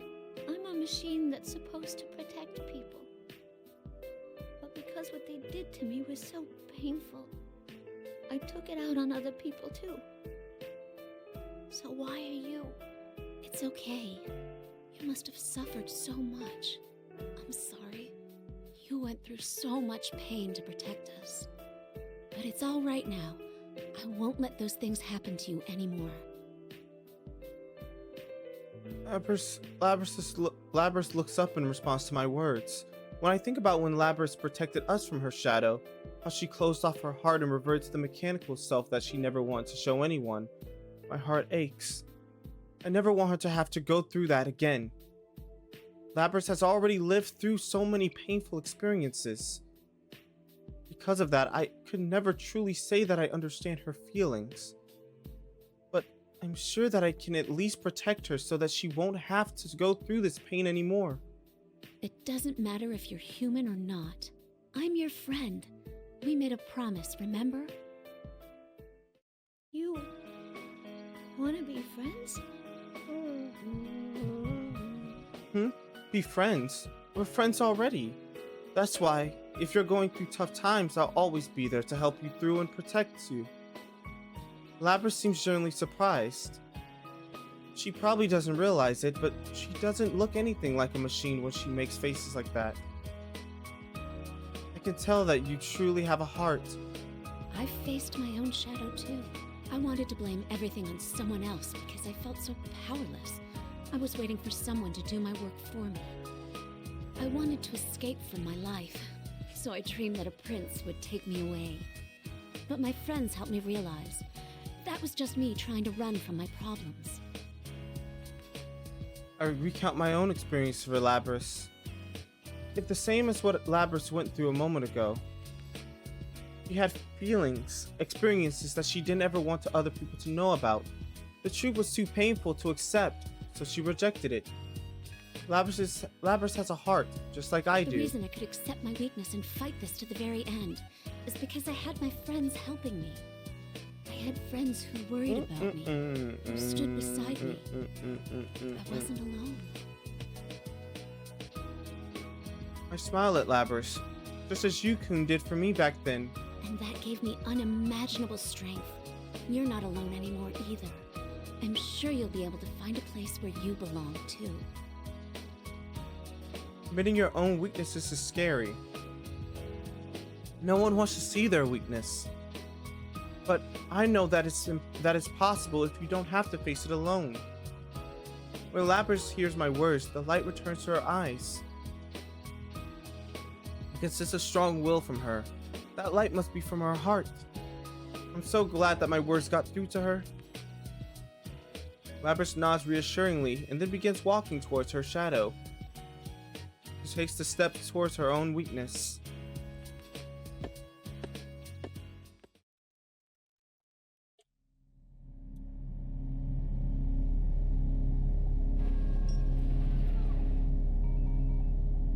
I'm sorry I ignored you all this time. I was the one who left you all alone.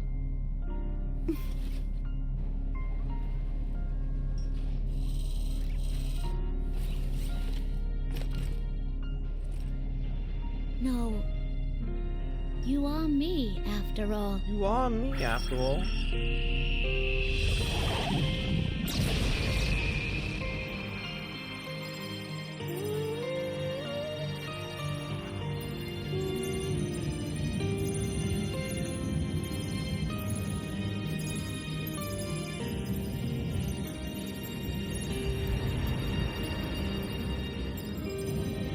Bro, her personas look so fucking fire. I love how her persona looks.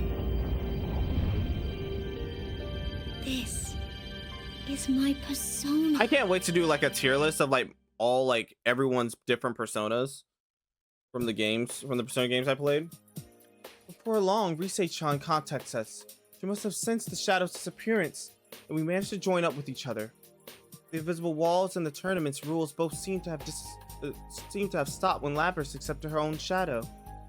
As Rise-chan used her persona to contact everyone and tell them that everything's been solved, some of us are surprised to discover that Kanji-kun is here, and as well as Naoto-kun, who wasn't even supposed to be in Inaba today. Rise-chan tells everyone to meet up on the rooftop. From what she says, the studio-like space connected to Junes seems to have been restored there. The four of us immediately begin to head towards the entrance, but Lapras stops. When I ask what's wrong, she responds anxiously. Hey, can I really come with you? Seems like I'd just be a nuisance. Huh? What do you mean, a nuisance? Well, you know, I'm a machine. There'd be all sorts of problems. There would? What does she mean by problems? Compared to Teddy, I can't think of any possible issues Lapras would cause. Are you saying it wouldn't bother you and your friends? Wow. No. You sure are cool about all of this. Jeez, Lapras, you sound more human than a lot of people out there. If I were you, I'd brag about it. You don't think it's cool being a robot and a persona user? It's unique, that's for sure. In any case, there's no way you'd be a nuisance. Kun and Rise-chan both laugh out loud. I can't help but giggle along with them. Considering our circumstances, there's nothing all that weird about Lapras. She's now a good friend of ours, no different from anyone else here.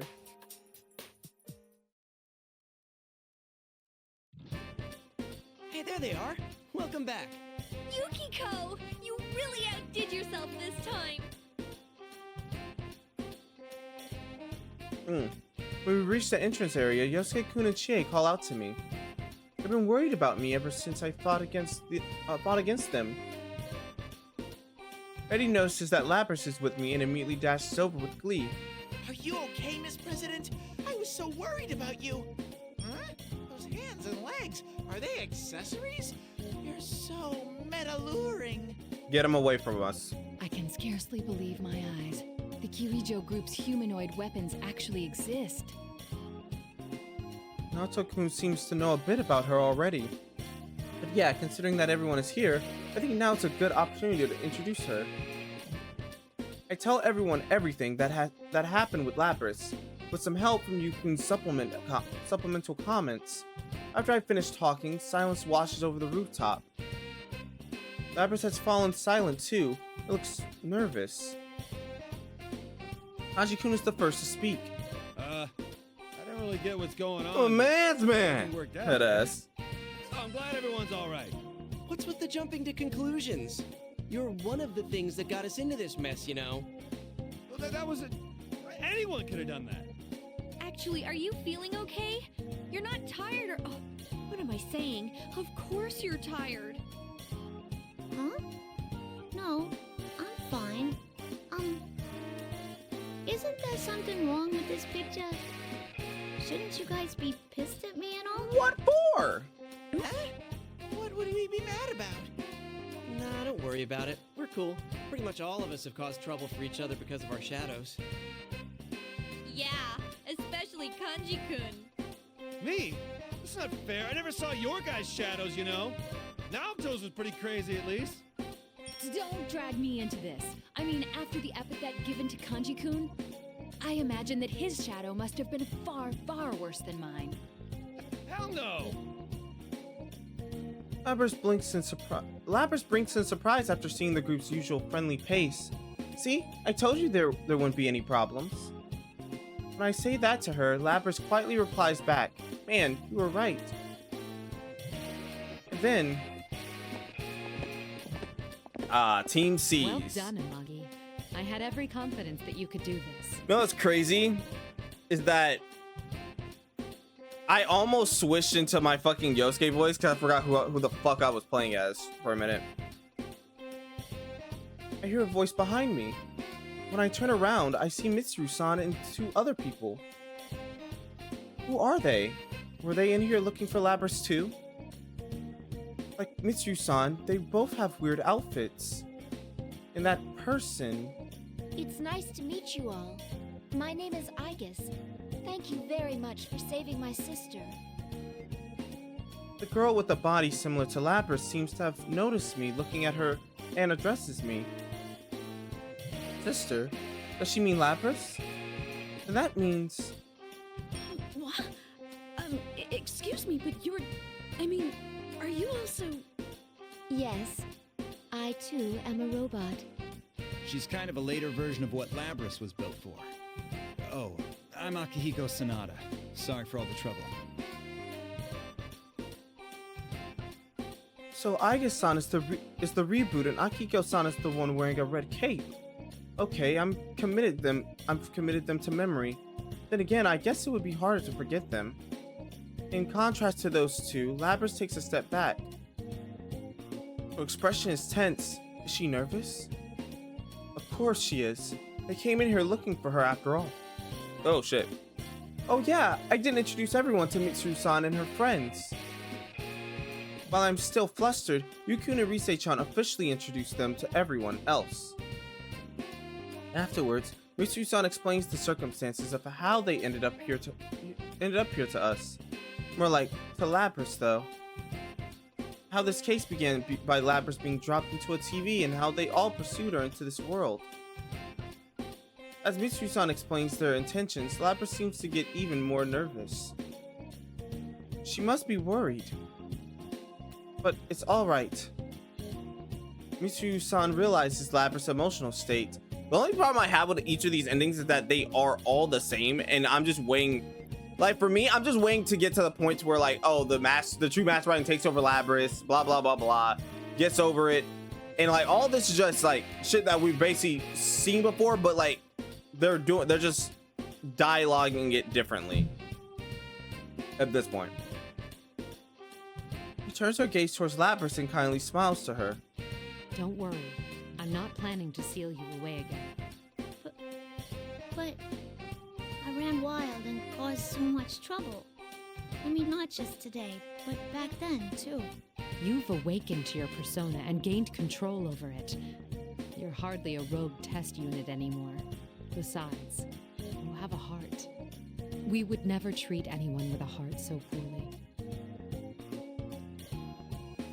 Mitsuru-san really is as kind as I thought. Her emotions seem to have reached Lapras as well. She seems about to smile to answer Mitsuru-chan. Oh shit. Her expression goes blank and she suddenly stops moving. Huh? What's going on? Huh? Lapras' recognition signal has been interrupted. Someone is hacking into her. Recognition signal. Hacking. What does she mean? Exactly what she said? Hello? Okay. Just I'm about to reach towards Lapras. It's not over yet. A completely different person's voice came out of Lapras' mouth. Upon hearing that, Mitsuru-san noticed something I don't, and mutters it in surprise. Is this the same communication system we use? What are you standing around for? Everyone, get away from Lapras! Lapras' hand jerkily reaches towards the axe on her back. After a moment's pause, she swings at us all without any hesitation. Labrys! What's going on? I cannot gain access. She's being controlled. It isn't coming from inside this facility. The signal originates elsewhere. You mean outside the TV? This is just a little extra resistance. Now, entertain me. Labrys dashes towards us with glazed eyes. Just when everyone is shell-shocked by the sudden turn of events, I stand before Labrys. Hey, what are you doing? It's too dangerous. Isn't this part protecting her? I need to stop this. Amagi. I don't know what's going on, but there's no way Labrys would try to hurt everyone. If someone is controlling her, I have to put a stop to it. I draw my fan and face her. I made a promise to her earlier. I promised that I'd never let her suffer alone again. Please, wake up! I wish the game has like a tag system like Marvel's Capcom 3. See, I'm actually fine with it not having a tag system. It gives it personality. But I understand why. I mean, and if it did have a tag system, it would make sense because of the fact like the party, you always have a party of 4 when you're playing a normal Persona game. So I understand. By the way, let's get ready to rumble.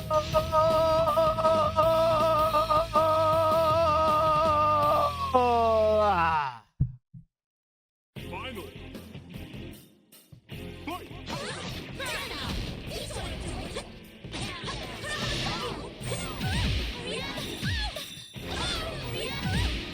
Oh, damn.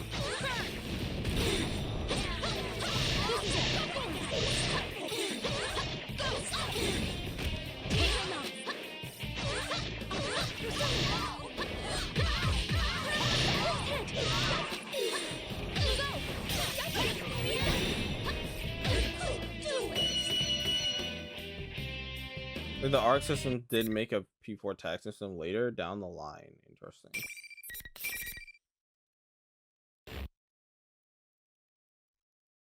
My, she was quite easily defeated. Evidently, I didn't push her far enough. Well, she is a test unit, so this is as far as my little game goes.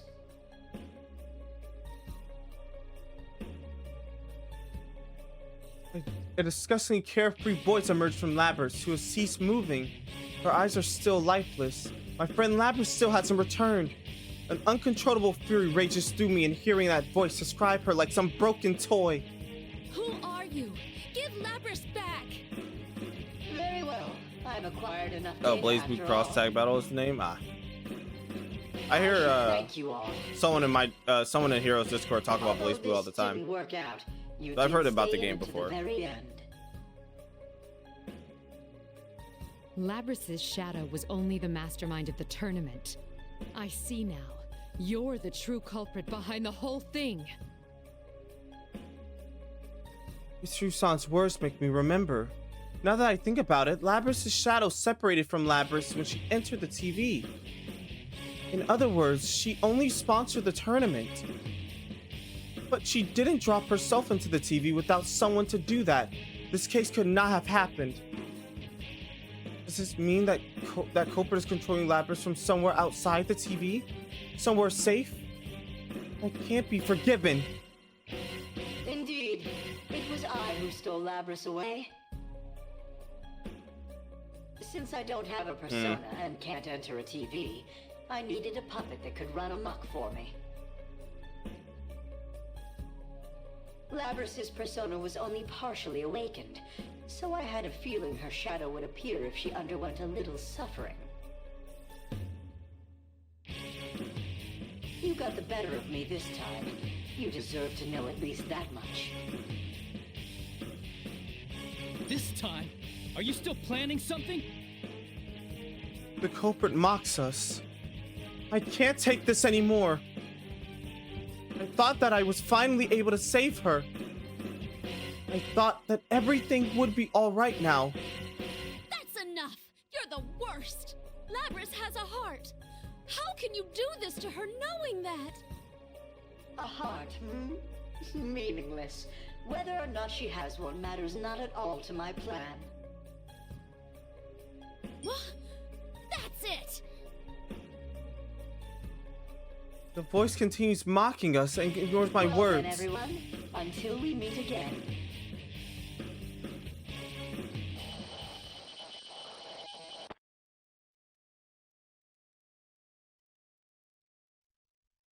It sounds like the culprit just cut off communication. At that moment, Labrys falls to her knees.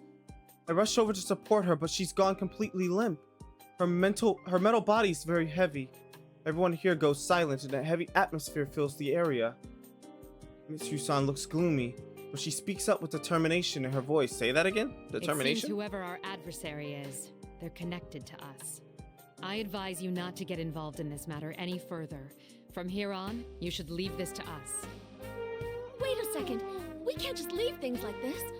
I understand how you feel, but this is too dangerous for you. We will do our best to ensure that no harm comes to you. Trust in us and let us work.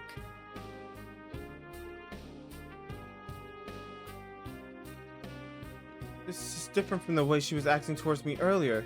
This time, Mitsuru-san isn't testing me, but completely rejecting our involvement outright. I think that's what she's saying is probably the correct course of action.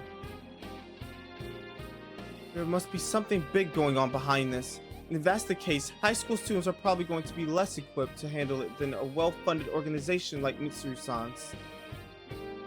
But still, I can't just back down. Guys, let's leave this to them. Huh? Are you serious? Yu-kun must realize Mitsuru-san's resolution too. This must be something we have to come to an understanding about. My mind understands that, but my heart still... Yukiko, it's best for now if we go home. Like Persona Kaz versus Ruby? What? Oh, you're talking about the Blaze Blue. Yu-kun puts his hand on my shoulder. Huh? Did I just hear him say "for now" under his breath?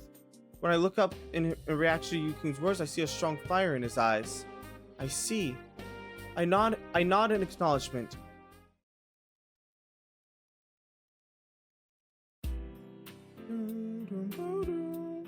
After we got out of the TV, we disbanded on the spot without much conversation. Mitsuru-san and her friends were a bit flustered to pop out at Junes in the midst of a bunch of shoppers. That goes for all of us, really. With this many people looking out of the ordinary, we did cause a bit of a stir. I regret that we had to part there so quickly because there was much more that I wanted to say. But I know that there was no way I could really express everything anyway. When I return to the inn, the day's exhaustion hits me all at once.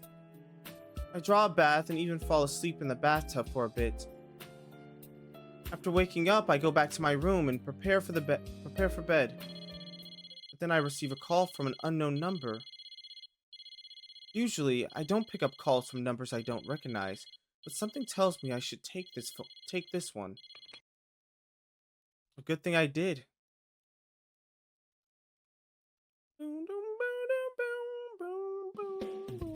And allow me to thank you once again. You did a lot to help today. Mitsuru-san steps out of the long limousine parked in the outskirts of the shopping district and bows deeply to us. We're still in Inaba, but she and this big black limousine are so out of place, like we're someplace else entirely. I can just tell that everyone around is watching us. Since Mitsuru-san and her friends have finished investigating this case, it seems they'll be leaving Inaba. Standing next to her is Labrys. She's the one who called us so we can say farewell in person. Come on, Yukiko. We have to see her off properly. Huh? Yeah. Labrys was controlled by the culprit back on the roof, but there seems to have been no major issues with her body, so she looks like she's going to be fine. I should be happy knowing that she's safe. I should be smiling, but I just can't. I end up sounding downcast when I speak. You really are going with them. want to miss you guys, but I've made my decision to throw in with Mitsuru-san. I want to capture whoever's behind this, whatever it takes. You know how you protected me this time. Now it's my turn to repay the favor. I'm about to say that she doesn't have to worry about such things, but I stopped myself. I see, so Labrys made this decision herself. I wish she could stay here with us. But if my friend made this decision, then I need to support her. And I'm definitely gonna be back someday. So, why don't you give me a rain check on that promise? Sound good? Yeah, that's all right. It's still a promise. Hearing that, I'm finally able to smile for Labrys. She's right. It's not like this will be the last time we see each other. Our promise will never change. I'll be waiting for you, though. If you break my promise, I'll make you rue the day. Rue the day is crazy. No, who talks like that? Labrys laughs and shrugs at my joke. I need to protect this place. The place that she promised she'd return to. It's not just succeeding my family at the inn anymore. I have another reason I need to stay here. We'll all be waiting for you. Come back soon. Everyone else feels the same way. It's sad to have to part with someone after just becoming friends, but we all believe that we'll see her again. Labrys looks like she's about to cry, but she manages to keep her smile and nods.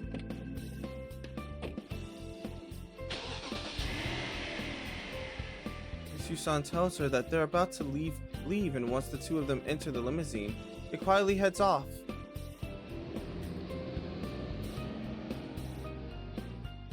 Labrys pokes her head out the window and waves back at us. Keeps waving until we can't see the car anymore. Oh, she's really gone. Yeah, but she said she'd come see us again, so enough with the pitiful frown. What? Did you just call me pitiful? What an incredibly rude thing to say to an idol. Just so you know, I've done a lot of ads for companies under the Kirijo umbrella. I wish I could have introduced myself better. Just like that, we're back to our normal selves. It is sad that Labrys isn't here, but Kanji-kun is right. And Golden Week has just started for us. I wasn't able to prepare another boxed lunch so quickly after yesterday's event, but instead, I have a great suggestion. Hey, why don't we go to Junes? We haven't had our welcome back party for Yukon yet. Great idea, Yuki-chan. I was just thinking the same thing. You're right. It's been a while too, so let's all go there and catch up. Yosuke-kun and Yukon glance at each other upon hearing my suggestion. Could they be scheming something? All right, sounds like a plan. We have a few things to talk to them about too, right, partner? Yeah. I love this theme so much. Those looks. That's like some kind of secret friend wink, isn't it? They're definitely up to something. I'm not exactly sure what's going on between them, but I do have an idea. I'm guessing it's probably something we'll all get together for, right? We still have a lot of Golden Week left, after all. Is that the end? Or no, okay. After the welcome back party for Yukon, she and I are in the miscellaneous goods section looking at trinkets. Teddy and Yosuke-kun have gone back to work while Rise-chan takes Naoto-kun shopping. Yukon and Kanji-kun are together in the grocery area. Everyone is just doing their own thing. Boy, was I surprised when Yukon brought that up. I didn't tell her we wouldn't get involved, was it? Can you believe it? No kidding. I wonder what Mitsuru-san would say if she heard that.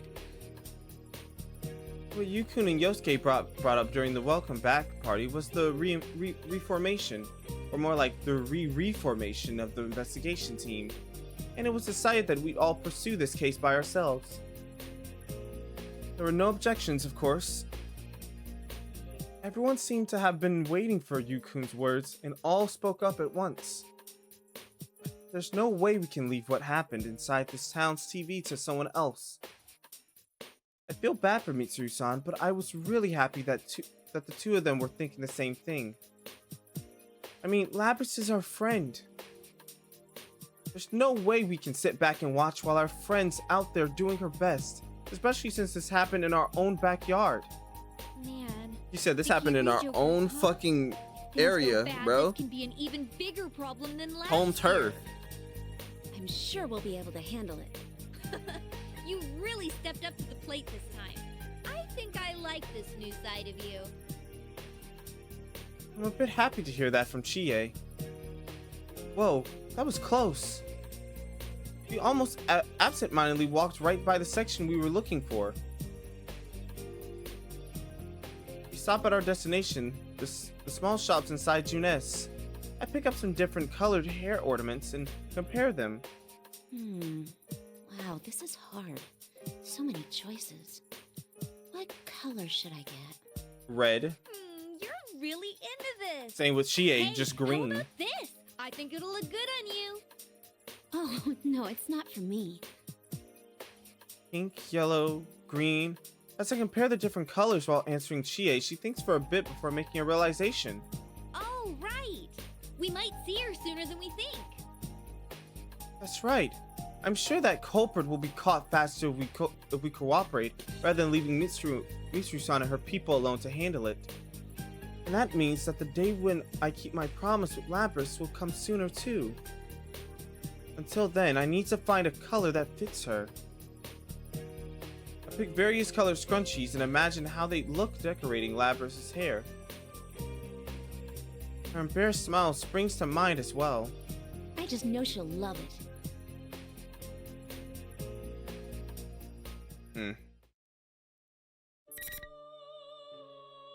Oh, just like that. I think I'm gonna save Kanji, Teddy, and Naoto for the next stream. We're just gonna split them up. Anyway. Let me finish digesting this and then we're gonna get into Kanji because my voice is gonna be fucked. Because we gotta do Kanji's voice, we gotta do Teddy's voice, and then we gotta do Naoto's voice. Exactly. That's why I didn't add it in the Killjoy point. Also, oh no, Kanji's shadow. Fuck. Yeah, that's where we left off last, huh? Let me get prepared.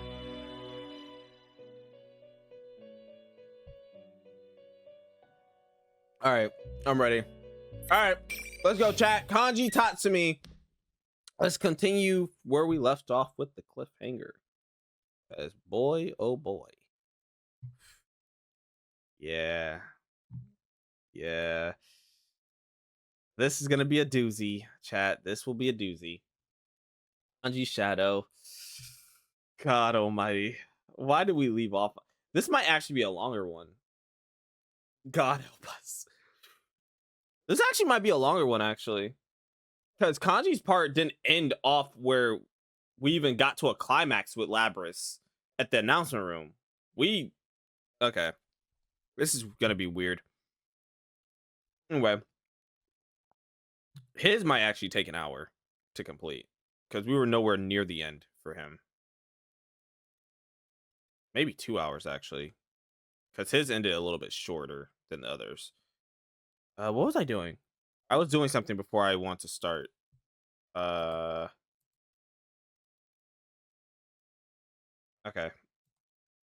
that is done. All right, cool. All right, now we can continue. All right, let's go. Continue from the cliffhanger. I was getting nervous because you were running wild, thinking this was all a beautiful dream. Jesus.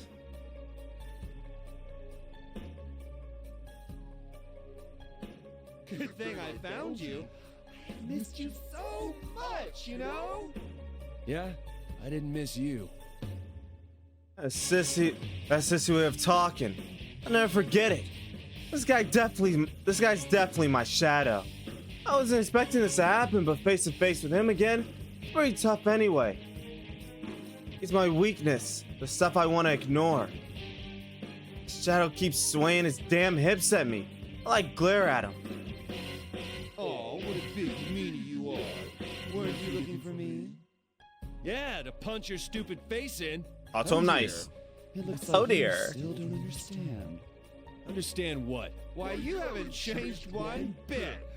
That's why I've come out.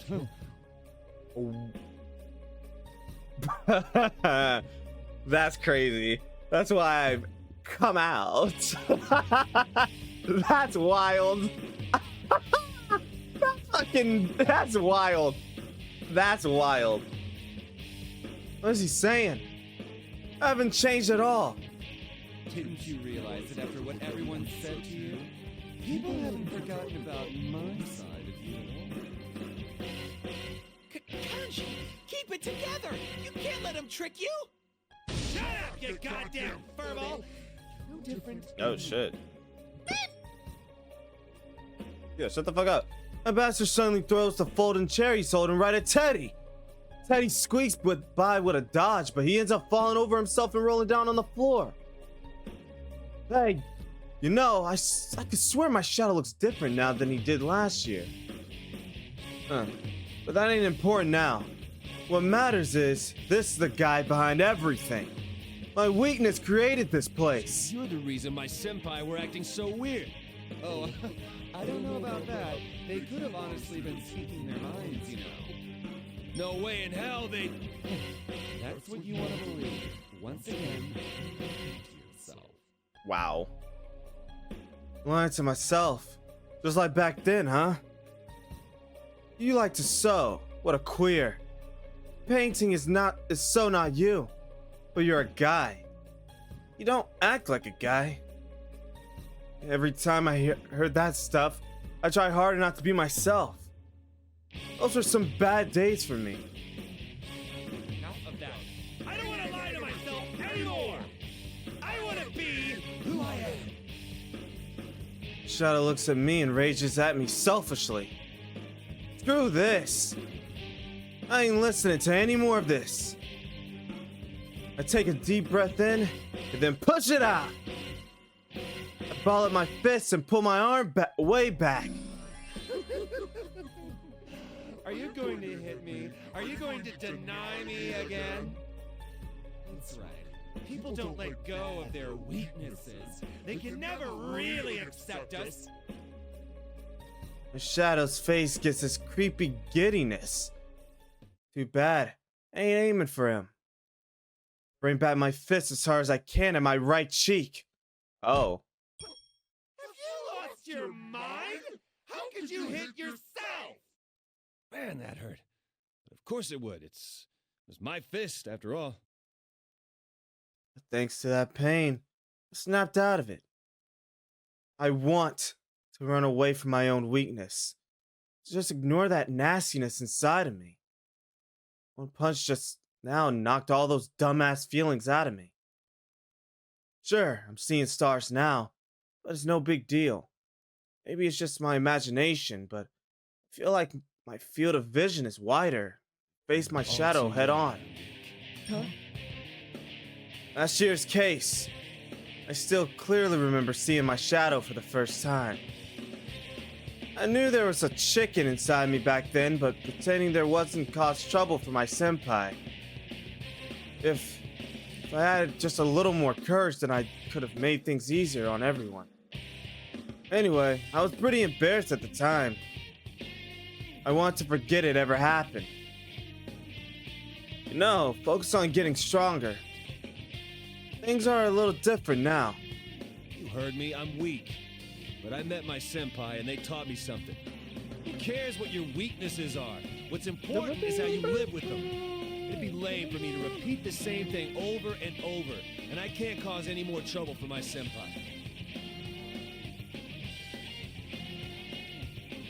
Oh, my senpai. They didn't care how pathetic I was then. They told me there was no need to force it. I could just be myself. And now they're here to rescue me. Even though I fell into a TV for the dumbest reason. Seriously, they're amazing people. I smack my fist in my palm and glare at my shadow. He's freaking out a little to see this. He's even backing up in fear. If you're really me, you should already know. Oh. Fists never lie. Oh, he said, square up, bitch. better hurry up and get back inside me, goddammit! Oh shit, he said, run them hands. He said, run them fucking hands. Oh, let's get ready to rumble!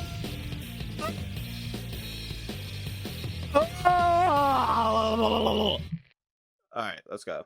Final. Yeah.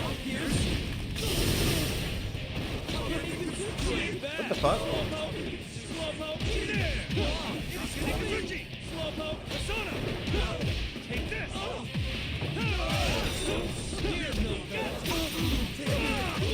Oh shit.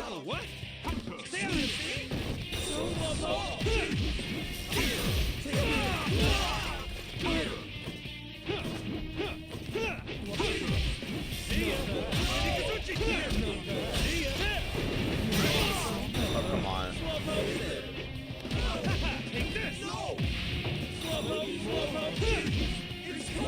What? Break it half! Take this! What? Don't underestimate these guys. Slowpoke! Eat this! One more!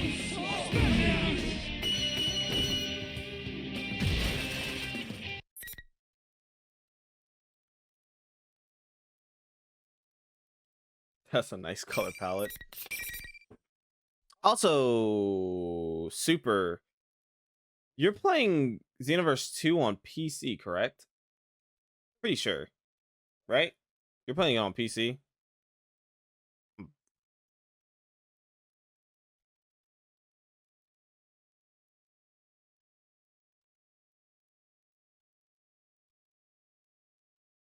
Oh, you got it on PS4 too, okay. Which one are you playing it on now? Are you playing on PS4 or PC? Actually, which one are you investing time more in? That's what I should say. Your PC. Got it. Case closed. Now that's my shadows. Now that my shadows defeated this dumb Grand Prix in too. I feel like I did something pretty good here. Yeah, I did it. What happened last time? Turned into my persona and... Wait just a minute. A persona is just another form of a shadow, right? But I was just using my persona on my shadow. If the shadow's there, you can't use your persona. So since I could, my shadow wasn't there, or was it? Which is it? This makes no sense. Did I not push him far enough? Oh. No, I didn't make any mistakes. The power he drew from his bonds was just stronger. Huh? There's something still missing to turn a persona back into a shadow. Turn a persona back into a shadow.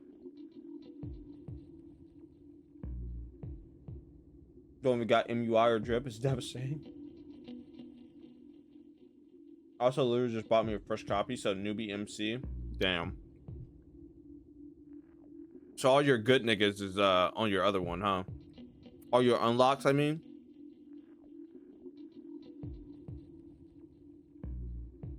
That's unfortunate. What the hell is he mumbling about? Is this thing really my shadow? I'm sure he looked kind of more, you know. Wait a sec. Where'd he go? He was standing right there, and now he's gone. What the? What's going on? When did he disappear? There's a lot of fishy things about all this. Well, if he's gone, at least he can't cause any more problems. Looks like we did it. Well, I guess so anyway. I can still use my persona and everything, so that means I didn't lose. I should let it. I should let. Wait, Anyone, what? please answer me.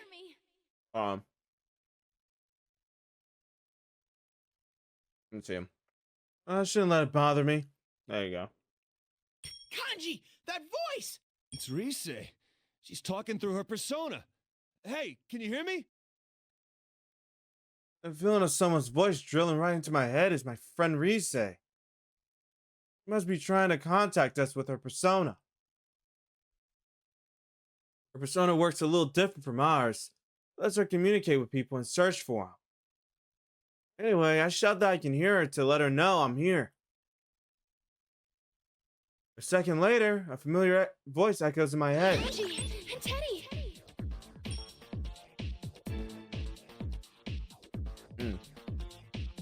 I thought I'd only play the game for fun. My highest level character is level 9. Is that the max level? Or maybe it's not. I think they updated it. No, I know 90 is not the max level. I think 99 is the max level, but I think they updated it.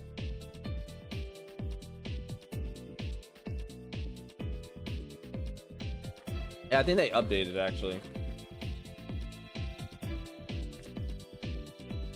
Yeah, 180. Damn. Yeah, that's how long it's been since I actually took Xenoverse seriously, by the way. Guess she noticed me. Rise wasn't acting like herself over the PA system, but she sounds like she's in real trouble now. She's kind of desperate. Not at all like the one coming over the loudspeakers. I don't usually talk much, but I put my life in her hands before. Trust me, I know when she's being serious. Something happened, right? Where are you now? I'm in the announcement room, and... Rise? Rise! Nope. Answer me, damn it! Off to the fucking announcement room. Announcement room. This president was headed there too. That place was dangerous after all. The shadow that disappeared. You tell me it actually ran away? Is that thing still causing trouble in the announcement room? Damn it! Compared to last year, this one sure doesn't know when to quit. If that's what's going on, I can't waste time here. Kanji, wait for me! Don't leave me behind! Hey, he's yelling at me for some reason. Like he's pretending there's one of those invisible walls right there. Oh, sorry, dude. I got places to be. No time to waste. I'm going on ahead. I leave Ted and run full speed towards the announcement room.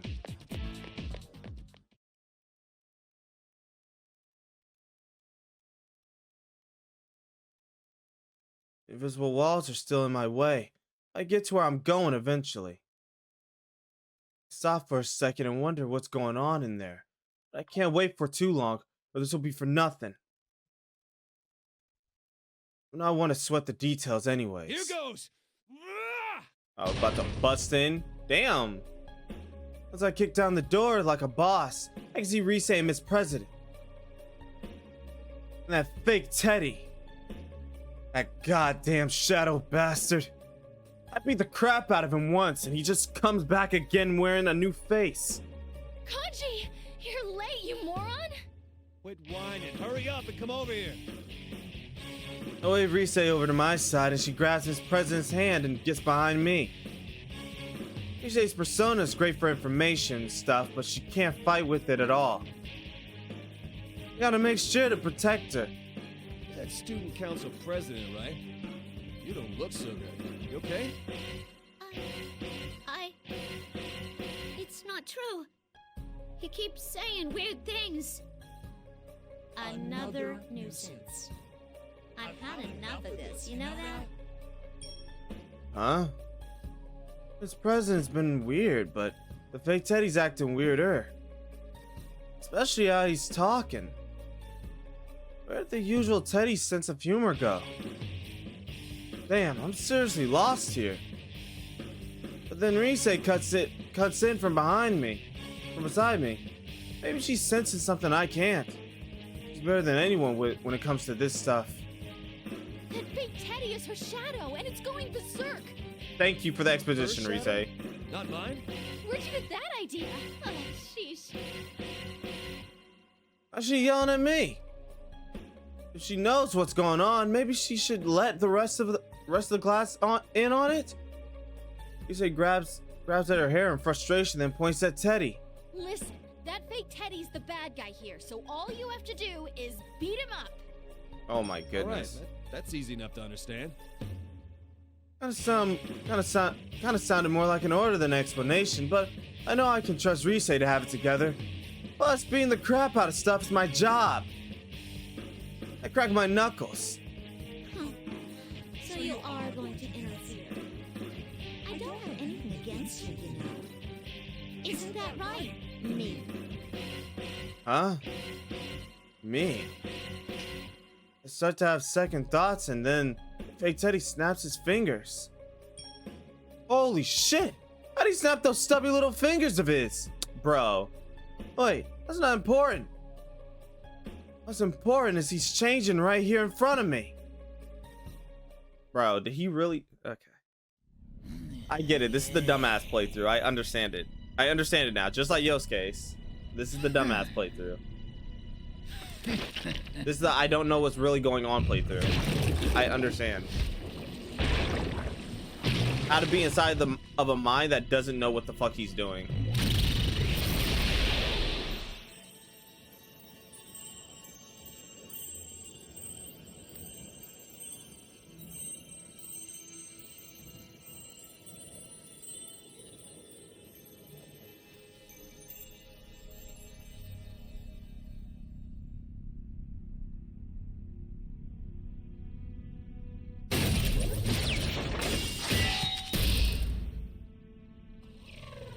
That shit is still tough.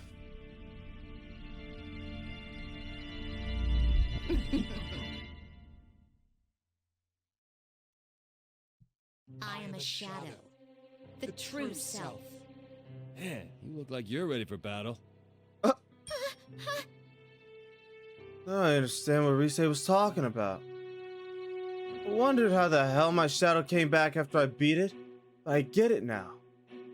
It's not my shadow this time, it's hers. The shadow's face looks like Miss President, but the body's totally mechanical. She yelps a little at seeing her own shadow. I don't blame her. It was tough to see in mine again, even though we crossed paths before. Why so scared? What's wrong, me? Take a good look. Come on, don't look away. You can't hide from yourself forever. Shadow laughs like an idiot at Miss President. The Miss President crumpled on the ground and snaps her fingers again. Then... what the hell? What am I seeing? This time it ain't the shadow that's changing. It's Miss President. What's going on? No! Don't look at me! I'm not like this! Amadeus! The hell? A machine? No, a robot? Miss President cries out and tries to hide it, but there's no hiding what she looks like now. Her legs and arms turn mechanical. They're like the shadows. What does that mean? Come on, take a closer look. That's her true form. She was deceiving herself. She really thinks she's a human, living a normal life at school. To reinforce her make-believe is real, she prevented herself from accessing any memories that could contradict that. She even sealed away her own name. That's not true! I'm human! Are you? Hurry up and remember. You're a weapon, a mere tool. The 5th generation anti-shadow suppression weapon, Labrys. That's my name. Our name. Labrys, a machine, weapon. This girl's not human. The shadow wasn't doing the usual funhouse mirror thing. That's really what Miss President looks like. The shadow keeps babbling on about stuff I can't understand. But when she said weapon, was she talking about Miss President? Aren't weapons supposed to be more like pew pew and kapow? Oh, she does look kind of like that now, but Miss President's different. When I first met her, she was a normal girl, just like all the others in my neighborhood. She's no different from anyone else. That's not my name! Hey, we gotta stop spacing out. Stop! Don't say any more! You say notice too. and hurries over to Miss President, but she's not gonna make it. That's... You're not me! Yes, that's right! I'm not you! I'm myself! Ah, cooked.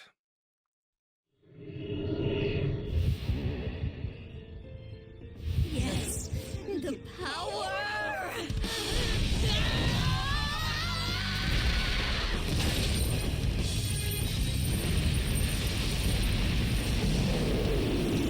By the way, I got sweet potato pie, by the way, chat.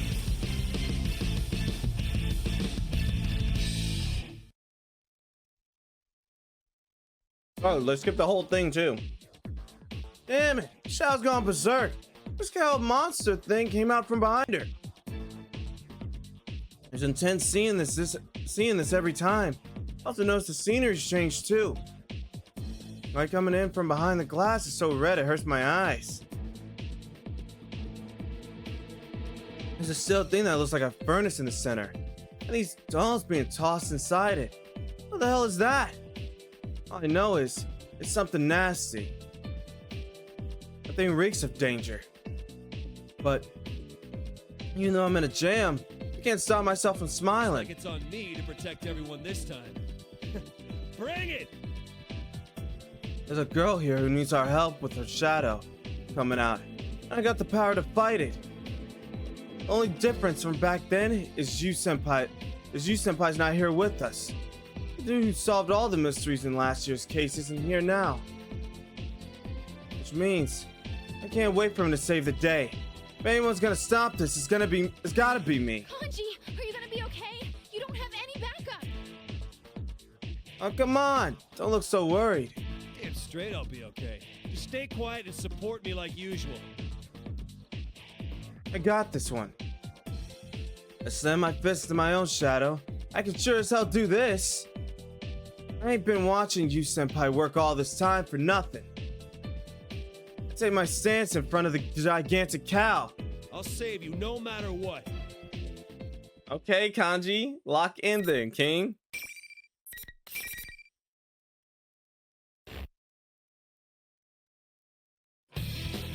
Let's get ready to rumble!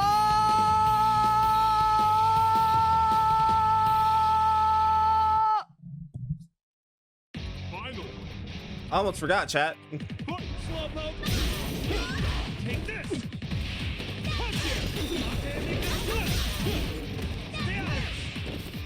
Slowpoke! Don't push so much! Slowpoke! Take this! Nikazuchi, Slowpoke! Nikazuchi! Oh, what? Slowpoke! Slowpoke! Nikazuchi!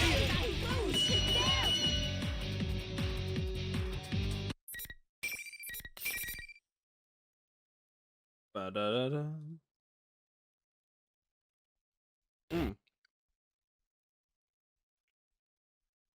All right, it's calmed down.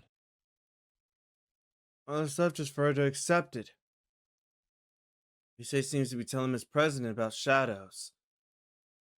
I should let Rise handle it. They're both girls.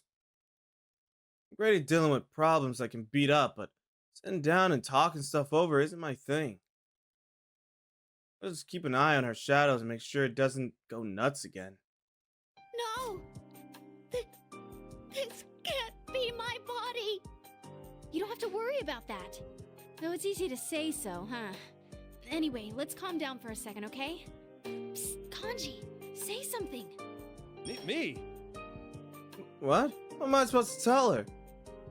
I don't know any more about Miss President than she does.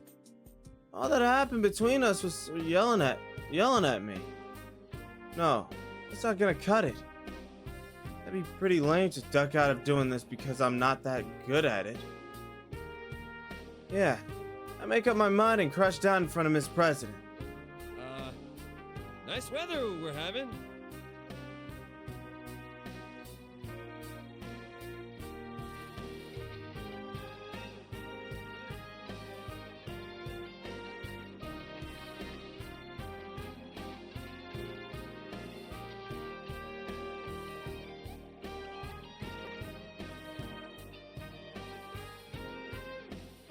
This is some damn good pie.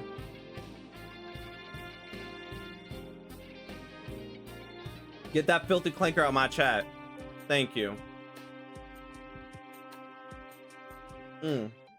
That's some damn good pie, bro. Anyway, where were we? Oh, right. Nice weather we're having. What are you being so stiff for? Shut up! She's a student council president. I gotta, you know. No. Just thought I should try to be more polite, damn it. He's saying I yell at each other like usual. Ah, crap. This president's looking at us like we're crazy. Oh, okay. You gotta get serious here. What should I say? Where do I start? It's confusing, but I try and think how to help. Anyway, why don't you try talking to us? We'll listen to whatever you're saying. That's right. Our shadows emerged when we came here for the first time. We went through the same pain as you. I think that should let us understand you at least a little bit. Talk! Then Labra slowly starts talking about her life. How she was created as a weapon. And how she had to fight other units just like her so they could run experiments. Seriously, man, sounds like she was forced to kill her own friends. That's insane. Just way too cruel.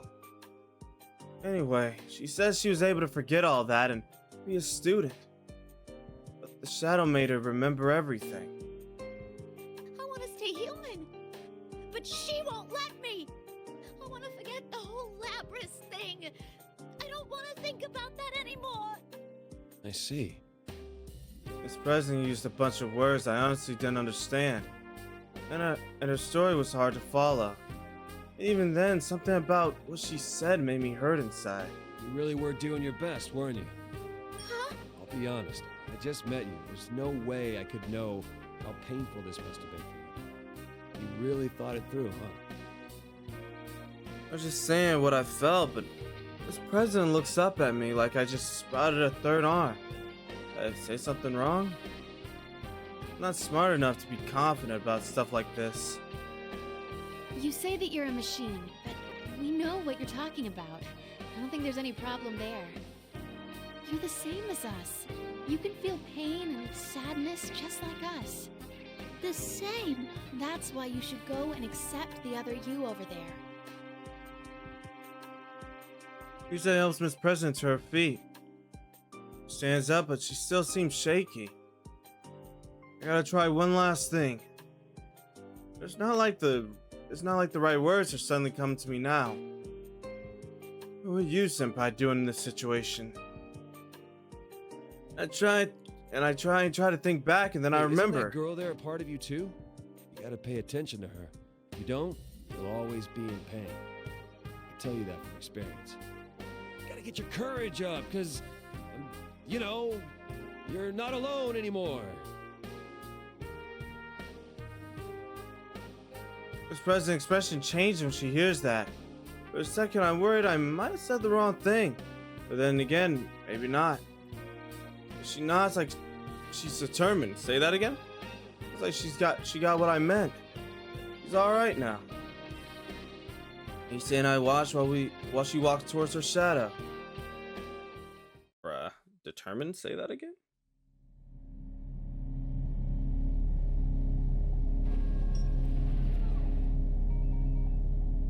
I'm sorry I ignored you all this time. I was the one who left you all alone. Chick-fil-A got a Grinch meal coming out Sunday, Chad? What the fuck? Let me see. Can I fucking... No. You are Chad, me, after all. what the fuck am I looking... Chick-fil-A got a Grinch meal coming out? Look at that shit. What the fuck is that?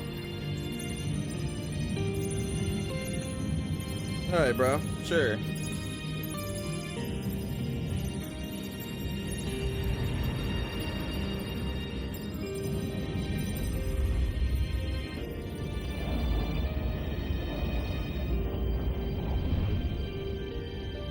This is my persona.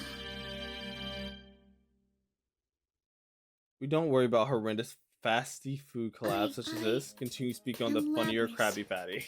The 5th generation I anti-shadow think that's weapon. AI. I think, That's but my still, real name. that shit is wild. She says her name carefully and looks at us, kind of like she did when I first met her. More dignified than that, maybe. It shows she's accepted her weakness. Things she didn't want to admit. Kanji-kun? Rise-san? Thanks. Seems like I was forgetting things that I shouldn't have been. But now, I feel so light I could float away. It's like how scared I was before was just a bad dream. No need to thank me. The really hard part was all you. Anyway, good thing no one was hurt. Yeah, and I can finally call you by your name. Labris is such a cute name. Come on, don't say that. It's not really true. I never tasted the Grimace Shake, but I do remember the memes that came out of it. We're so out of breath, listening to them talk about nothing. It's finally over. Looks like Senpai and the others are all together. The invisible walls must be gone. All right, I think we're done here for sure. So we should hurry and catch up with them. Yusei says to leave it to her and start searching for the exit with her persona. Finds out that the lobby we used to use is up on the school's rooftop now. It shouldn't be in this world anymore, but then the school got created here. I was surprised that lobby's back too. Looks like we'll be meeting up with our other friends here in this world. What Rise told me, they're mostly all here. Chie senpai, Yukio senpai, Yosuke senpai, Teddy, Yu senpai too. Got surprised to hear that even Nato's here. She said she was too busy with work to come along. Looks like everyone from the investigation team is here now. Come on, let's go, Labris. I know the memes. Haven't tried it. Yeah, when it was available. Actually, is it still a thing, or was that? I think it was limited. It was only a limited type of thing. The Grimace Shake. Bro, the horror films that was made out of the Grimace Shake, that was crazy. Laboratory's up next to me, and me and her, what the fuck? And me and her and Rise all run together. Okay, got it.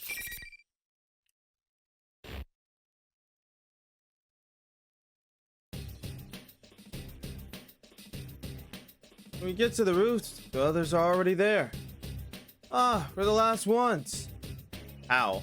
I feel kind of embarrassed that everyone welcoming us. But you senpai's here, and I haven't seen him in a while. Senpai, long time no see. I totally did it this time. Yo, Mina, is it bad that I was locked in on Hades 2 right now with you in the background when I heard Naoto and it low-key fucked me up? Chest butterfly.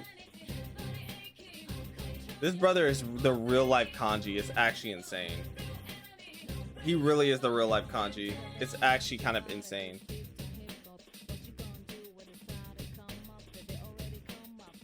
Yeah, Rise told me. You did an excellent job.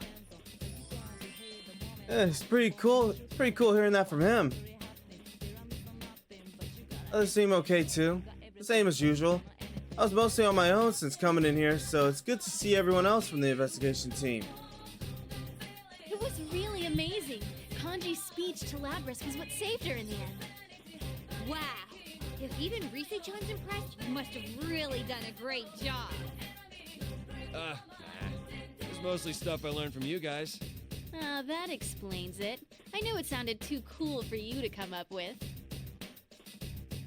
Come on, why'd you have to say that? I'm soaking over that. Rise makes a quick round of introductions. For someone as complicated as Labris, Rise handles it like a pro.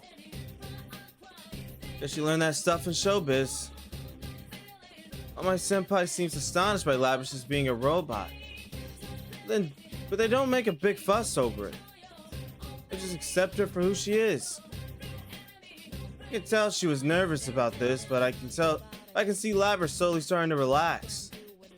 I wonder if that's what I was like when I was rescued. Can't even begin to explain how much my senpai being so casual with me helped after they seen my weakness. These guys are the best, and I'm proud to be their friend. Well, the stuff with Lapras is settled now, so it's my turn to make things square. Stand up straight and face my senpai. Hey, everyone. Well, I wanted to tell you something. What's the matter? I'm gay. No, it's okay. Chie senpai, Yukio senpai, Yosuke senpai, and Teddy. I bow deep in apology towards the four I caused the most trouble for. Really sorry my shadow put you through a big hassle again. Huh? Wait, you still haven't figured it out? Figured out what? Who did you defeat just now?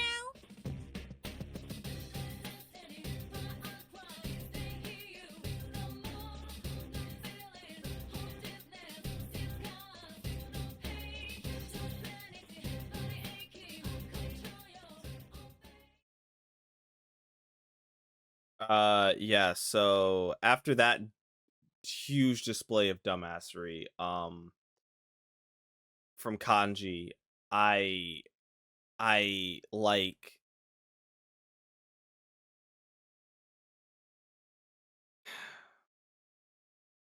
this nigga really got down on all fours, bowed down to Yosuke, Chie, Yukiko, and Yu senpai and said, and I quote, "I'm sorry for all my shadow has caused you. I deeply apologize." Chie literally had to be like, what the fuck? Yosuke and Chie was like, wait, what do you mean? What do you mean? You haven't figured it out yet? Kanji verbatim said, figured out what?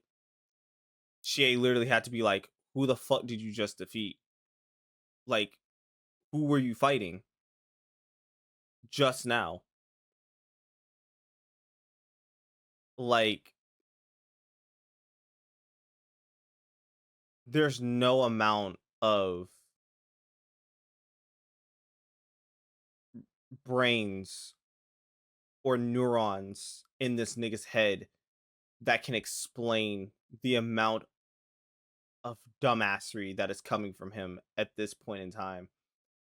Like, this actually surprises me to levels of degree that you would not comprehend, to a point where like I'm actually thinking about logging off of this game because I fear that I'm getting infected with the brain rot that Kanji has been consumed with. But I will not. And instead, I will be continuing tonight. But just know, once this nigga's part is over, I cannot wait to get to Teddy's part. And then finally, we're probably going to end it off on the 2000 IQ detective. Because our neurons will have to recover after experiencing Kanji's brain and being inside of his mind. So, yeah.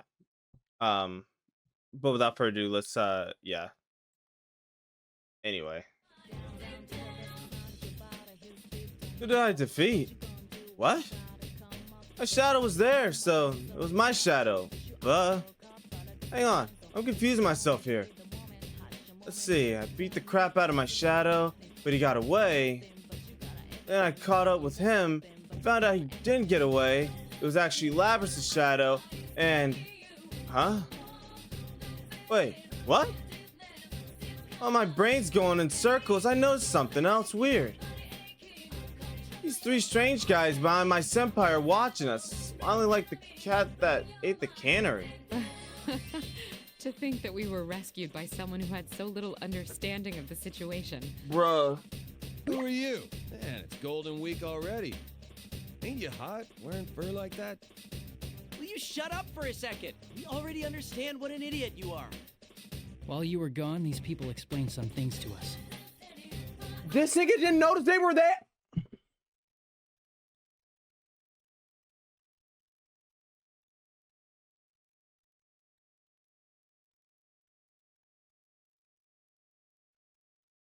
I need to hurry up with this part. I fear that my brain is slowly rotting.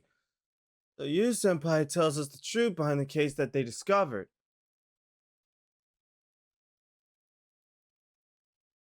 I know, bro, he thought it was a dream. But like this nigga's brain cells, even after discovering that it wasn't a dream, he's still in limbo, my nigga. That nigga he's not real. So Yu Senpai tells us the truth behind the case that they discovered. They, being Mitsuru Kirijo-san in the white coat, Akigo Sanada-san in the red cape, and Aiga-san who's a mech like Labris. Seems like they're all part of the Kirijo group. Man, all three of these guys mean business. They're like all hardcore fighters who've seen a ton of combat all over the place.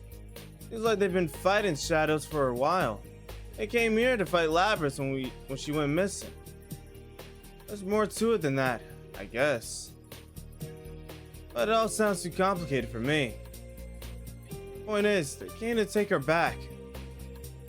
But not to do anything bad to her.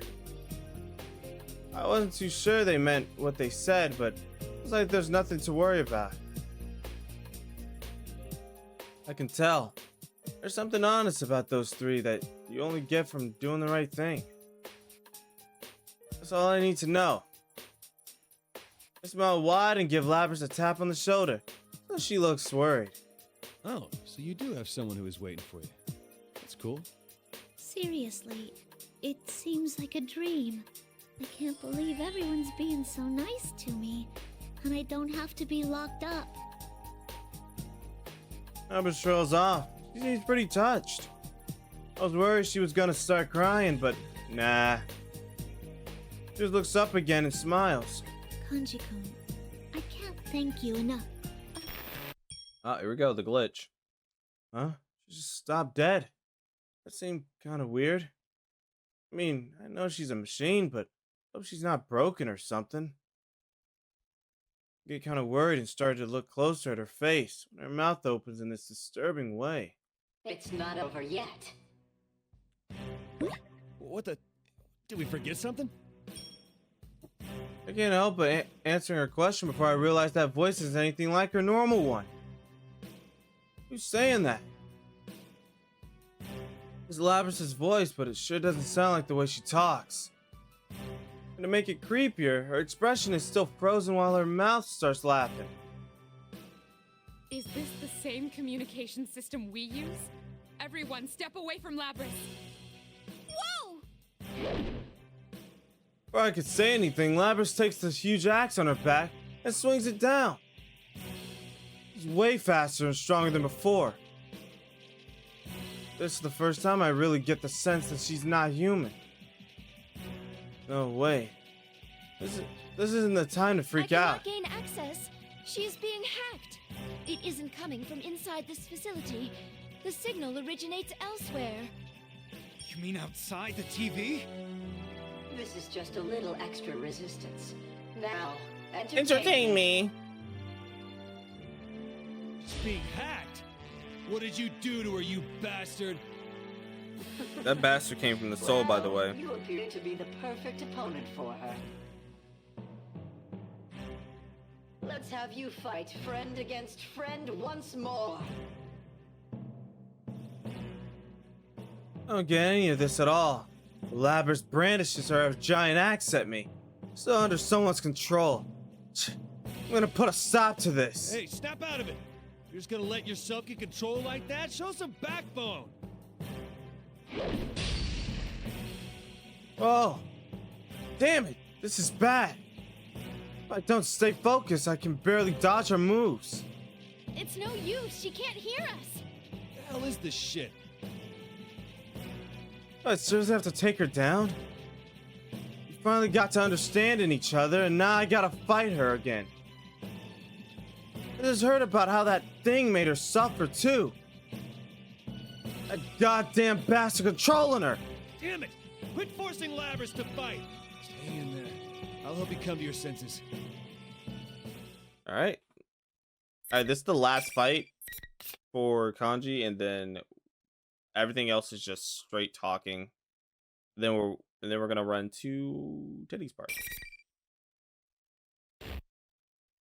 Let's get ready to rumble.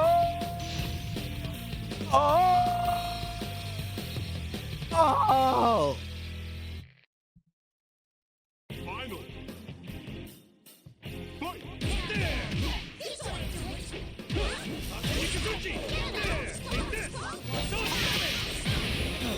Take this! One! Out of space! There! Eat this! Slowpoke! Take a good tip! Slowpoke! Good! Take this! Right! One more! Smash down! Take a good tip! Good! Take this!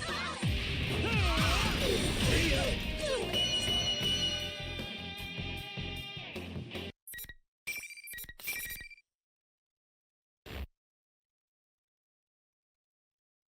My, she was quite easily defeated. Evidently, I didn't push her far enough. Well, she is a test unit, so this is as far as my little game goes. Labris isn't moving. She's still talking. Hearing it makes me sick. And whoever it is keeps talking about Labris like she's not even a person. Show yourself, you freaking coward! Who the hell are you anyways? Ah, yes. I should thank you all.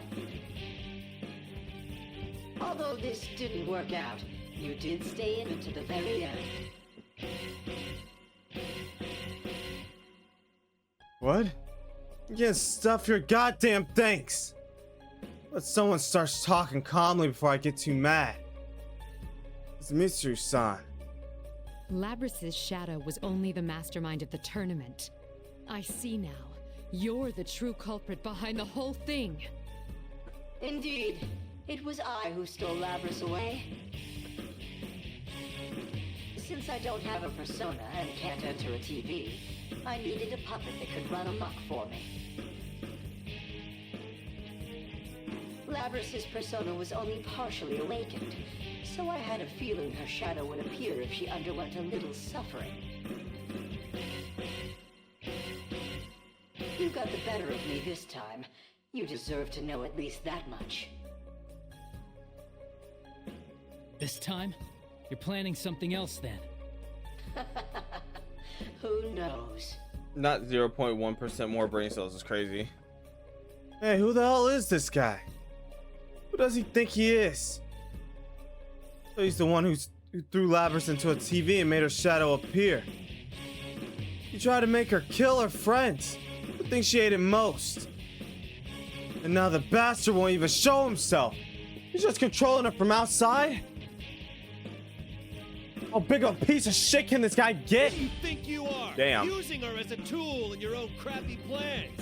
There you go. But she Fucking is cords. a tool, just a machine. What concern is it of yours? The voice sounds annoyed when it answers me. Of course we're concerned about her. I try to answer it, but the voice keeps going all disgusting like I don't get its point. It's no use. Nothing's getting through. What kind of sick bastard is this? Well then, everyone, until we meet again. The voice completely ignores us and suddenly cuts out. Labris crumples to the ground like a toy that ran out of batteries. I guess I catched her, but she looks unconscious. I don't even know what to think now. Damn it! I was with that asshole. This machine is wild, like it ain't sentient. Can't help but yell out. I'm so frustrated that goddamn voice doing whatever you wanted. He saved her. She was having a good time. But why put her through all that?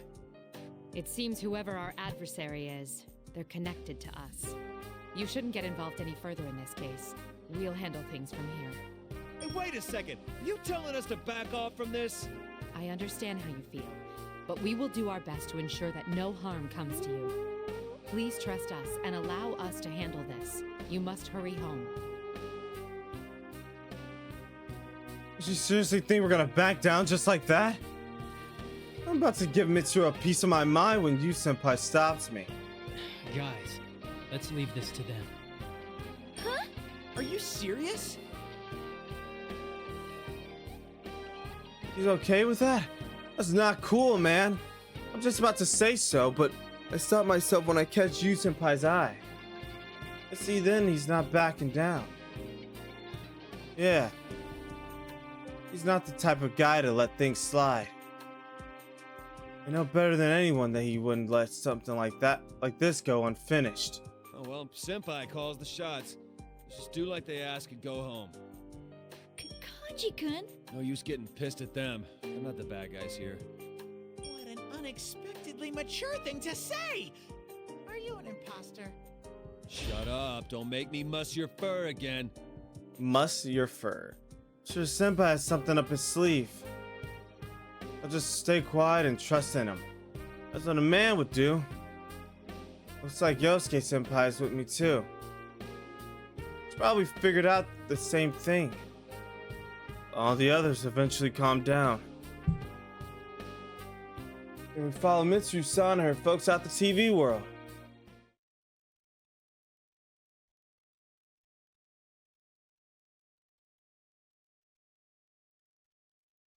We exit TV and stand in the usual Junes department. Mitsuru-san thanks us again and they leave in a hurry.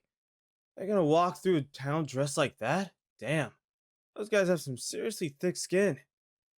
Me though, I know it's lame, but everything catches up to me. Everything catches up to me and I sink down on the spot. Well, it seems like everyone's exhausted from going back into the TV world for the first time in a while. So the investigation team splits up. For now, I guess the case is over. Alright. Ow! Damn it, my entire body hurts. Even after a good night's rest, my muscles are still aching like hell. Now that I think about it, I was there for more than a whole night. This time. Yeah, guess I should get in better shape. Even with all this pain, I can't stay in bed. I force myself to get up and jog to where we agreed to meet. Where was it again? Wait, never mind. I got it. That's gotta be them. Bruh.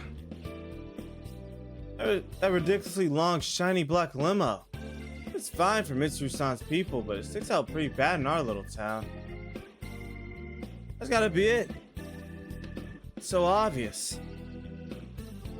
I'd be pretty damn surprised if it belonged to anyone in Inaba. When I get there, my senpai are already standing around. Labris is there too and looks at me. She smiles when she sees I'm here. Thanks for coming. I wanted to give everyone a proper goodbye. You really are leaving. You could just attend the real Yasogami High, you know?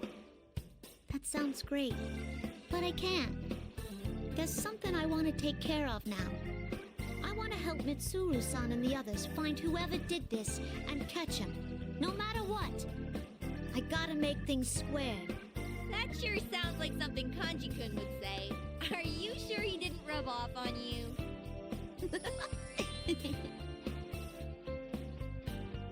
Chie-senpai's joking around, but it seems like Labris really does want to make things square. Huh? Am I really rubbing off on her? Nah, it just shows that Labris is someone who sees things through. I mean, even when she thought she was student council president, she had balls, telling me off as soon as we met. Look at her, smiling cheerfully. Now that's what I like to see. Labris, it's almost time. All right. Well then, goodbye, everyone. Oh, come on. Just when she was starting to crack. It was like we're back at square one again. As soon as Mitsuru-san said that, her face clouded over and the moment was ruined. Even Rise, who finally stopped complaining, seemed like she was ready to cry. Sheesh. I thought I should step in one last time. I call out to Labris as she's reaching for the limousine door. That ain't how you do things. Huh? I mean, think about how sappy she was being earlier. Give a proper goodbye. Hell with that. Rambling on ain't my thing. I don't know if I was gonna say what I was gonna get through to her. Wait, what? Hold on.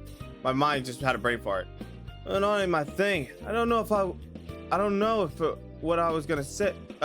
What the fuck? I'm getting tongue-tied. Rambling on ain't my thing. I don't know if what I say is gonna get through to her. There you go. What the fuck? I was getting tongue-tied. Jesus. I put on a big smile and say it as loud and as simple as I can. You're supposed to say, see ya. Not some formal crap. Labris looks at me with wide eyes. Wait, damn it. Why is she tearing up even more? I start to panic and Labris laughs. Even through her tears. See ya. See, even I can do it right sometimes. Limousine carrying Labris slowly speeds up. Labris leaves with a big old smile. As we saw Labris off, Yosuke Senpai suggests we have the welcome party we've been putting off.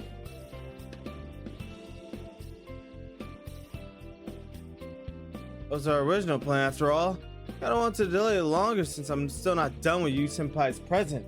But he dropped a hell of a bombshell at the party. What did he say? Well, what else? The investigation team's getting back into action.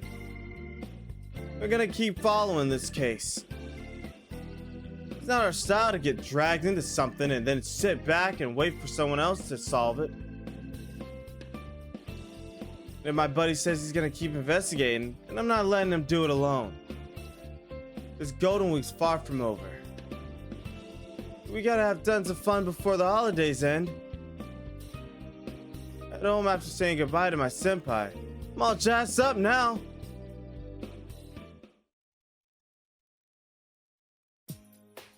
Kanji, can you come out for a moment? Man, Labby's adorbs for real? For real? What adorbs AI, if you will, wink wink.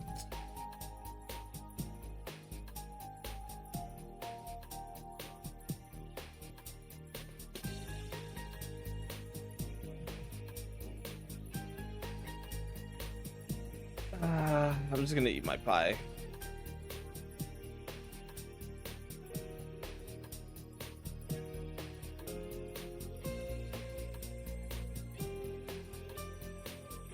Coming, Mom! Put the crochet hook down and go see my mom. I'm just finishing up on Yu Senpai's present. Got some time to help out. Once I get done with this, I should make another one. Being Labris kind of inspired me. But how instead of making a stuffed animal, I made a stuffed robot. I need you to tend to the store while I go do some shopping. I'm expecting a package, so make sure you sign for it when it comes.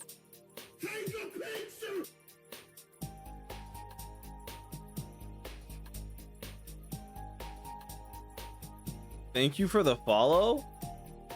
But without chatting once is in fucking sane and wild.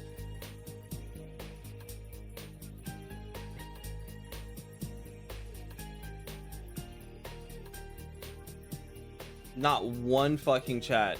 That shit came out of nowhere.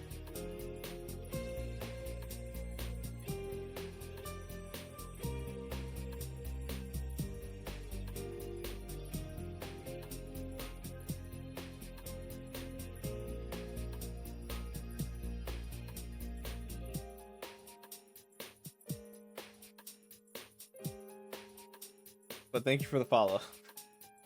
Thank you for the follow.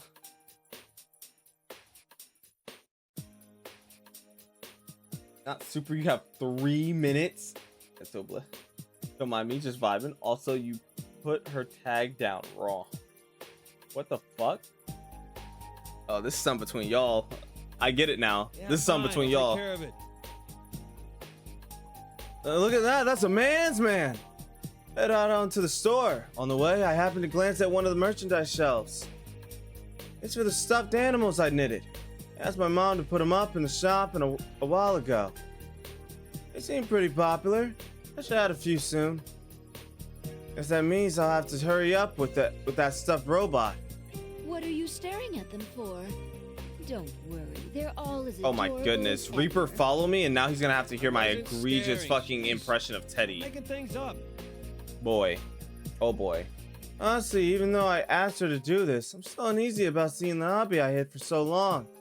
So long out on display in the shop like this. It wasn't that long ago I was still hiding it. People's reactions to it haven't been that bad. Sometimes they even sell out. But no matter how much people liked them, I guess I still was kind of ashamed of my hobby. That's what I realized during this case. I talk big to Labrys, but I gotta change too. I want to get to where I won't freak out even if my shadow comes out, or people talk about me. And even that much is gonna be a lifelong fight. So I'm taking it one step at a time. I want to be able to send these guys off with pride. Well, I'll be going then. Hey, Try not Doc. to glare at the customers, okay? I won't. Hurry up and leave. Siri suggested I come watch you, so sup. Fire. By the way, how was your nap earlier when I was on the phone with Hero? Because I heard you snore like a motherfucker on that phone. I heard.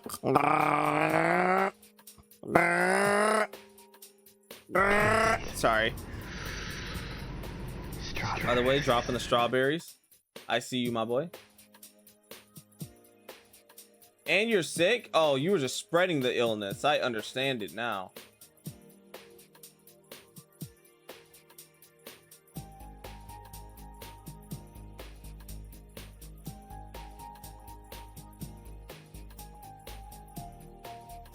The Aisha sound alert for real.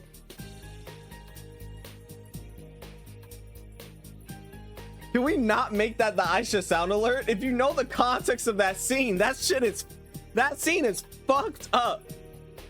Waking up thinking it was the next day. Yo, chat, have you ever had a sleep so good you woke up thought it was the that shit hit every time.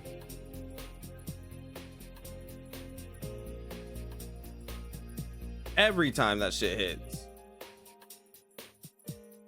Especially like after school, you fall asleep and you wake up like in the middle, not in the middle of the night, like at night at like 10, 11. And you're like, damn, is it the next day? Nah, you just woke up late as fuck. What? I see my mom off and I put on the Tatsumi Textiles apron. I'm all fired up. Let's do this. Case ain't over yet. I know. But I gotta do what I can. And I'll start by rearranging the mascots on the shelf to make them look as cute as possible. Nice. I saw it was dark and was like, oh damn. Oh damn. Alright, next is gonna be Teddy.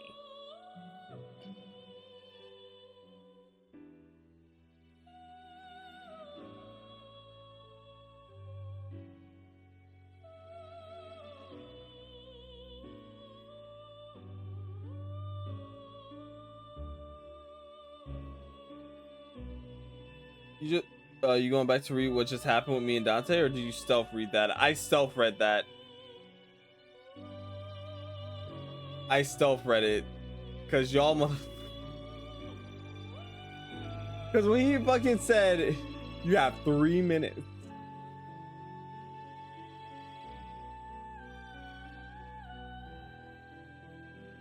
The fact that you wanted to summon him here, bruh, is crazy. Teddy is going to be interesting. Also, oh yeah, because Teddy showed up late to the fucking party, bro.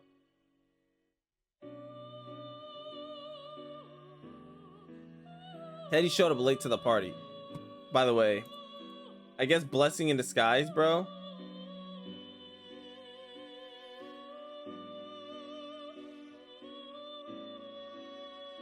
Let me actually, I do want to see something. Hold on.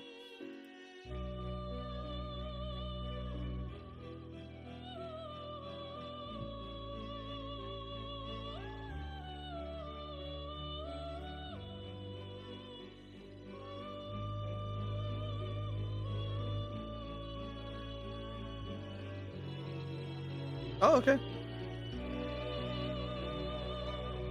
I was just looking at the account that followed me, because you know we sometimes get clankers in here that just bots. But no, that account was made like a couple years ago, so we're good. Also, why is Yosuke red? Does that mean it's canon? No. So the red ones. So basically, the reason why it's red is because that means that it's fully cleared. That means that there's nothing we can do more. The reason why the others are not clear is because there's another ending to them. That's the bad ending. So Chie has a bad. So like, remember how we got the bad ending for Chie and then we kind of rewound it and redid it? So basically, we kind of overwrote that and redid it again. So basically, the reason why it's not red is because we didn't get the other ending. So Chie, Yukiko, and Kanji have bad endings to them. But we're not focused on getting that. We're only focused on getting the good endings. Anyway, let's move on to Teddy, which I actually called that it was probably going to take us an hour to do Kanji's. Now Teddy is going to be interesting because where we left off with Teddy, that motherfucker was late to the party and she was already like saying, "No, you're not me," head ass. So let's continue. I am a shadow, the true self.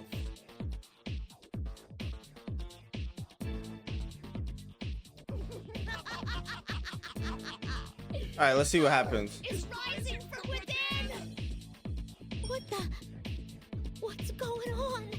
Hey, did you enjoy the P1 Grand Prix? It went exactly how you wanted it, no?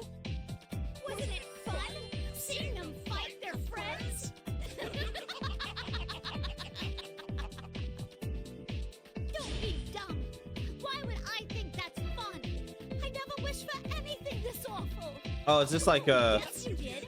You like a few minutes ago, what happened that you before wanted. Teddy entered the fucking picture. You wanted them to understand, right? Whoa! The shadow's overflowing with power. Every time the shadow presses Miss President, she gets paler and paler. This isn't good. I need to back her up. Miss President, don't lose heart! Miss President looks like she's about to cry when she turns to me. But the shadow just ignores me and keeps going.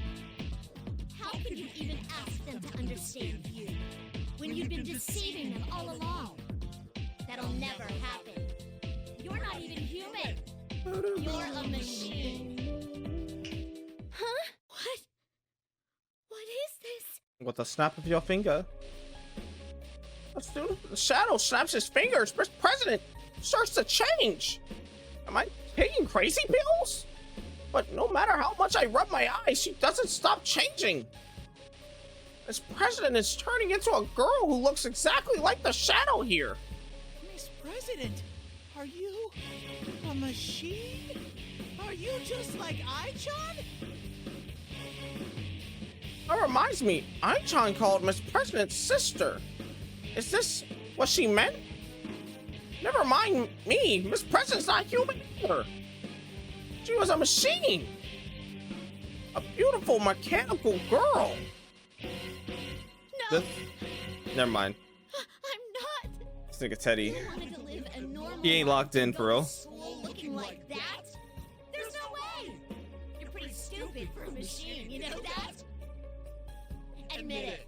You're a robot. It's about time you stop trying to fool yourself.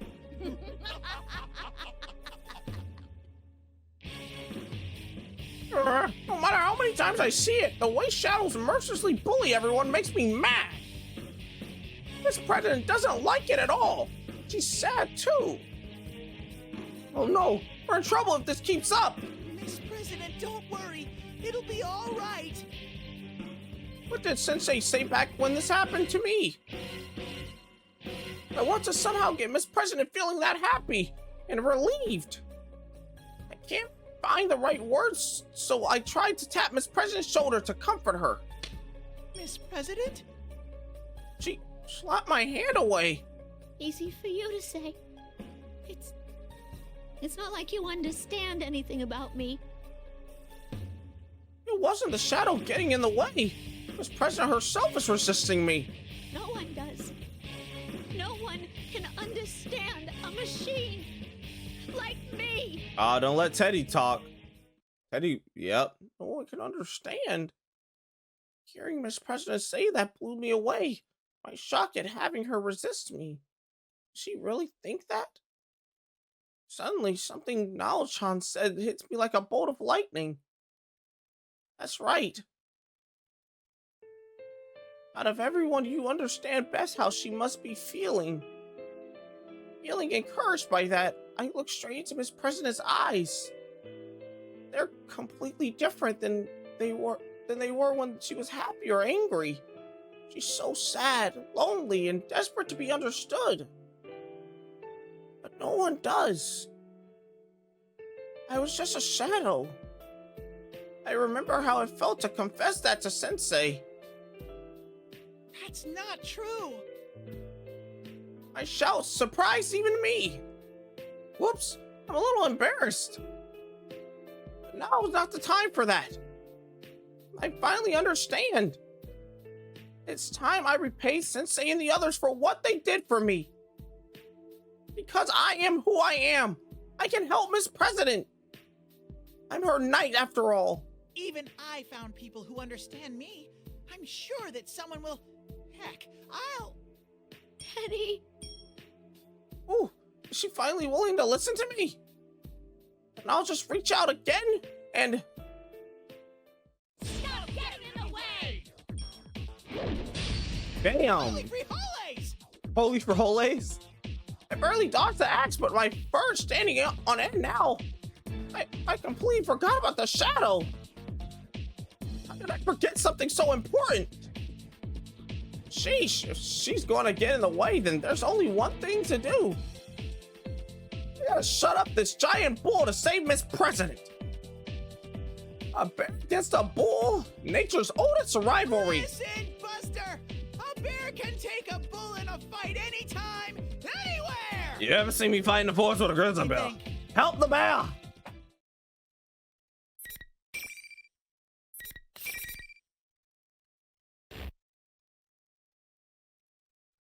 Let's get ready to rumble!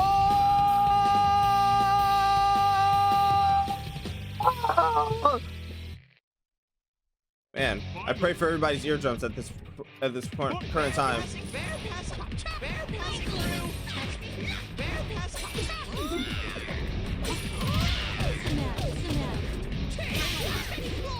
passing through! Bear passing through!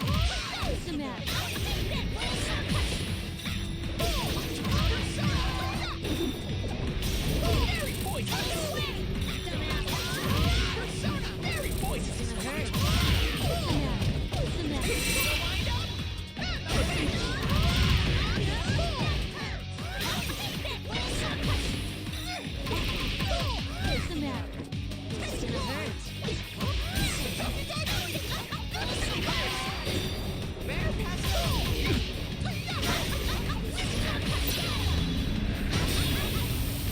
Damn.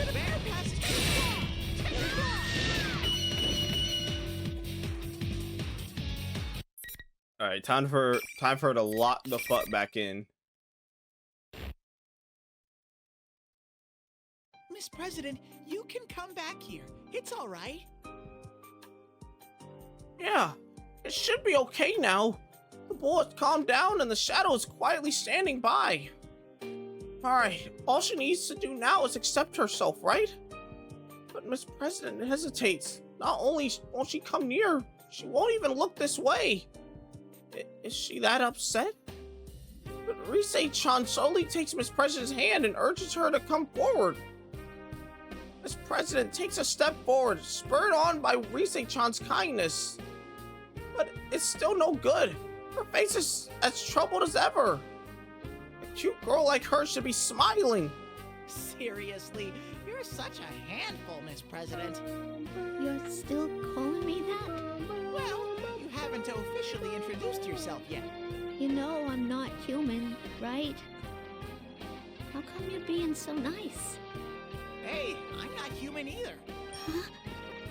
Aw, I told her once already. How could she forget after I showed her my insides? Since Miss President still seems dazed, I explain what I mean. I wanted people to like me. That's what I wished for, and this is the shape I took.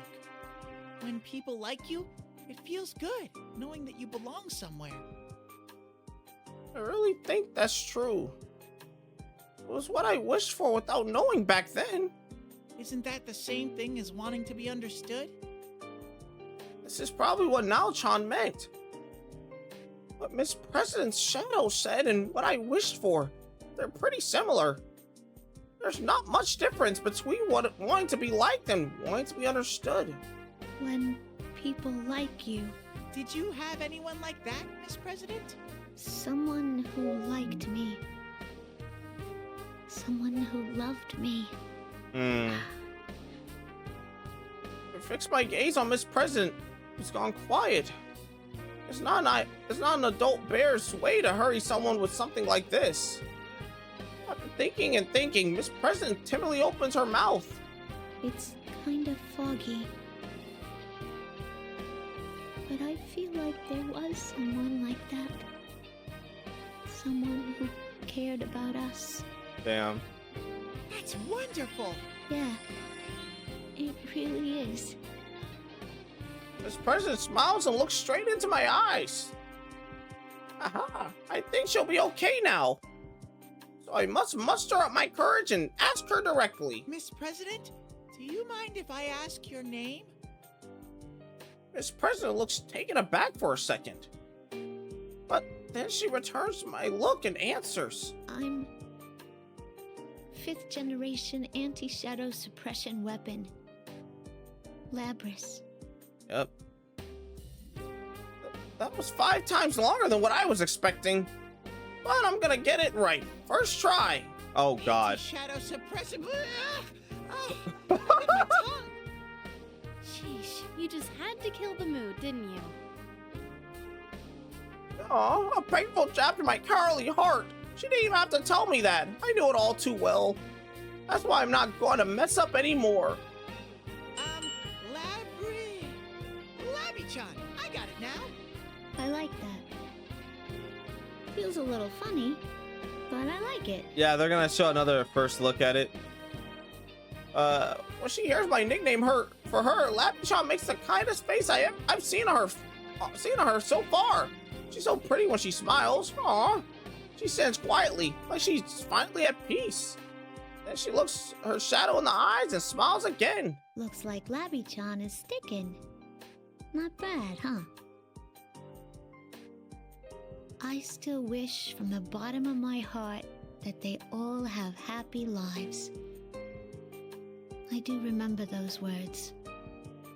Someone said that to me once, and I went and completely forgot about it.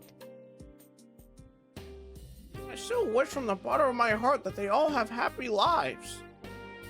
What a lovely thing to say. I wish that from the bottom of my heart too. Labby-chan begins to walk slowly towards her shadow. Aww. But yeah, RE9 is going to be at the Game Awards for another first look. So I think the game comes out in February, if I'm not mistaken, right? I'm sorry I ignored you all this time. I was the one who left you all alone.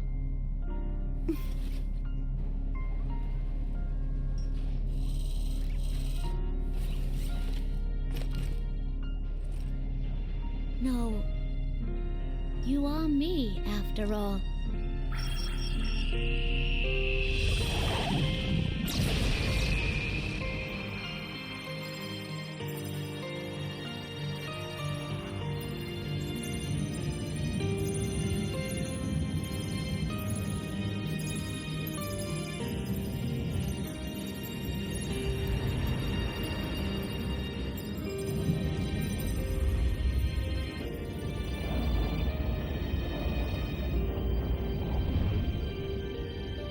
This is my persona.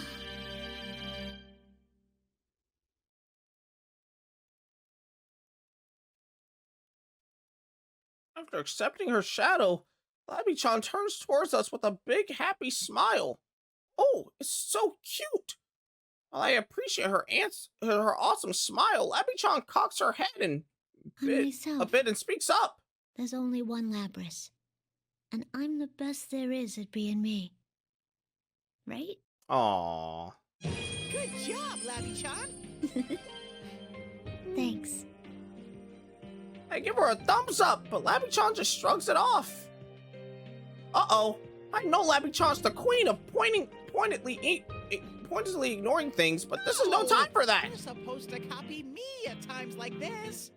Mise-chan, if you don't mind, a little demonstration, please.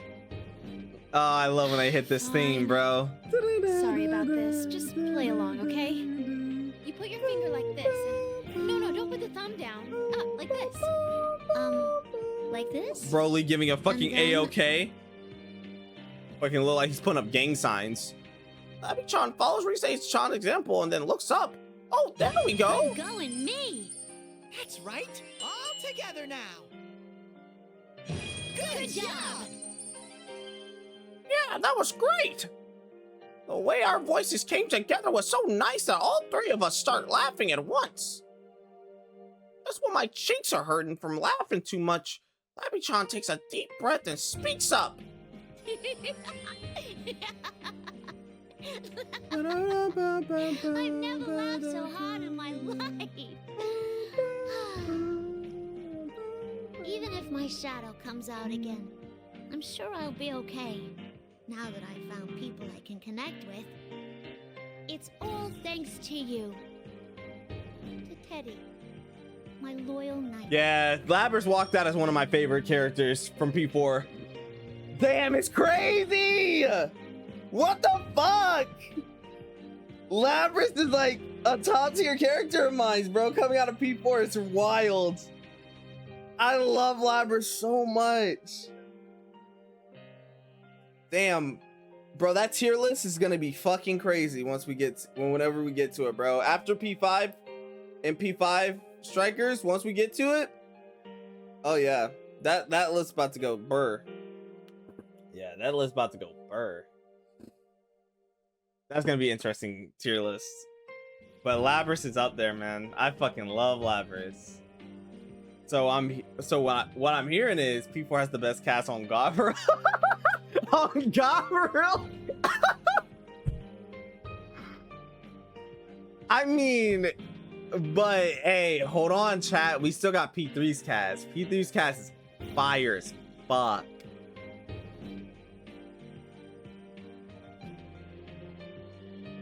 It's tough. It's tough. It's a tough.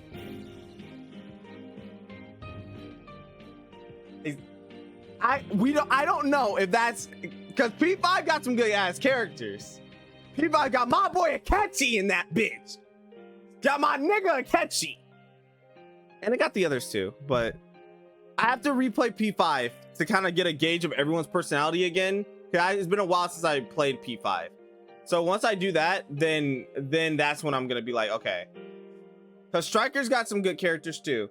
The others too, that's not a good sign. I said that as a fucking joke, but they're good too. It's truly an honor as your knight. That's what I wanted to say, but my mouth froze up and I couldn't get it out. That's weird. Why did that happen? Usually I have no problem saying whatever, but right now it's like, I don't know what to say. How do I explain? Oh, Teddy, are you actually embarrassed? I'm not embarrassed. Oh, I bit my tongue again. Wow. Labby-chan laughs and Rise-chan does too. That weird feeling has gone away now, and I smile really big too. Ah, this is how things are supposed to be.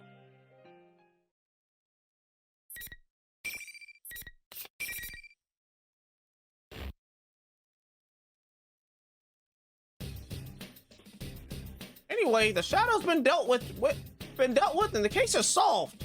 Those invisible walls are gone too, so we contacted everyone who was forced to fight in the Grand Prix and decided to meet up. Boy, was I surprised when Rise-chan told me that Sensei is already here. Knowing that he already got back from the city while I was inside the TV makes me a lonely bear. I wanted to be there when he arrived. But wait, now's not the time to be sad. I'll give him a big warm welcome back as soon as I see him. Speaking of surprises, I feel like I'm forgetting something. That reminds me. I wonder if Ai-chan and the others are okay. I left them behind after all. They'll realize they can get out now, right? Those guys from the Kirijo group. They'll be fine. Our senpai wouldn't leave them to rot. I'm sure if they run into the Kirijo group people, they'll bring them back here. Yeah, that's true. There's no reason to fight anymore. I'm sure Sensei won't even blink when he sees those three strangers. I might even tell them to follow him. Follow him. Maybe Ai-chan and that pretty lady will say something like, "You're so amazing. Let me pet you." Once they hear about my amazing job as a knight. Bruh. I sniff around for the way back to Junes, and lo and behold, I find that studio lobby on the rooftop. I'm gonna tell Lappy-chan every little detail about my friends until they show up. Like how charming Sensei is, how embarrassing Yosuke is, Yuki-chan's elegance, Chie-chan's cuteness, Kanji-chan's feminine manliness, and all that stuff. Lappy-chan listens to everything so excitedly that I don't mind talking until I run out of breath. Once I finish talking about everyone, Lappy-chan looks a little confused. Oh, whoops! Did I exaggerate some things so much that she's just a little put off? As if to follow up, Rise-chan lightly taps Lappy-chan's shoulder. Don't worry, they're good people.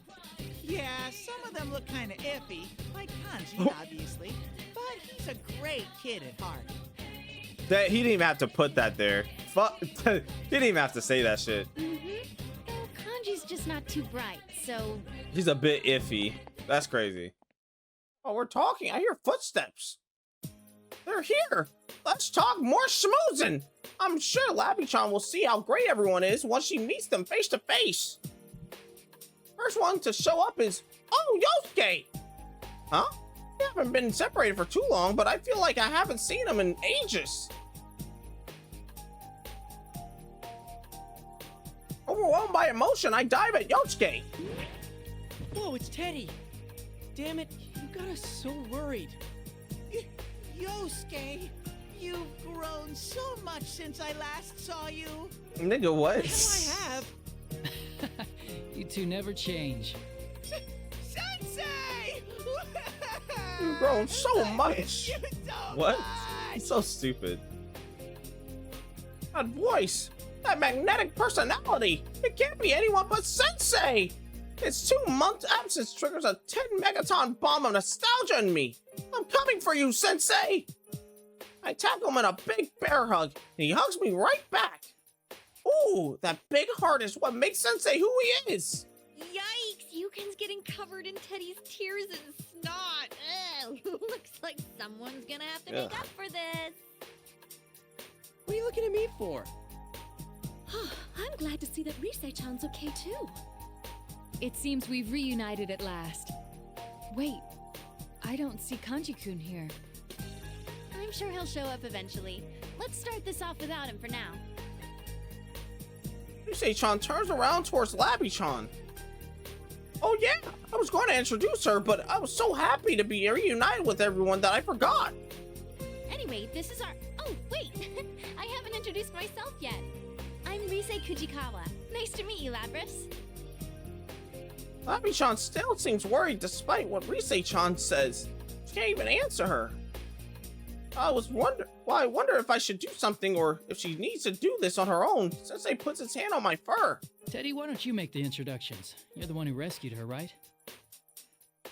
That's right! I was Lappy-chan's knight, Sensei! Aw. Yeah, Rise told me.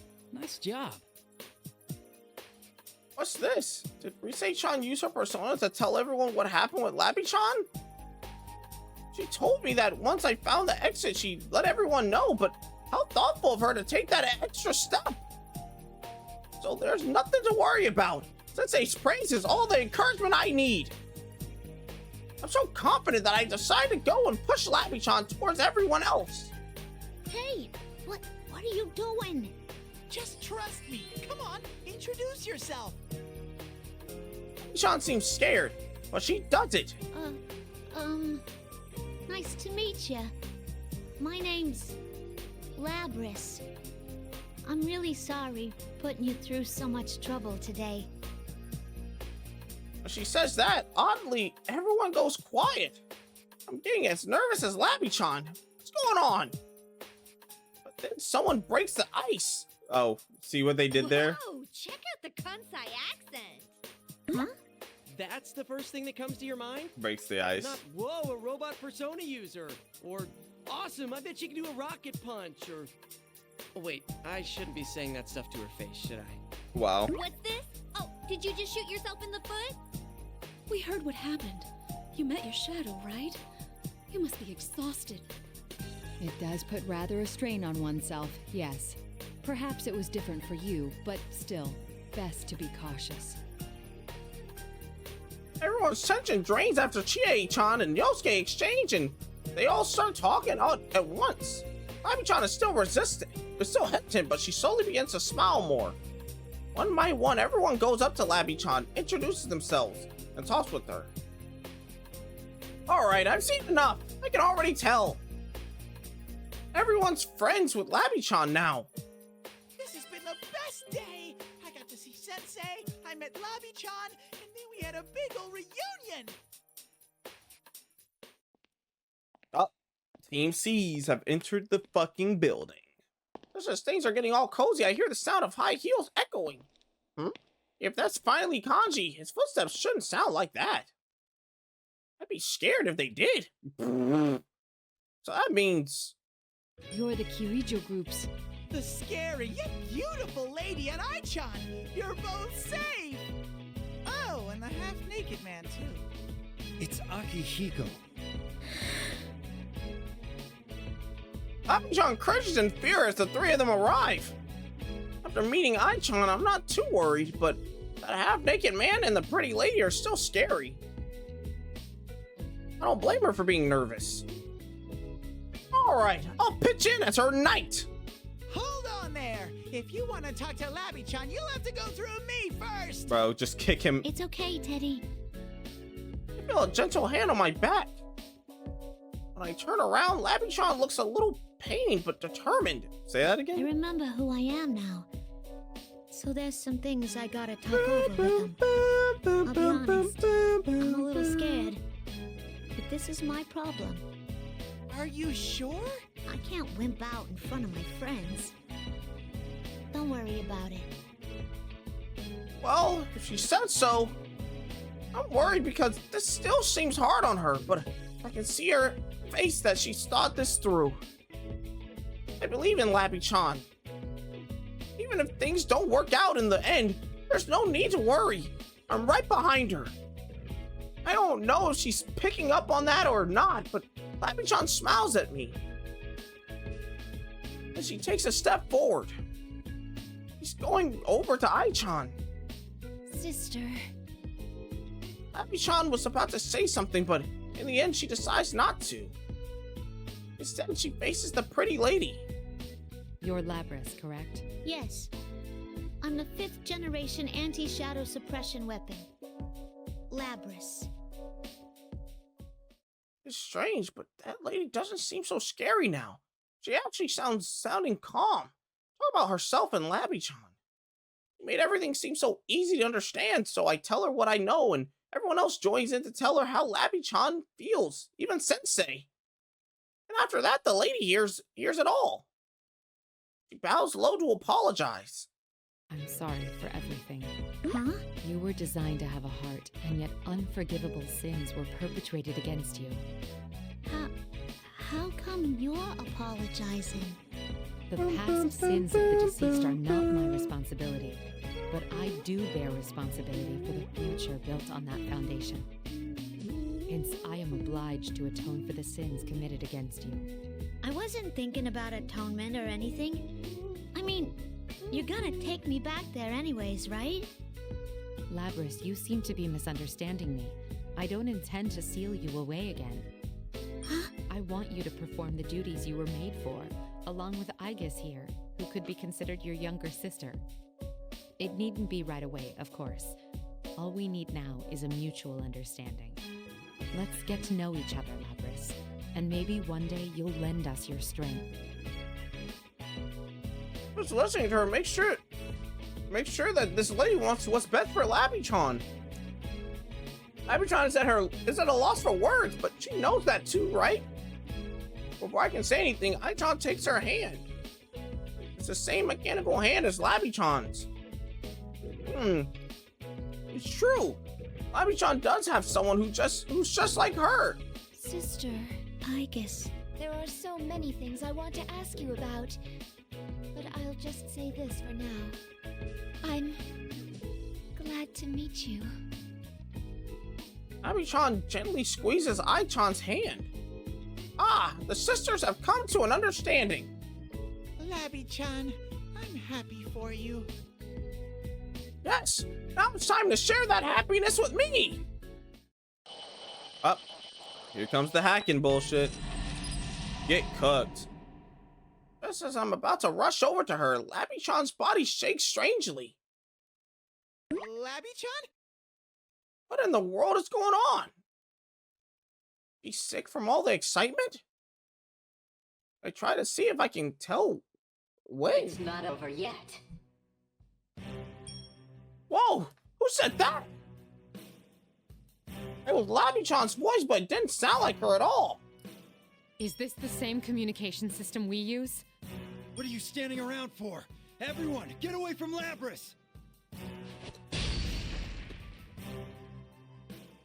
Labby-chan swings her right arm at the lady. The lady quickly dodges, but Labby-chan left a dent in the ground with just her bare hands. Oh my! They're so strong, Labby-chan. Gain access. She is being hacked. It isn't coming from inside this facility. The signal originates elsewhere. You mean outside the TV? What? What's that supposed to mean? Can someone explain this to me? What's happened to Labby-chan? We have to help them. I'll back you guys up, but you need to hurry. Leave it to us.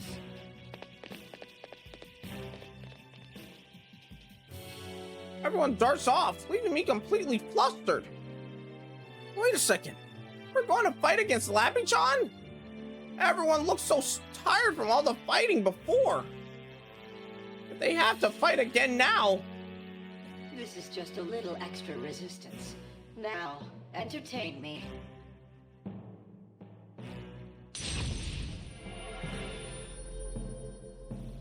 A persona comes out of Labby-chan. It's the one she just got by accepting her shadow. When I saw that, my doubts about whether or not to fight her went away. This isn't right. She didn't get her persona just to fight us. Labby-chan shouldn't have to fight her friends anymore. Labby-chan, I'll save you quick as lightning. No matter what happens, I'll always be your knight. All right, that's why I have to stop her. I mean, I'm Labby-chan's knight. I've gotta protect her heart too. Bro, honestly, I'm not gonna lie to you, chat. I feel like my fucking Teddy voice has gotten too damn good. It's actually scary how good it's gotten. I have to protect her. My knight. I am her knight in shining armor. Like, he sounds like one of Pokemon's tier 3 subs on Twitch.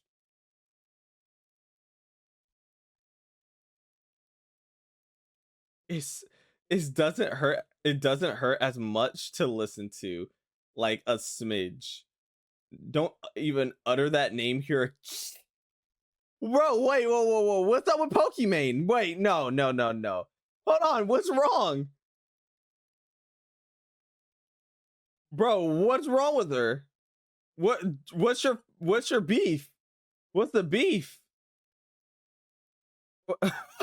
Nothing. I was about to tell, like, what the fuck she do? Bro, have y'all seen on fucking Twitter that niggas been fucking, like, just bagging her shit or trashing her shit online because she bought herself a ring. Like she's engaged to herself, and niggas was like, what the fuck? That's weird shit. Do you want hate for no reason? That's all it was. Those fellas are stupid. Like, honestly, at some point, well, no, niggas not gonna learn. But hopefully one day, which it will probably never happen, but hopefully one day niggas can just like stop worrying about what other people got going on in their lives and what makes them happy. If she wants to buy a ring, like I would never do that for myself. I personally would never do that.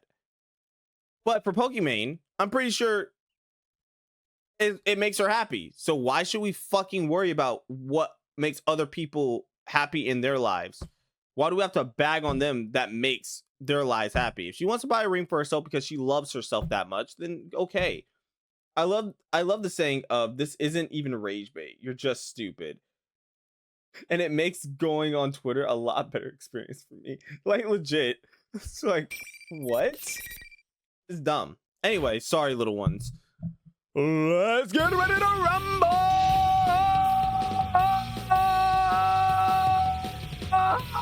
Oh! Finally! Bear passing through. Bear passing through. Bear passing through. Bear passing. Bear passing through. Bear passing.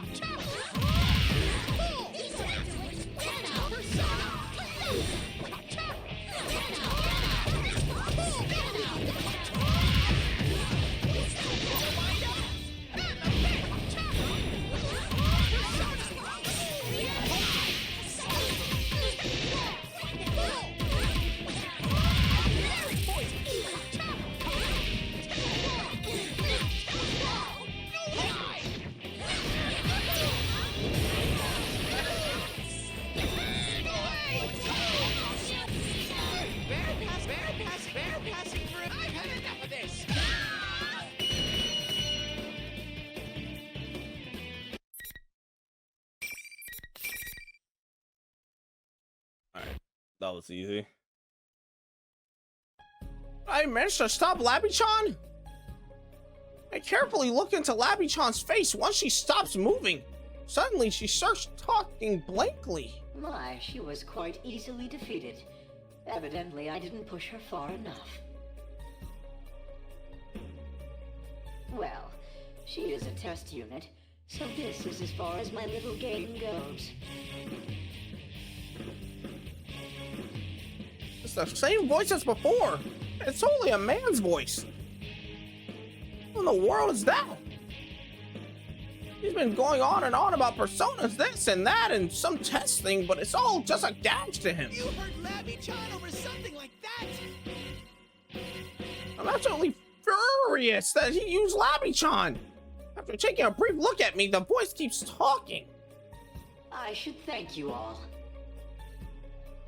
Although this didn't work out, you did stay in to the very end. Huh?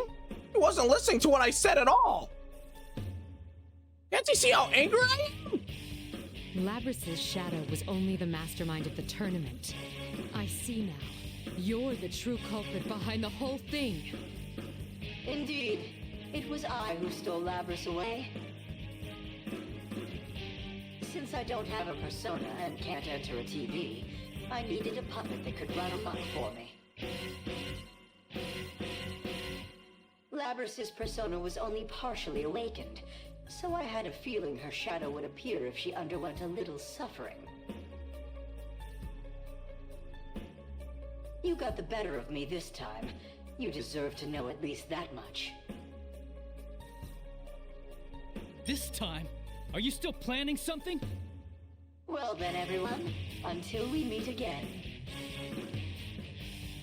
If I never meet you again, it'll be too soon! Actually, who are you? At least have the common courtesy to introduce yourself! I was waiting for him to at least say his name. Why is he prolonging the suspense like that? But then I hear this weird sound like something's turning off and Labby-chan collapses like a puppet whose strings were cut. Does that mean he's gone? How rude can he get? He didn't even answer one of my questions. He didn't even listen to anything I said. He's the worst. I'm still frustrated, but I'm worried about Labby-chan. I did my best to try and stop her. I mean, I didn't go too far, didn't I? Labby-chan nods, tending to the collapsed Labby-chan. When Labby-chan hears my voice, she opens her eyes. Oh, good. She's not making that weird face anymore. What a relief. Everyone is trying to figure out who that was, but I'm fine now that I know Labby-chan's okay. While I help Ai-chan with Labby-chan, Sensei and the others talk to the lady. You should leave the rest of this affair to us. We'll do our best to ensure that no harm comes to you. That is our duty. What a cool, beautiful voice. This must be what they mean by a voice you just can't argue with. Yosuke, let's go back. I thank you for your understanding. Don't worry, we'll keep you safe. Huh? He sounded like he was doing what the lady wanted, but Sensei and Yosuke were looking at each other funny. What was that about? Are they scheming something? Even though Sensei said he wasn't. Well, it's more important right now that Labby-chan gets better. It's time we got out of this TV. And then the party can start. Boom, boom, boom, boo-doo-doo, doo, boom, boom. Yosuke stretches his limbs and grunts. I'm blushed. Well, at least everyone's okay. Aren't we forgetting something? Kanji! I don't think so. If I could conjure up something up, though, I bet everyone would congratulate me. Did I just give myself a hint with that? Kanji-kun still hasn't arrived. Oh, good job, Nao-chan. No wonder you're an ace detective. Kanji hasn't been with us since this all started. I thought he was just running late and he'd catch up later, but stuff happened with Labby-chan and, well, he just completely slipped our minds. Yeah, he is pretty late. After what just happened, something could still be up. Oh, crud. That's right. After what just happened, what if Kanji's in trouble? But wait a second. But my adorable ears are picking something up. Is that? Huh? I think I hear something. Oh my You're god. right. So do I. What's it saying? I can't make it out. This nigga said I forgot it when my... Where is it? What the hell? Everyone looks at each other in confusion over the noise that's coming closer. Those thunderous footsteps and that yell. Oh man, I'm starting to get a bad feeling about this. You're far from the only one. You're kidding me. Is this Kanji? Does everyone else think so too? I turn around with a bad feeling about this, and sure enough, Kanji's running up like a madman. Looks like he was completely late to the party. Oh well, since I, the Knight Errant Teddy, played a huge role this time, I'll speak for everyone. But when I step forward, Kanji glares at me and points his finger. What the? Is this the final battleground in the Grand Prix to decide the strongest man?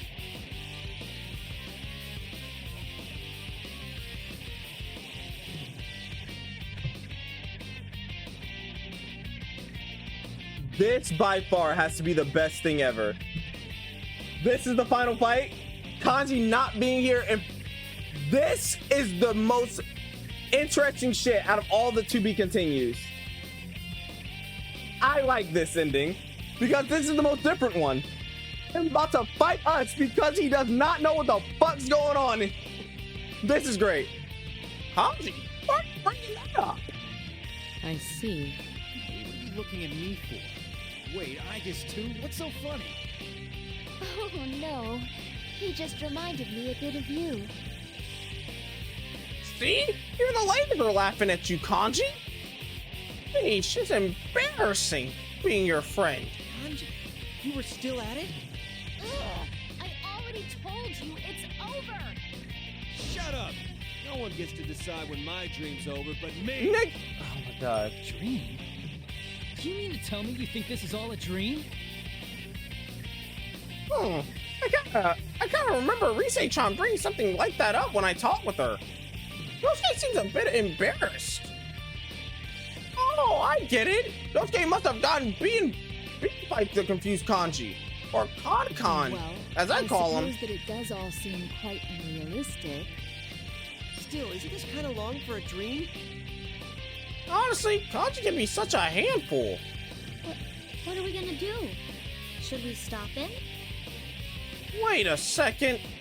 I just remembered something really seriously very important.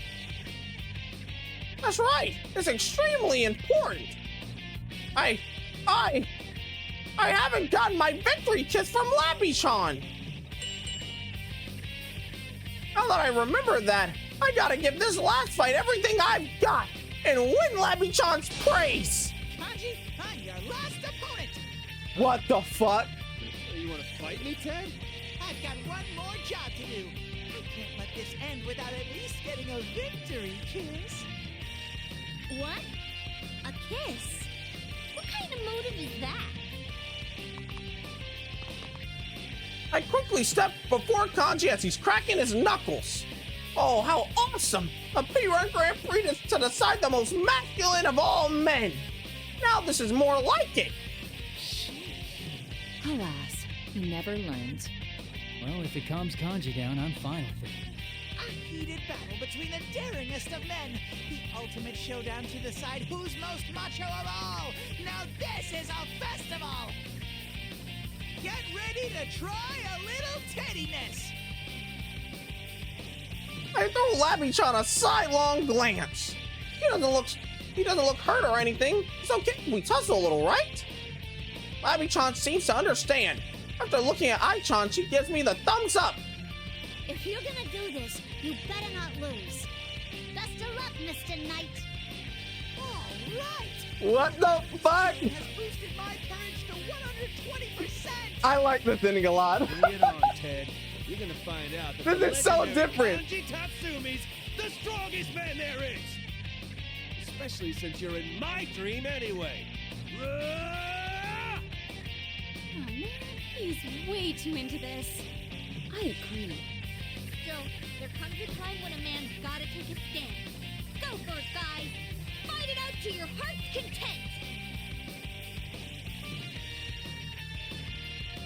Yes! Chie-chan's right! Now it's the time for me to take a stand! Get me.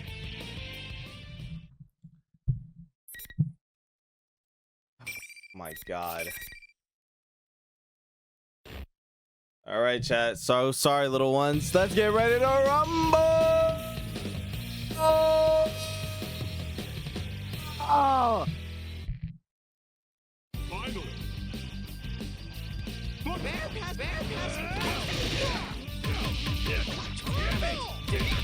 You ain't bad. Damn it!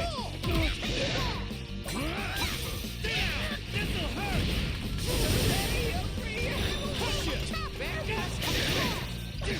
Bring it, Ted! Bring it, Ted! What the hell? Eat this! Bring it! Don't underestimate it! Bring it, Ted!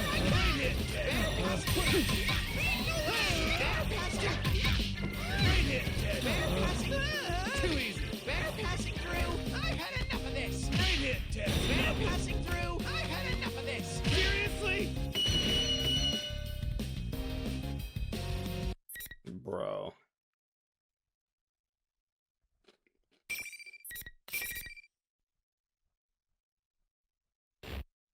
Teddy wins. Ew! Amazing! I, Teddy, have dominated the Grand Prix! I'm truly the champion! Now that I've had my victory dance, shall we move on to our triumphant march back home? Satisfied now, Kanji? Huh? This isn't a dream? We've been telling you that from the start! Bruh. Sorry.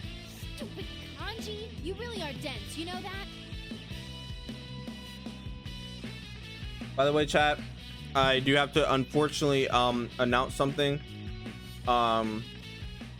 If we switch over to the screen really quick, I saw something in the corner of my eye.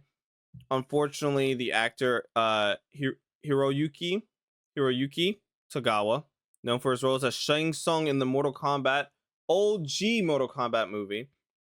Nobusuke Tsugami in The Man in the High Castle, and Chang in The Last Emperor has passed away. The original Shang Tsung, Your Soul Is Mine, has passed away at the age of 75. Unfortunate. Goated actor, by the way. Goated fucking actor. You will not be forgotten. Anyway. Just wanted to get that out there because he was a goat. Yeah. This was all real? Sorry, kids. Oh my! This Achan is showing Kanji no mercy! The world is a harsh place for losers, huh? Good thing I won! They're very energetic. Ridiculous is more the word I'd use. I don't know. Seeing them like this brings back some memories. Come on, Labby-chan, give me a kiss. I demand it. As I bounce around Labby-chan, she looks perplexed. Is she still holding out on me? Labby-chan is such a tease. What gives, anyway? You fought one of your friends without even being forced to. How can you laugh about it like that now? I infer that for them, this is one way of communicating with each other. The common phrase is that they are letting their fists do the talking. Their fists are talking? I have heard that doing so allows people to form even stronger bonds. This wasn't exactly anything so noble. Bonds. Huh. I like that. Labby-chan smiles shyly and gently pets my head. Oh, those petting skills. She knows how to rub me the right way. It's not a kiss, but I'll take it. Wow. After we all got out of the TV, we were so tired that we went our separate ways and fell asleep at home. The next day, we got together to see Labby-chan off. Plus, the others were going back to the city. Labby-chan looks lonely in that cool, long car. Usually called it a sweet limo. Or maybe I'm the lonely one. Aw, damn. See what they did there, Chad? They're playing Alone in the background while he said maybe I'm the lonely one. Ah, peak. This game is fucking peak.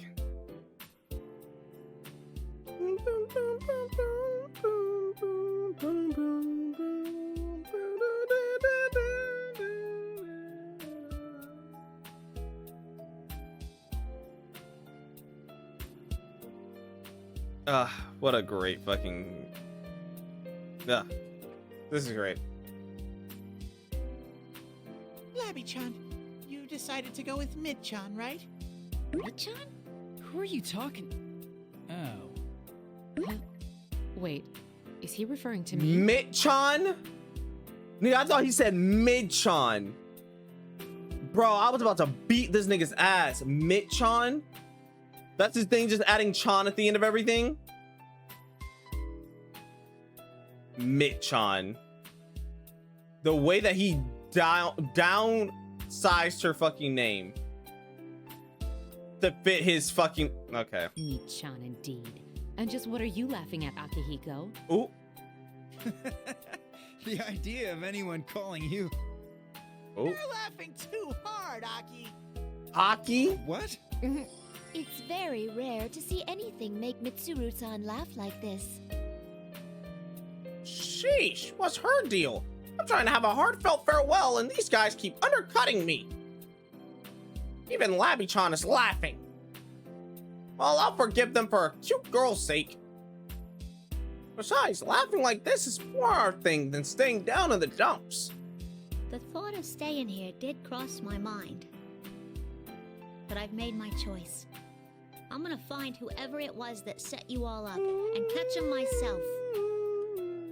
The way Labby-chan said that so confidently was awesome. She's claiming so much I can barely look at her. But if I don't look, it'll be wasted. So I'll just have to go blind. Wow. I've heard that looking at cute girls can do that to you. Uh-huh. Yeah, you'll be okay.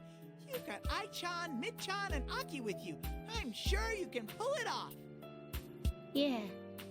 I'm not alone. Right? Meanwhile, playing a lone track in the Your background. side right away. I'll try my hardest to make a place where I belong. Just like you, my senpai. Will you root for me? Even when I'm far away? I'm her senpai? That's a nice ring to it. I can't help but smile real wide, but I gotta keep my dignity. I am her senpai after all. I make the stern face I can and puff out my chest. Follow your senpai Teddy's example as much as you want. What? Just make sure not to follow his example of getting carried away so easily. That part. Thank you, Rise. Labrys is way better than you at all kinds of things. Damn. You ask me, it's you who should be following her example. Yosuke, not too much. What? Horrible things to say. As a senpai, I demand an apology and reparations. I'm hopping mad, but Yosuke brushed it off with a quick shut it, and Chie-chan is asking, are you sure you want this guy as a senpai? Oh well. I can't let such petty jibes pass. Since I am a senpai after all. Seriously, the only good thing about my friends is that they're never dull. Make sure you train hard so you can keep up with them, okay? Yeah, I'll do that. I ignore everyone else's talking about what training hard really means, as Labby-chan and I look each other in the eye and smile. Aw, a true exchange of feelings. It's like me and Sensei. But for a moment, Labby-chan's face goes serious, worried even. I cock my head to ask what's wrong, and Labby-chan hesitantly answers. Can I come back here again? Why would you have to ask that? Huh? Heck, if you don't come back, I'll come after you and drag you here. Damn. Seriously, what a thing to ask. We're friends, and senpai and student on top of that. She doesn't need my permission to come back here. Gotcha. But make sure you let me know in advance so you don't cause a scene by showing up all of a sudden, okay? Labby-chan smiles. Huh. Why is she crying? I can't bear to see a cute girl cry. But Labby-chan laughs through her tears and gently takes my hand. Her mechanical hand presses into my soft fur. Thanks, Teddy. Thanks to you too, Labby-chan. Well, see ya!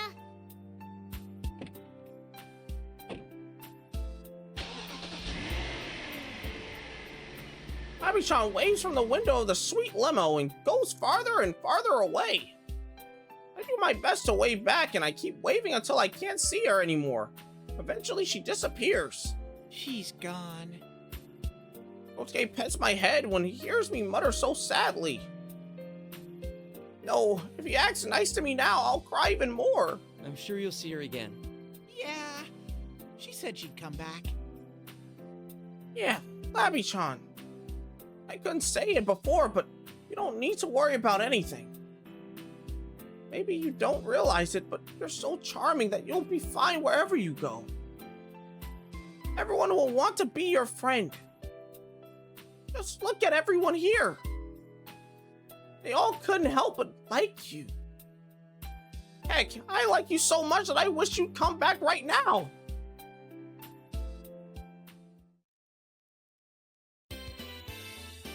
After we said goodbye to Labby-chan, we all gathered as usual in the food court.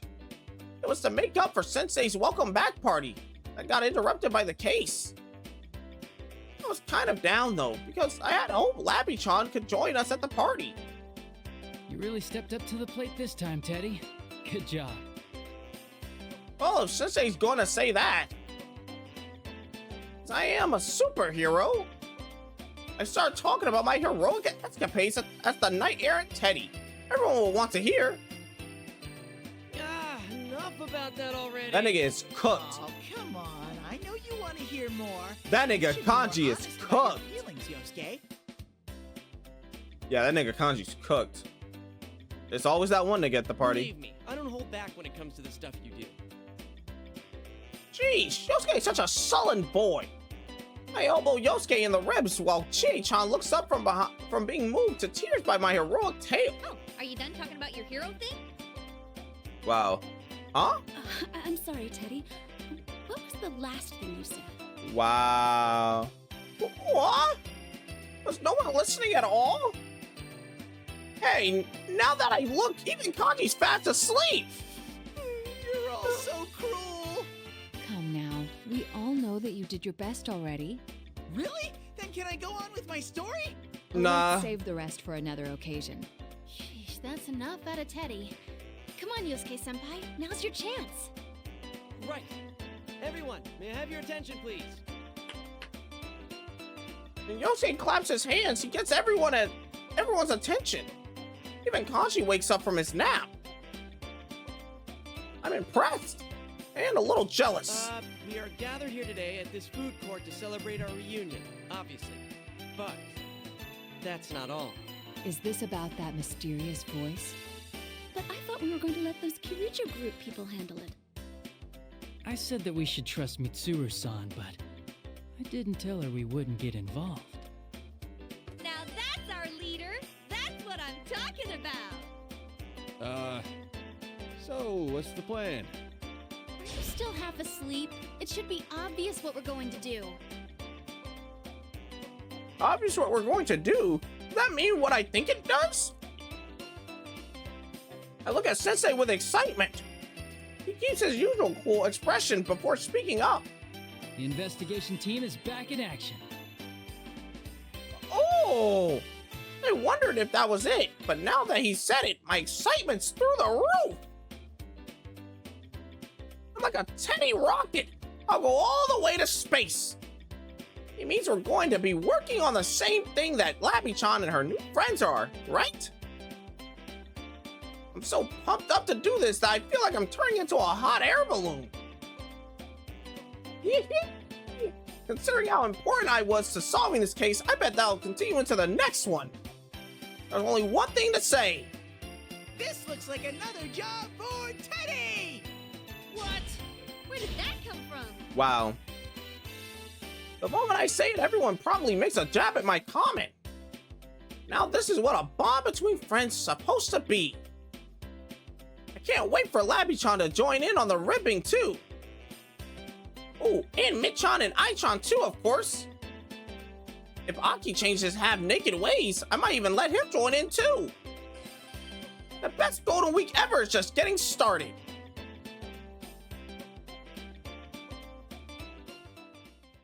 What a way to end that. That's what a way to end Teddy's. Okay. So wild. All right. Chat, drum roll. The moment we have all been waiting for. The moment we have all been waiting for. The moment that someone in chat has been waiting for. I won't name any names, but his name might be a holy god in chat. It is time for Naoto.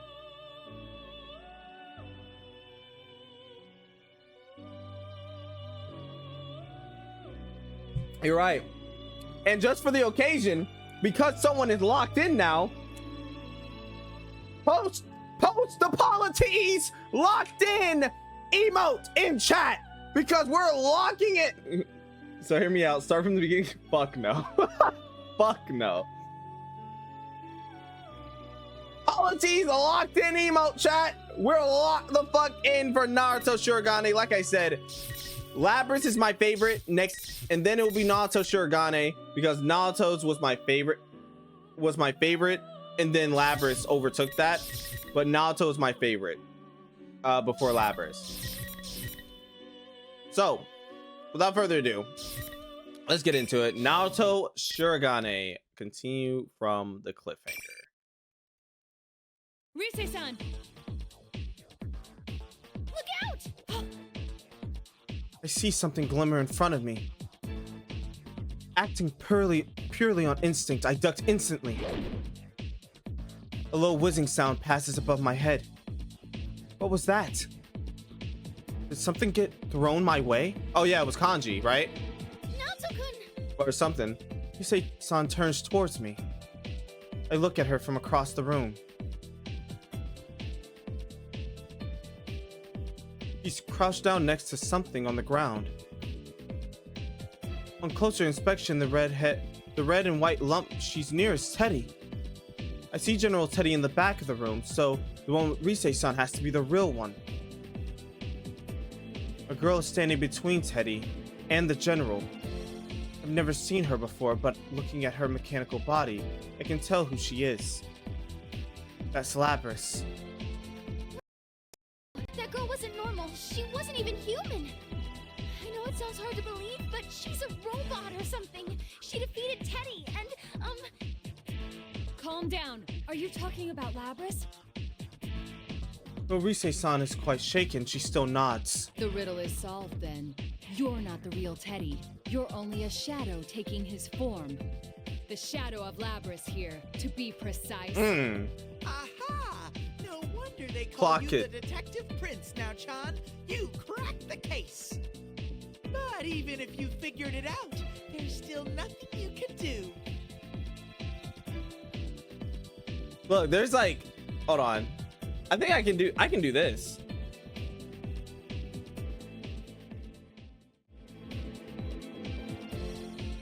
There you go. I can do that. I can do that. I carefully watched Teddy as he scoffs wherever it was he threw at me. I was too busy dodging to see it clearly, but it must be dangerous. I'm sure he won't hurt his owner until he hears a certain phrase from her, but he has no reason to be gentle with the rest of us. I don't give a fuck that the text is blocked. Now ain't no one give a fuck about that shit. Oh my gosh, bro. That's so egregious.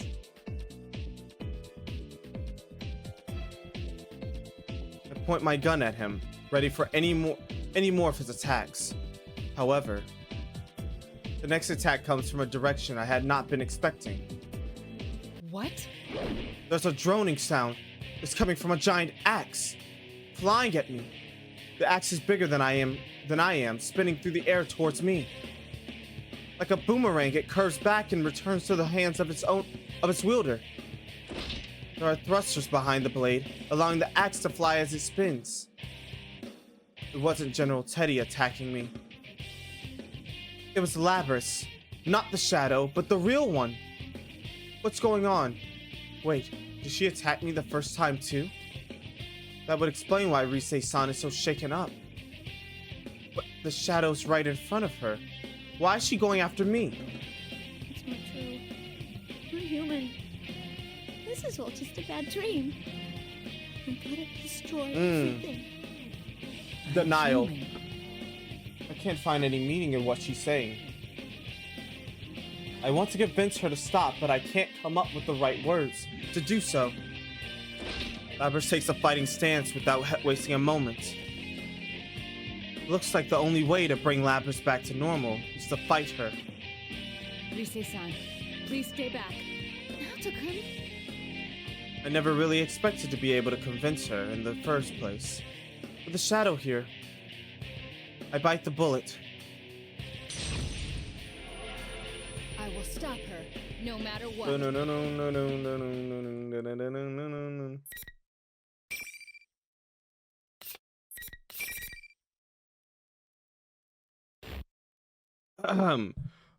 Let's get ready to rumble.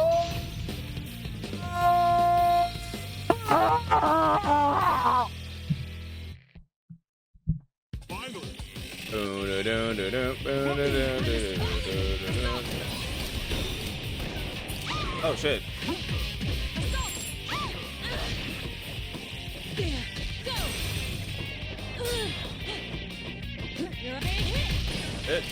Okay.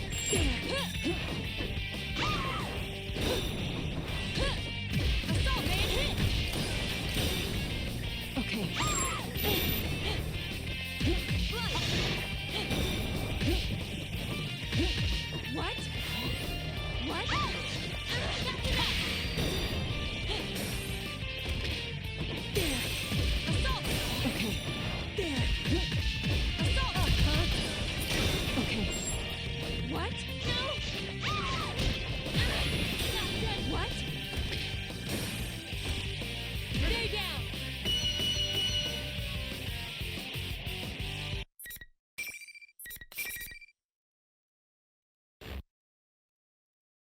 Aw, she beat you fair and square. You really are useless, Labby-chan.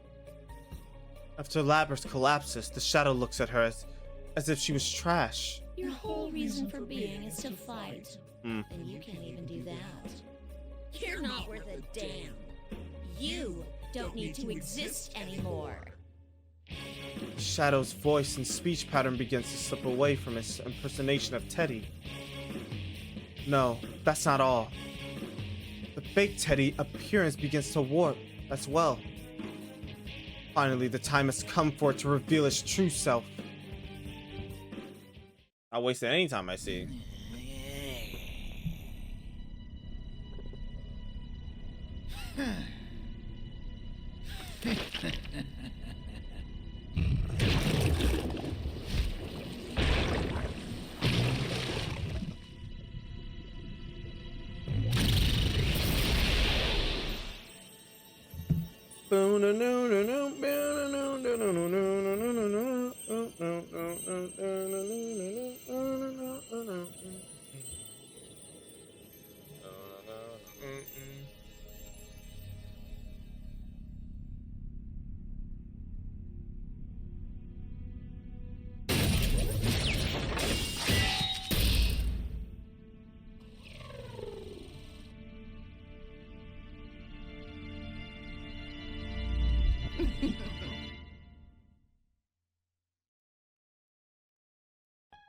The form that it takes is, as I thought, Labrys. Shadow. The true self. That's my face. Huh. You don't want to remember? Fine. You're not. You can die like that. Now you can die like that's crazy. What? She's attacking her owner now. Is it a threat to pressure her? No, this is a shadow we're dealing with after all. There's no knowing what it will do. Stop it! What's this? Why are you protecting her? It's her fault you all had to fight each other, you know. With that, she turns to her other self and looks down at her with disdain in her eyes. You want the everyday boys and girls to experience what you had to go through, right? That's why we're in a school having a fighting tournament? That ain't! My home was a horrible place. They made us fight and kill each other just to collect combat data. It hurts so much, but no one understands. How can I make them see? I know. I'll force friends to fight each other. Maybe then they'll understand. No. I wanna make them. I wanna make them understand. That ain't true. That's not what I want. Oh, yeah? Then let me take over. I'll destroy everyone who pretends to understand. Just like you did before. Stop! I've had enough! Labrys! No! You're not me! No! You said it! You finally said it! The power. I can feel it building! A sinister aura surges from the shadow. Even the surroundings begin to warp with this energy.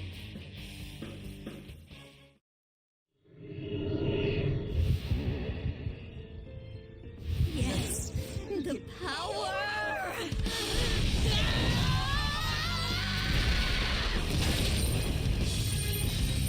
Right now, there's flea bullets in it.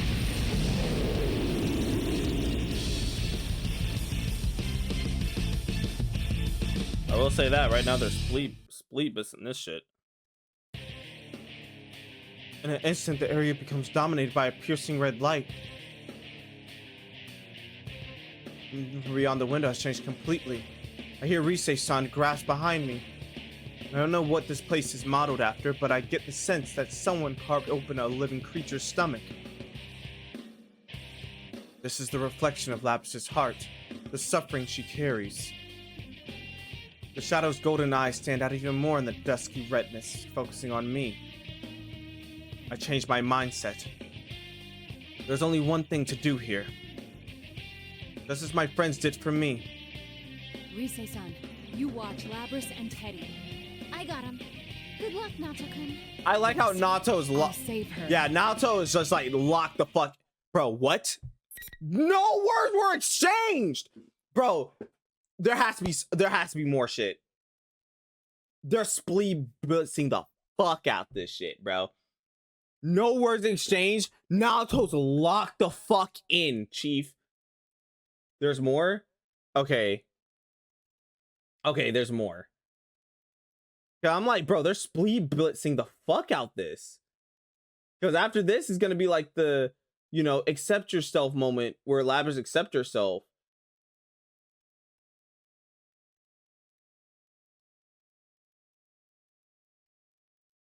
Okay. Let me lock in too, since he said there is more.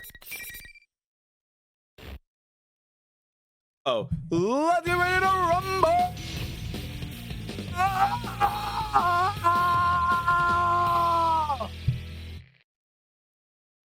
Final. There you are. What? No! There.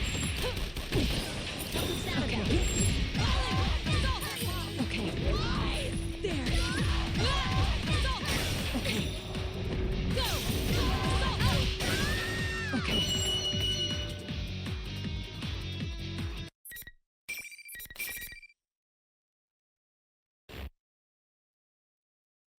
The gigantic creature behind the shadow. I've begun to think of it as part of the shadow itself. Vanishes with a loud roar. I managed to defeat her. She shows no further signs of resistance. Cautiously, I turn around and walk to Labrys, who is still sitting on the floor being held up by Rise-san. It seems Teddy has also regained consciousness. He had broken into a sweat, flustering as he stands next to Rise-san. Are you all right? Labrys has a melancholy look on her face as she hangs her head. She's so human-like. The sheer authenticity of that expression makes the thought appear in my mind. I didn't have the chance to introduce myself. I'm Naoto Shirogane. You're Labrys, is that correct? She raises her head, but neither confirms nor denies it. She just quietly stares at her double across the room. A machine given the ability to summon a persona. The persona ability was the primary objective in her creation. The fact that she also developed a heart came as a byproduct. How much suffering does she have to go through, having been treated like an object for so long? It isn't easy to imagine. I can't claim to understand your pain. It was only today that I learned you existed, to say nothing of the weapons program from which you sprung. But there is one thing I do understand. I kneel and look Labrys in the eyes. Look carefully at me. Do I seem like a man or a woman to you? What do you mean? You and I are alike. There is such a gulf between what we yearn to be and what we are that we have trouble accepting our true nature. Our true nature? Just as I cannot break the glass ceiling of my profession, you cannot become human. That is the painful truth. But if we were able to change, would that truly bring us happiness? I feel there is something only you or I can offer, because of who we really are. There's something a machine like me can offer? Even if there is something like that, there's no place I belong. That's not true. I'm not human either, but I work at Junes. The part-time ladies give me sweets sometimes and everything. The heart is always lacking something. It may be that you and I will be troubled by this same thing for the rest of our lives. But please don't forget that you're not alone anymore. I'm not alone. I nod strongly to Labrys as she looks up at me. I repeat it for emphasis. Don't worry. You're not alone. That's right! I'll stick to you like glue! And it won't be just us. I'm sure you'll make lots of friends with everyone in town. Really? A machine? Like me? We nod. Labrys stands up and approaches her shadow. I said, It's okay to be me. Doesn't that make you happy too? He takes the Shadow's hand as it droops his head listlessly. I'm so sorry I locked you up inside me for all that time. But we'll be okay now. I'm not alone. And you're not either, right? Damn. Nothing will be as nothing will be as painful as seeing Labrys's backstory in this game. That shit truly hurt me to the core. And then the parallels between her and Aigis at the that shit at the dock. That shit broke me. Fucking stamina broke. No. You are me, after all.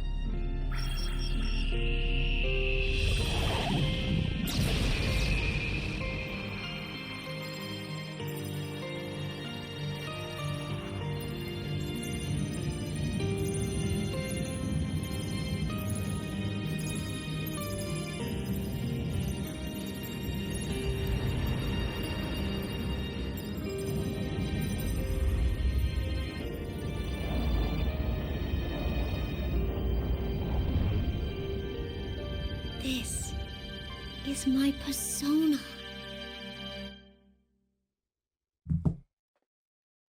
Labrys, there are some people from the Kirijo group here looking for you. I wonder if they'll stick me back in that box again. Of course they will.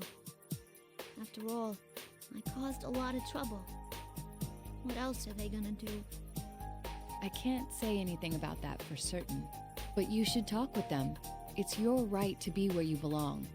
Yeah, you're right. At that moment, I hear several sets of footsteps approaching from outside. I stand and take a fighting pose for an instant, but relax when I hear familiar voices. I ease up and smile. Is everyone all right? Whoa, Senpai! You're back from the city already? Never mind him, Kanji-kun. What about you? What have you been doing all this time? The Shadow Host was defeated. The invisible walls must have disappeared. This place is familiar to all of us. With the walls gone, finding each other is a piece of cake. Yo, Naoto. Guess you made the big meetup after all, huh? I swear, we're tied together by fate or something. Actually, is that the real you, Teddy? You're so blind sometimes, Yosuke. Rise-chan, I'm so glad you're safe. Senpai, you're all here.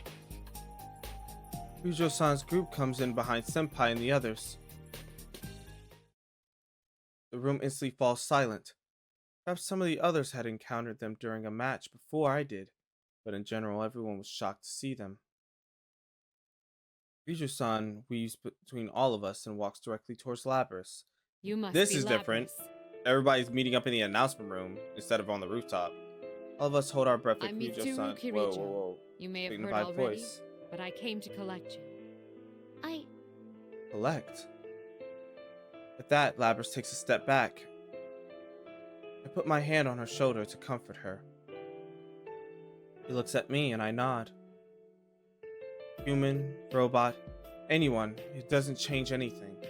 But no matter who you are, there are things that you have to carry out through your own actions, using your own words. I don't want to go back in that box. Or to that lab. As Labrys managed to say it, a voice speaks up from behind Kirijo-san. Mitsuru-san, I'd like to ask that you consider her request.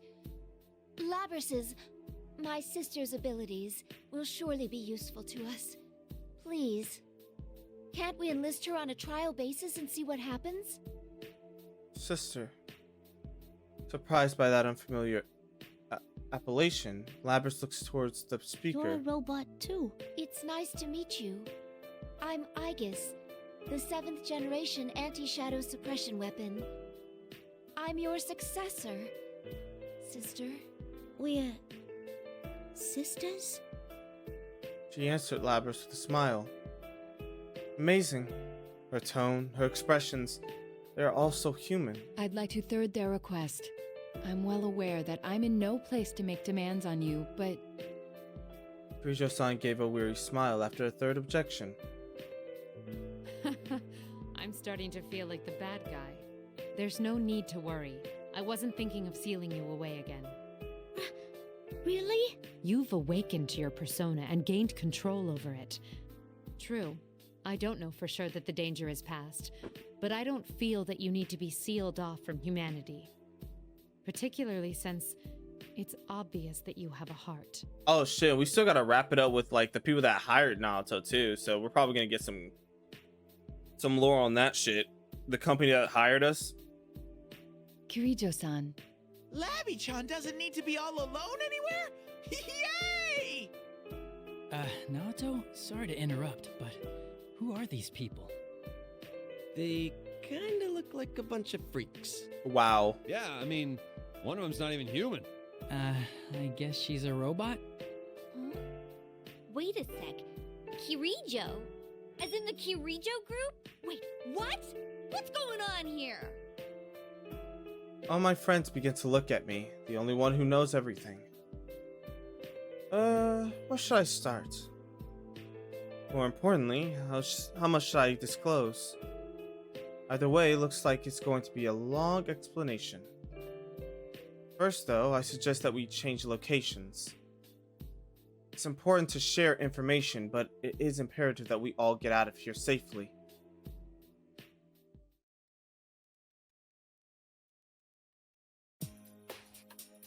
Teddy leads us to the roof. But when he opens the door, we find ourselves in a place that looks nothing like the real thing. Everyone besides Teddy starts in surprise. Outside the door is a space that resembles a TV studio. That's right, it's the place that we used as an entrance lobby to the TV world last year. It disappeared once, but it must have reappeared when Labras entered this world and created the school here. The others told me that the Midnight Channel aired again. Whoever watched the broadcast must have associated it with last year's airings. That explains why it looked exactly the same. At any rate, it looks like we'll be able to exit here in one piece.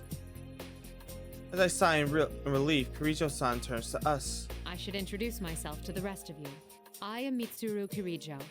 I cannot tell you who I am affiliated with or my position, but I bear all responsibility for Labras. This case, the whole disturbance was mainly due to us. I'm very sorry for putting you in such danger. Kirijo-san sums up the sequence of events. Labras' entry into this world was the cause of it all. She and the others came here after her. How do you know Mitsuru-san, Naoto-kun? That's... well... Shirogane was working with us. Since it was our first time in this world, he helped us safely reach Labras. So, the job you had was to bring Mitsuru-san and the others here? Huh? Well... That was basically it. I'm sorry, but there are some things he cannot disclose. I ask for your understanding. I wonder if they're gonna pick up on that. They keep calling. Sure, detective stuff. I get ya. That's pretty cool. They keep calling her he. Sanada-san and Aika-san don't say a word. He asks Kirijo-san's explanation.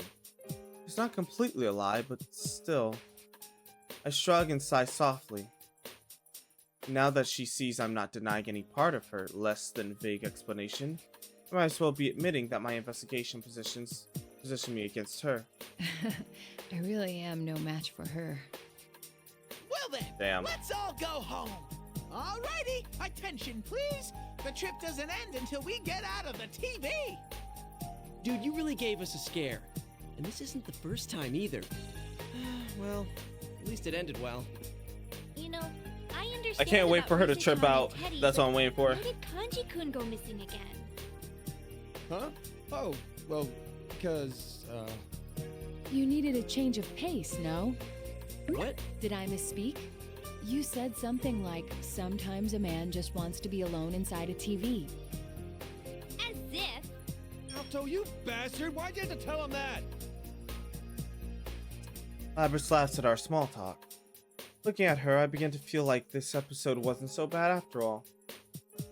But suddenly, Labra's smile disappears. Her body freezes in an unnatural position. Labrys? Labrys does not answer me. Sanada-san shouts a warning. Get away from her! Everyone jumps back, confused. Hanji-kun wasn't even sure what he was supposed to be backing away from at first. Soon, though, we all stand around her in a ring. Labrys stands in the center, completely motionless. What's going on? I don't know. I can only tell that she's probably being controlled from outside. Controlled. As we all watch her, confused and nervous, Labrys' right hand slowly begins to move. It reached around her back to her thrusters, or rather, to the axe. Labrys' eyes were staring blankly into space, but suddenly glanced at me. Shirogane! Or it comes at the same instant as the attack.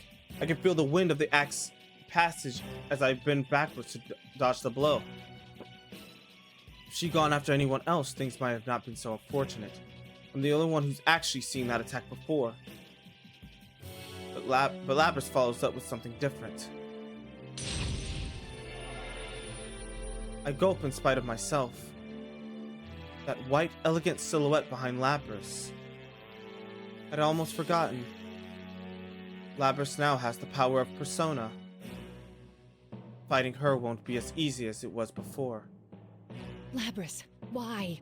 Never mind, it can wait.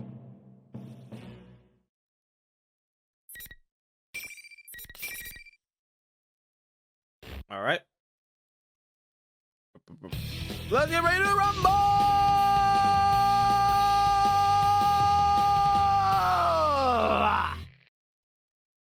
Finally. Fight. Okay.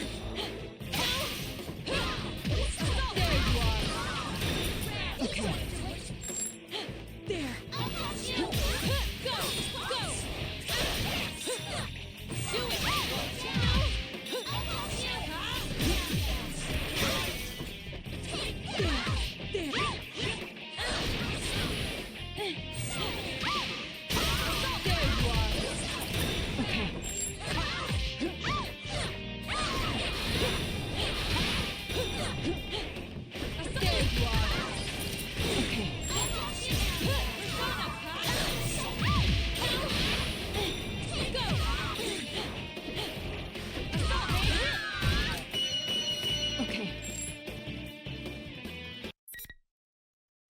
Seeing the pain spray gives me a visceral reaction of rage and sadness.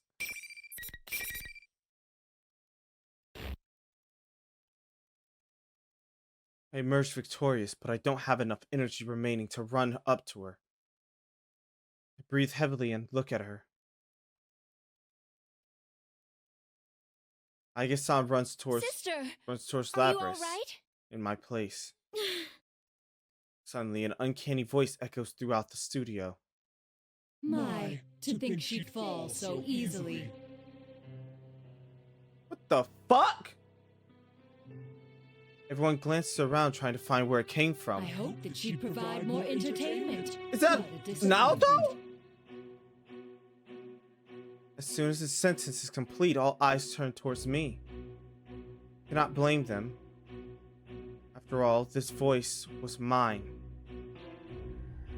The darkness in the center of the ring twists and squirms like gel. A face forms on its surface and it hardens into limbs and a human-like body. It stands up. The thing standing before us was, again, me. No, just something taking my shape. Naoto-kun's shadow? Why? I thought you disappeared. I can't stop myself from being filled with anxiety, but I keep my voice calm as I ask it a question. Who are you? Once you've gained your persona, you're not supposed to see your shadow again. That's what you thought, isn't it? Did you really think I had gone away? Not there's two of them. Well, too bad. Man cannot let go so easily of his weakness. I'm always with you.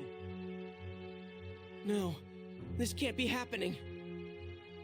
My friends become even more disturbed. They certainly had cause to worry. Could the same thing happen to them? Will it? I, however, did not stir. Instead, I suddenly understood what had happened. This thing's objective was clearly to cause us panic. Enough farce. You are not my shadow. She said, "You are not my shadow." I walked towards this copy of me, I the know real that enemy. For 2 reasons. First, I was able to use my persona in the battle just now. One's persona and shadow are 2 sides of a coin. If you are my shadow, my persona should have been unusable. Yep, clock it, sis. Second, you took control of Labrys just now. That's an unusual power far beyond the capabilities of a human like myself. I'm sorry to say you've dug yourself a deeper hole by showing off that ability. With a power like that, you could drive a man to extreme acts, which was the missing piece in this case. You mean the hijacking wasn't just the work of a highly motivated crew? Rather, whoever we're talking to now was... It was Labrys's dark wish that we fight each other.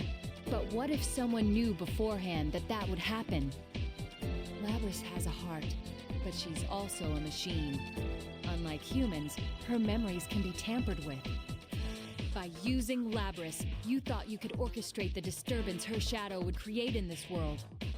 Your objective is, as you just said, to gather Persona users, have them fight, disrupt their hearts, and steal their personas.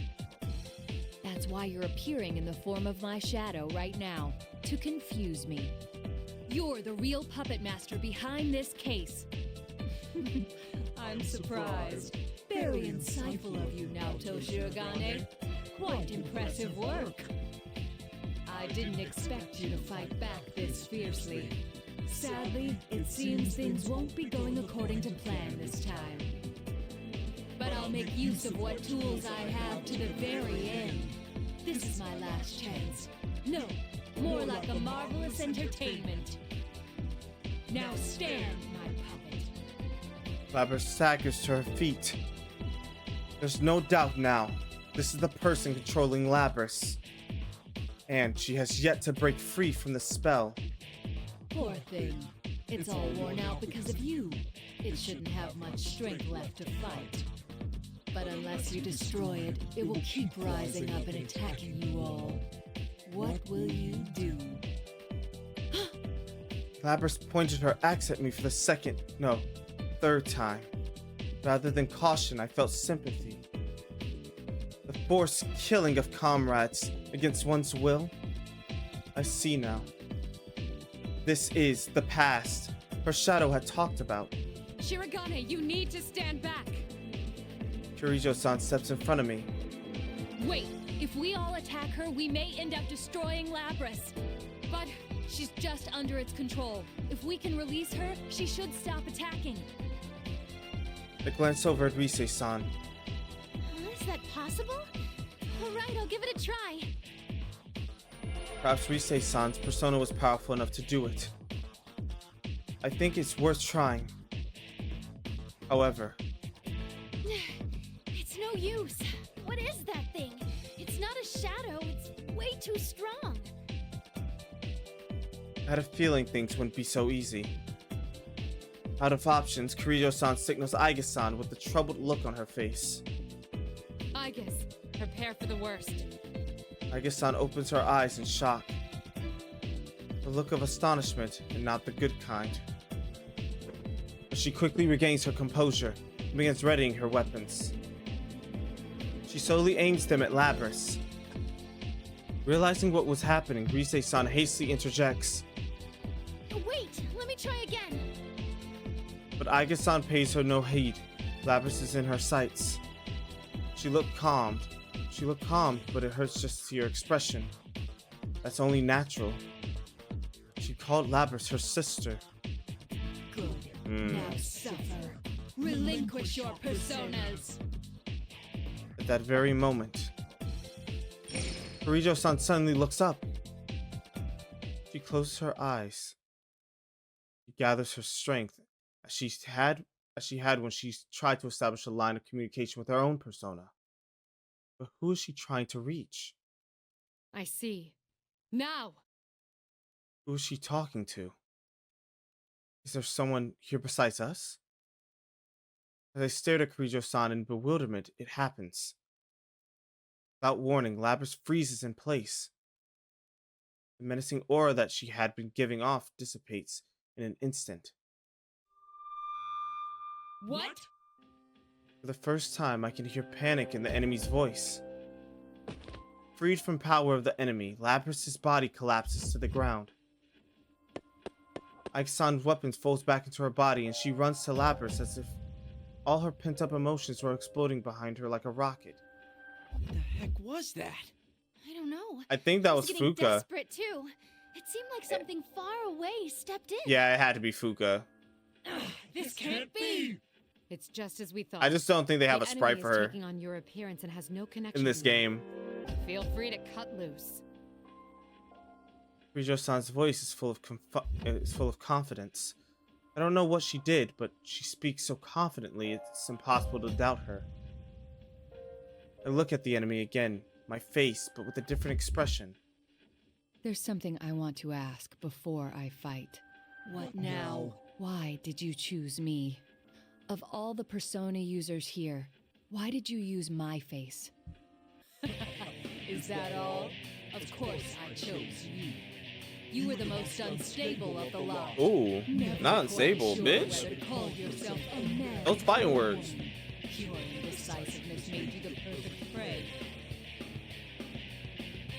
I clench my fists, but keep my anger in check.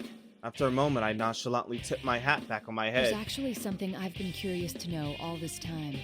Last year, when my real shadow went berserk, I was forced to the sidelines. It left me wondering whether I could have overcome that other me on my own. This is the perfect chance to find out. I won't hold Oh, back she an said. inch. Oh, she said, "Give me my run back." She said, "Give me my run back, please, and thank you." Let's get ready to rumble!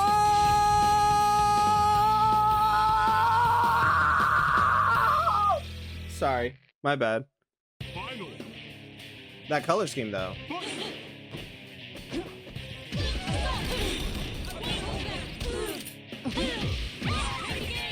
Ooh, shit. I must hit it. There. I must hit. There. Go. There. Okay, Go away. too easy. There. Do it, Persona. There. Stay down. There. Do it. Stop it. Okay, There.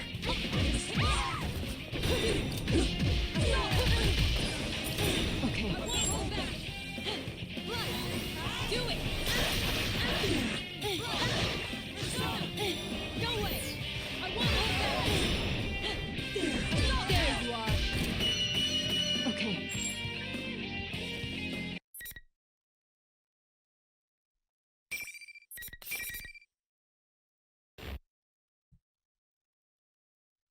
The enemy staggers and falls to her knees, her face, or rather, mine, writhing in agony. You're so cool now, Chan. I can't believe you could go that nuts on something that looked like you. It may have taken my shape, but it wasn't me. I had no reason to relent. She was locked the fuck in, Chief. I fully believe what I said, but Kanji-kun doesn't seem satisfied for some reason. Kirijo-san looks down at the enemy. You'll be coming with us. There are some things we still want to ask you. This is fine with me. There were many twists and turns along the way, but I'm not displeased with the results. It was good enough for this time that I confirmed you have the power to meet my expectations.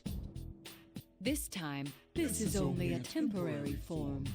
I doubted there'd be any meaning in changing my appearance, but sure enough, it made for a very enjoyable game.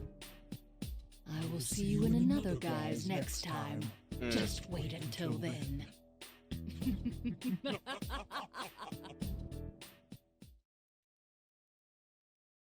The enemy laughs and begins to fade Wait. away. Of course, the enemy simply disappears into thin air. Who was she? And what was her objective trying to separate us from our personas? Unfortunately, I was not able to get to the core of the matter. But still, the next time, huh? Hell no! Don't you dare come back again! Yeah, what he said! Seriously, that was one sick bastard. Copying Now-chan was going too far! Bad enough Too that far? it was in violation of my image rights, taking my form like that! I wonder if this is the start of something bigger. Yeah, I don't think we should let our guard down. Everyone's face clouds with anxiety. No one could have imagined that we would have run to some bigger threat like this. Does the enemy plan to cause another incident like this again? Are we going to get more humiliating catchphrases? Killjoy Detective? Am I really that bad? It appears that Kirijo-san has worries of her own. My analysis didn't make it in time, but that was... It's hard to believe. Then again, With a strong look in her eyes, she swallows her fears and comes to us as we discuss who the mastermind could be. in any case, you don't have to worry about it. What? It's our responsibility So from they're here on out. so whoever that is connected But to it was them. obviously targeting us. We can't shrug and go on our way after that. He's correct. Given Is that it it's taken Super an interest in Jesus? us, we must Is it arm ourselves Takai? against Nah. it. Of course, you should be aware that the enemy is out there, but there is no need to abandon your lives to pursue it. We will do our best to ensure that no harm comes to you. That is, after all, our duty. I can sense that she is completely sincere. We all trade glances, but we eventually concede with our leader's opinion. We'll agree to Kirijo-san's offer. There are some lingering regrets, but we have little choice right now. Seeing that everything is settled, Teddy butts in and strikes a strange pose. I turn to look at him, and with a grin of pride, he kicks at the floor with his heel. That is his usual little dance when summoning the exit TV to get us out of the TV world. Kirijo-san's group is obviously surprised, and they look pointedly at the TV. What are you doing with this ancient TV? Hang on, where'd you even get this? It's a Teddy Vision! You can get out from here! This TV is our escape route? Can we... And Junpei's fit baddie is inside? crazy. Ooh, are you a little too front-loaded to fit? The real masterminds, bruh. That's crazy. You're even worse than before, you know that? We all pass through Teddy's TV and make it back to the real world. Of course, Kirijo-san is a bit flustered to find herself in the middle of a department store. Labrys looks slightly lonely, but she follows Kirijo-san by her own free will. There shouldn't be anything to worry about. Remembering Aiga-san's gentle smile, I know that they'll make sure Labrys is alright. And so, the incident came to a close.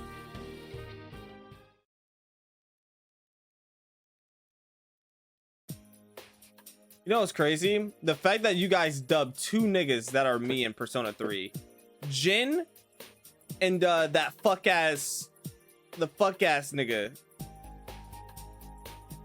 That fucking fell. Ikutsuki. Yeah. Like, I'm mad that y'all dubbed both those niggas as me. Like, they do not give me at all. But while I'm saying this, all I can remember is that fuck ass video, that fuck ass clip. Well, chat, it looks like I really fell into that one.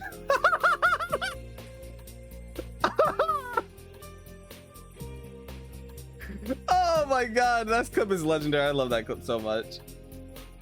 Does Takaya give me though? No, he just looks like Super Jesus. That's it. Just stop. I'm mad. The following day, May 4th. Oh, May the 4th be with you, chat. Kirijo-san had stayed the night pursuing a follow-up investigation and is going back to the city today. We learned that from none other than Labrys, who had called us all, wanting to say goodbye in person. And of course, we were obliged to see them off. An intersection just outside the shopping district, we gathered by that oh-so-familiar limousine to exchange parting words with Lapras. I'm really sorry for causing you guys so much trouble. What are you saying? I had a blast meeting you, Labby-chan. Likewise. But I can't believe you didn't notice at all that Kirijo-san was searching high and low for you. You're so thick. That is mysterious. I wouldn't hesitate to answer the call of such a beautiful woman. It must have been because I was having so much fun talking with Labby-chan. She never gives it a rest. So, what are you gonna do now, Labras? If you need help, we don't mind sheltering you. Yukiko's house is a great hideout. Thanks. Ah, fuck. I'm planning on working with Mitsuru-san. We're gonna catch the scumbag who tried to use you guys. This time, it'll be me that's got your backs. Oh. What if it is Minaruto 2.0? It sounds What as if though it you is found a place Minaruto where you 2.0 was belong behind, Shut behind up. it, beyond the great? Oh Come my back god, anytime stop to it. hang out, okay? We'll be Just here. stop. Okay. Ah. Thanks, you guys. Lapras' expression is radiant. I turn around to see Kirijo-san and the others watching from inside the car with gentle smiles. I leave the circle gathered around Lapras and approach Kirijo-san. There's something that I have to confide in her after all this time. I confess, I had known about the existence of the Shadow Operatives from the start. As I thought. Well, considering what we've both been through, there's no need to keep it hidden from you anymore. Why are you taking the lead even if it risks your life? A woman in your position needn't. A great many people were hurt because of mistakes the Kirijo group made in the past. Yep. I won't let it happen again. To leave behind nothing that could ultimate jeopardize threats. the future. That's my mission. More than that, it's a vow I made. I feel like she's speaking to someone else. Someone who's not here to hear her. She then nods to me. The sincerity in her eyes is all the confirmation I need. In my line of business, you rarely come across people who actually speak what they mean. People I would call noble. She is one of the few. Her eyes show trust in me, and that makes me proud to know her. You've been a real help. About the next step, though, I doubt you'll back down that easily. Who knows? It's not my decision to make. I give a casual reply, and Kirijo-san shakes her head with a smile. I understand that nothing I say can dissuade you, but I want you to be cautious. Her expression turns serious. This is likely to be a personal warning about the investigation I've been conducting on her. Of course, there are those within the Kirijo group who don't think as I do. There are no doubt a lot of dark secrets to be unearthed. The current Kirijo group has drifted away from the family businesses. I am only the founding family's daughter, not the strongest position. What an odd warning. It's as if you're showing compassion to your enemy. Well, I too personally hope you find success. You be careful too, Kirijo-san. Just call me Mitsuru. Of course, Mitsuru-san. Well, until next time. The car soon departs in the direction of the highway.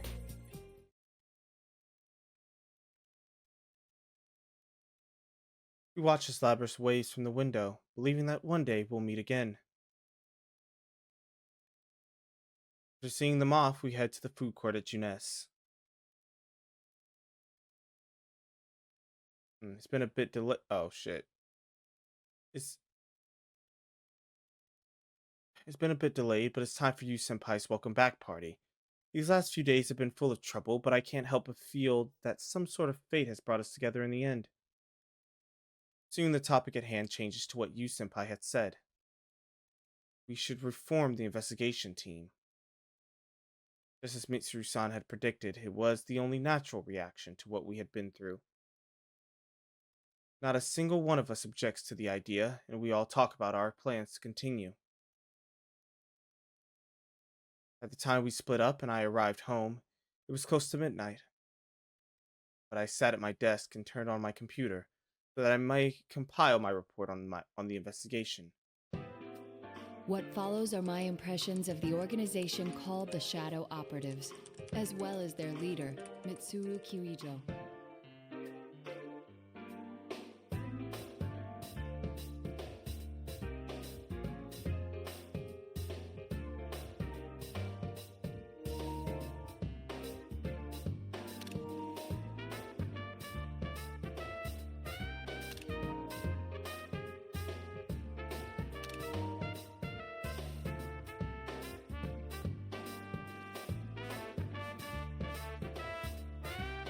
Hey, you know what? I'm gonna do this for you as a favor.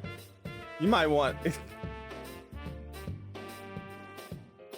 As a member of the Kirijo Group's founding family, Mitsuru Kirijo So you can strongly take a- wishes for the corporation's stigma to be cleared.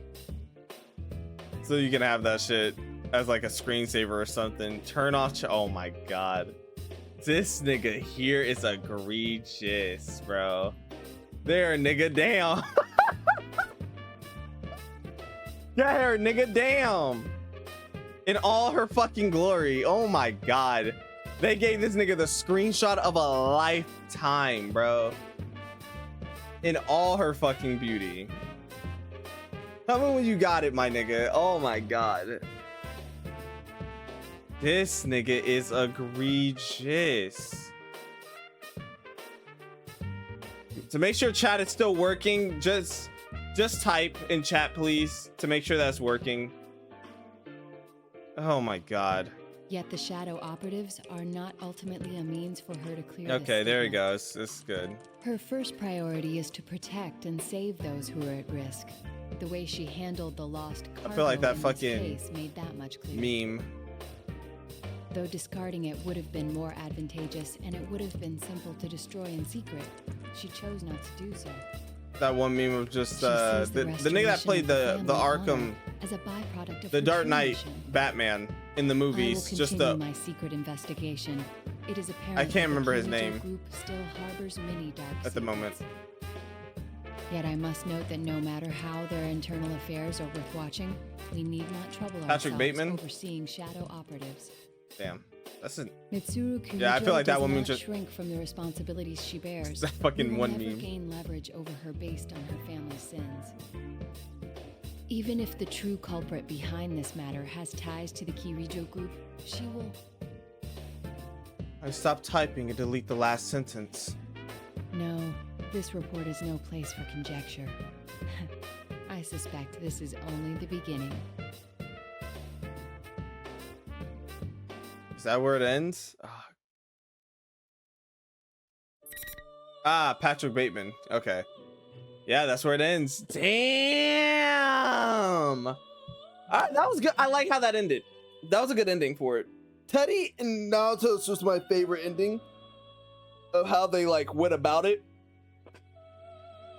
in American Psycho. Ah, yeah. Christian Bale. That nigga has a funny face, bro. Has a memeable face. Let me switch over to this side now. All right. Well, obviously we're gonna do Team C's next time.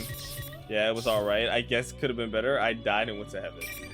Oh my gosh. All right, chat.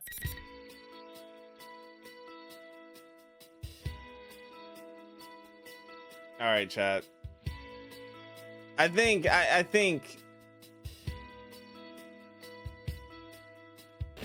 Oh shit! I did not mean to do that. Persona 4. I think it's only right that we actually switch it to something that fits, not Brand New Days, Nevermore, because that is technically the end of our team.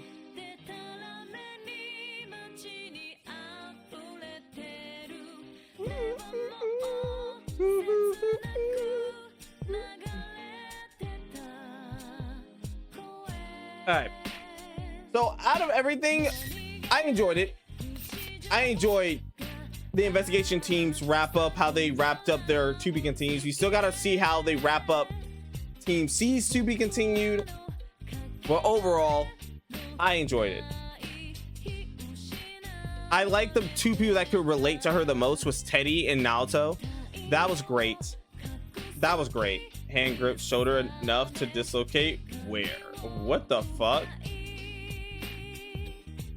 Jesus Christ, that's wild. The concept art of Naruto in this game.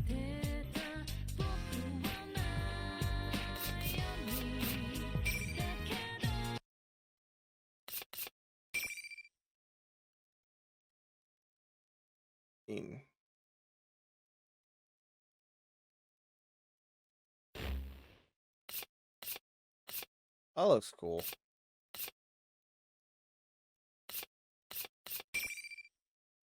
I probably should not be looking at this though.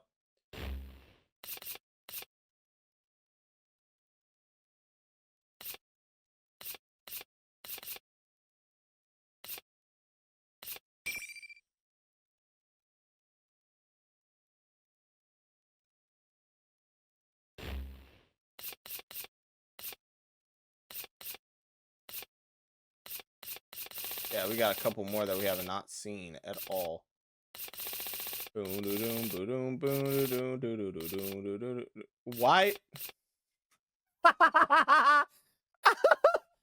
What? Bro, why people like they try not to laugh, bro? Why do they try not to laugh? Yo, Ken, I'm looking at your stream, bro. Why you trying not to laugh?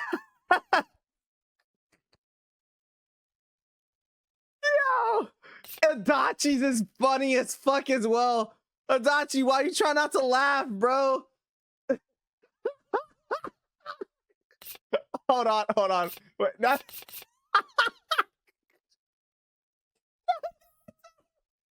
Yo, now I'm looking at your stream. Why you trying not to laugh? Oh, bro, Maria's is funny too. Oh my gosh. Oh, yo, Junpei look like he trying not to laugh, bro. Look at his eyebrows. Look at the fucking eyebrows, bro. He look like he's trying to hold back a laugh. Oh my god. TA's funny too. TA's funny as well. Oh my god.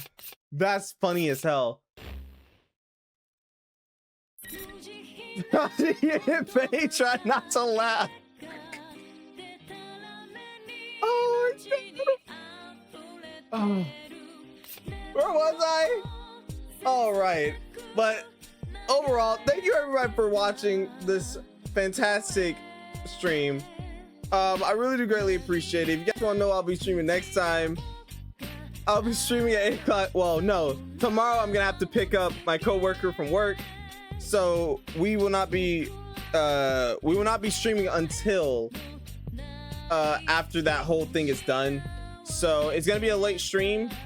If you don't see me streaming at all, then you will know why. It's because I'll be too tired from doing that, or I'll be like, it's too late, I might as well just pack it up for tonight and then do it on Wednesday.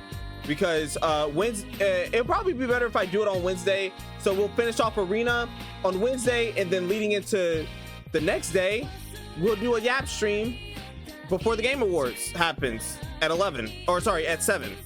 So Yap stream will be on Thursday, chat, since it's on Thursday, since it's on Thursday on the 11th. So we'll be doing a Yap stream before the stream starts, and that should be a fun time. So I'll make sure I have videos lined up and shit like that, so we're not bored. Sounds cool? So yeah. So I'll probably just stream on Wednesday instead for the next part of Persona. For the watch parties, we are going to be doing the watch parties this weekend. Yes, I know it's been a while since we did Supernatural Supernatural Saturdays and Sundays, but we're gonna go back to that. So yep, we're gonna go back to that. We're gonna do like 3 episodes. So yeah, and Superman, don't worry, Monday and Tuesday we're gonna be doing Superman. Those are gonna be like little late streams because Monday and Tuesday they have me closing instead of coming in early in the morning, so they're gonna be a little bit later in the night.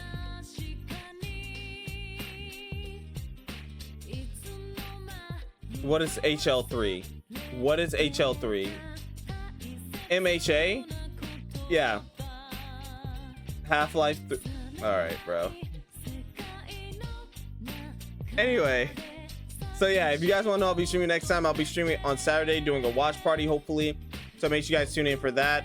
Also, make sure you guys tune in, follow me on my social media account, handle like MinaRusso247 on Instagram, TikTok, and Twitter, so you never miss when I post any of the clips that I do and funny moments.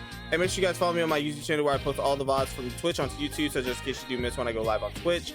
Don't worry, because they're all going to be posted on the YouTube channel eventually. I am very behind on that, but the VODs are still in the backlogs to be downloaded and uploaded to YouTube. So make sure you guys like, comment, subscribe, turn notifications, do all the good jazz. In the meantime, don't worry, because you guys got like other compilations that you guys can watch on there too.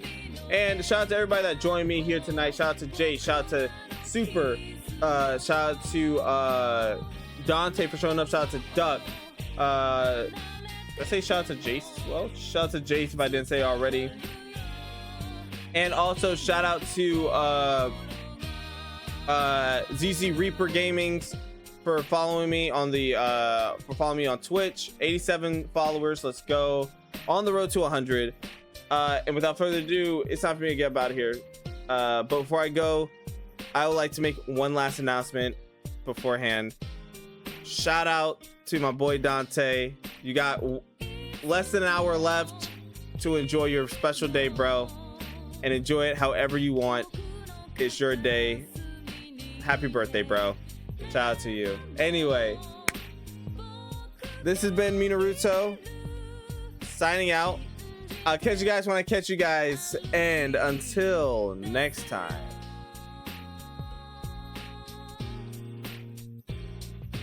bye guys.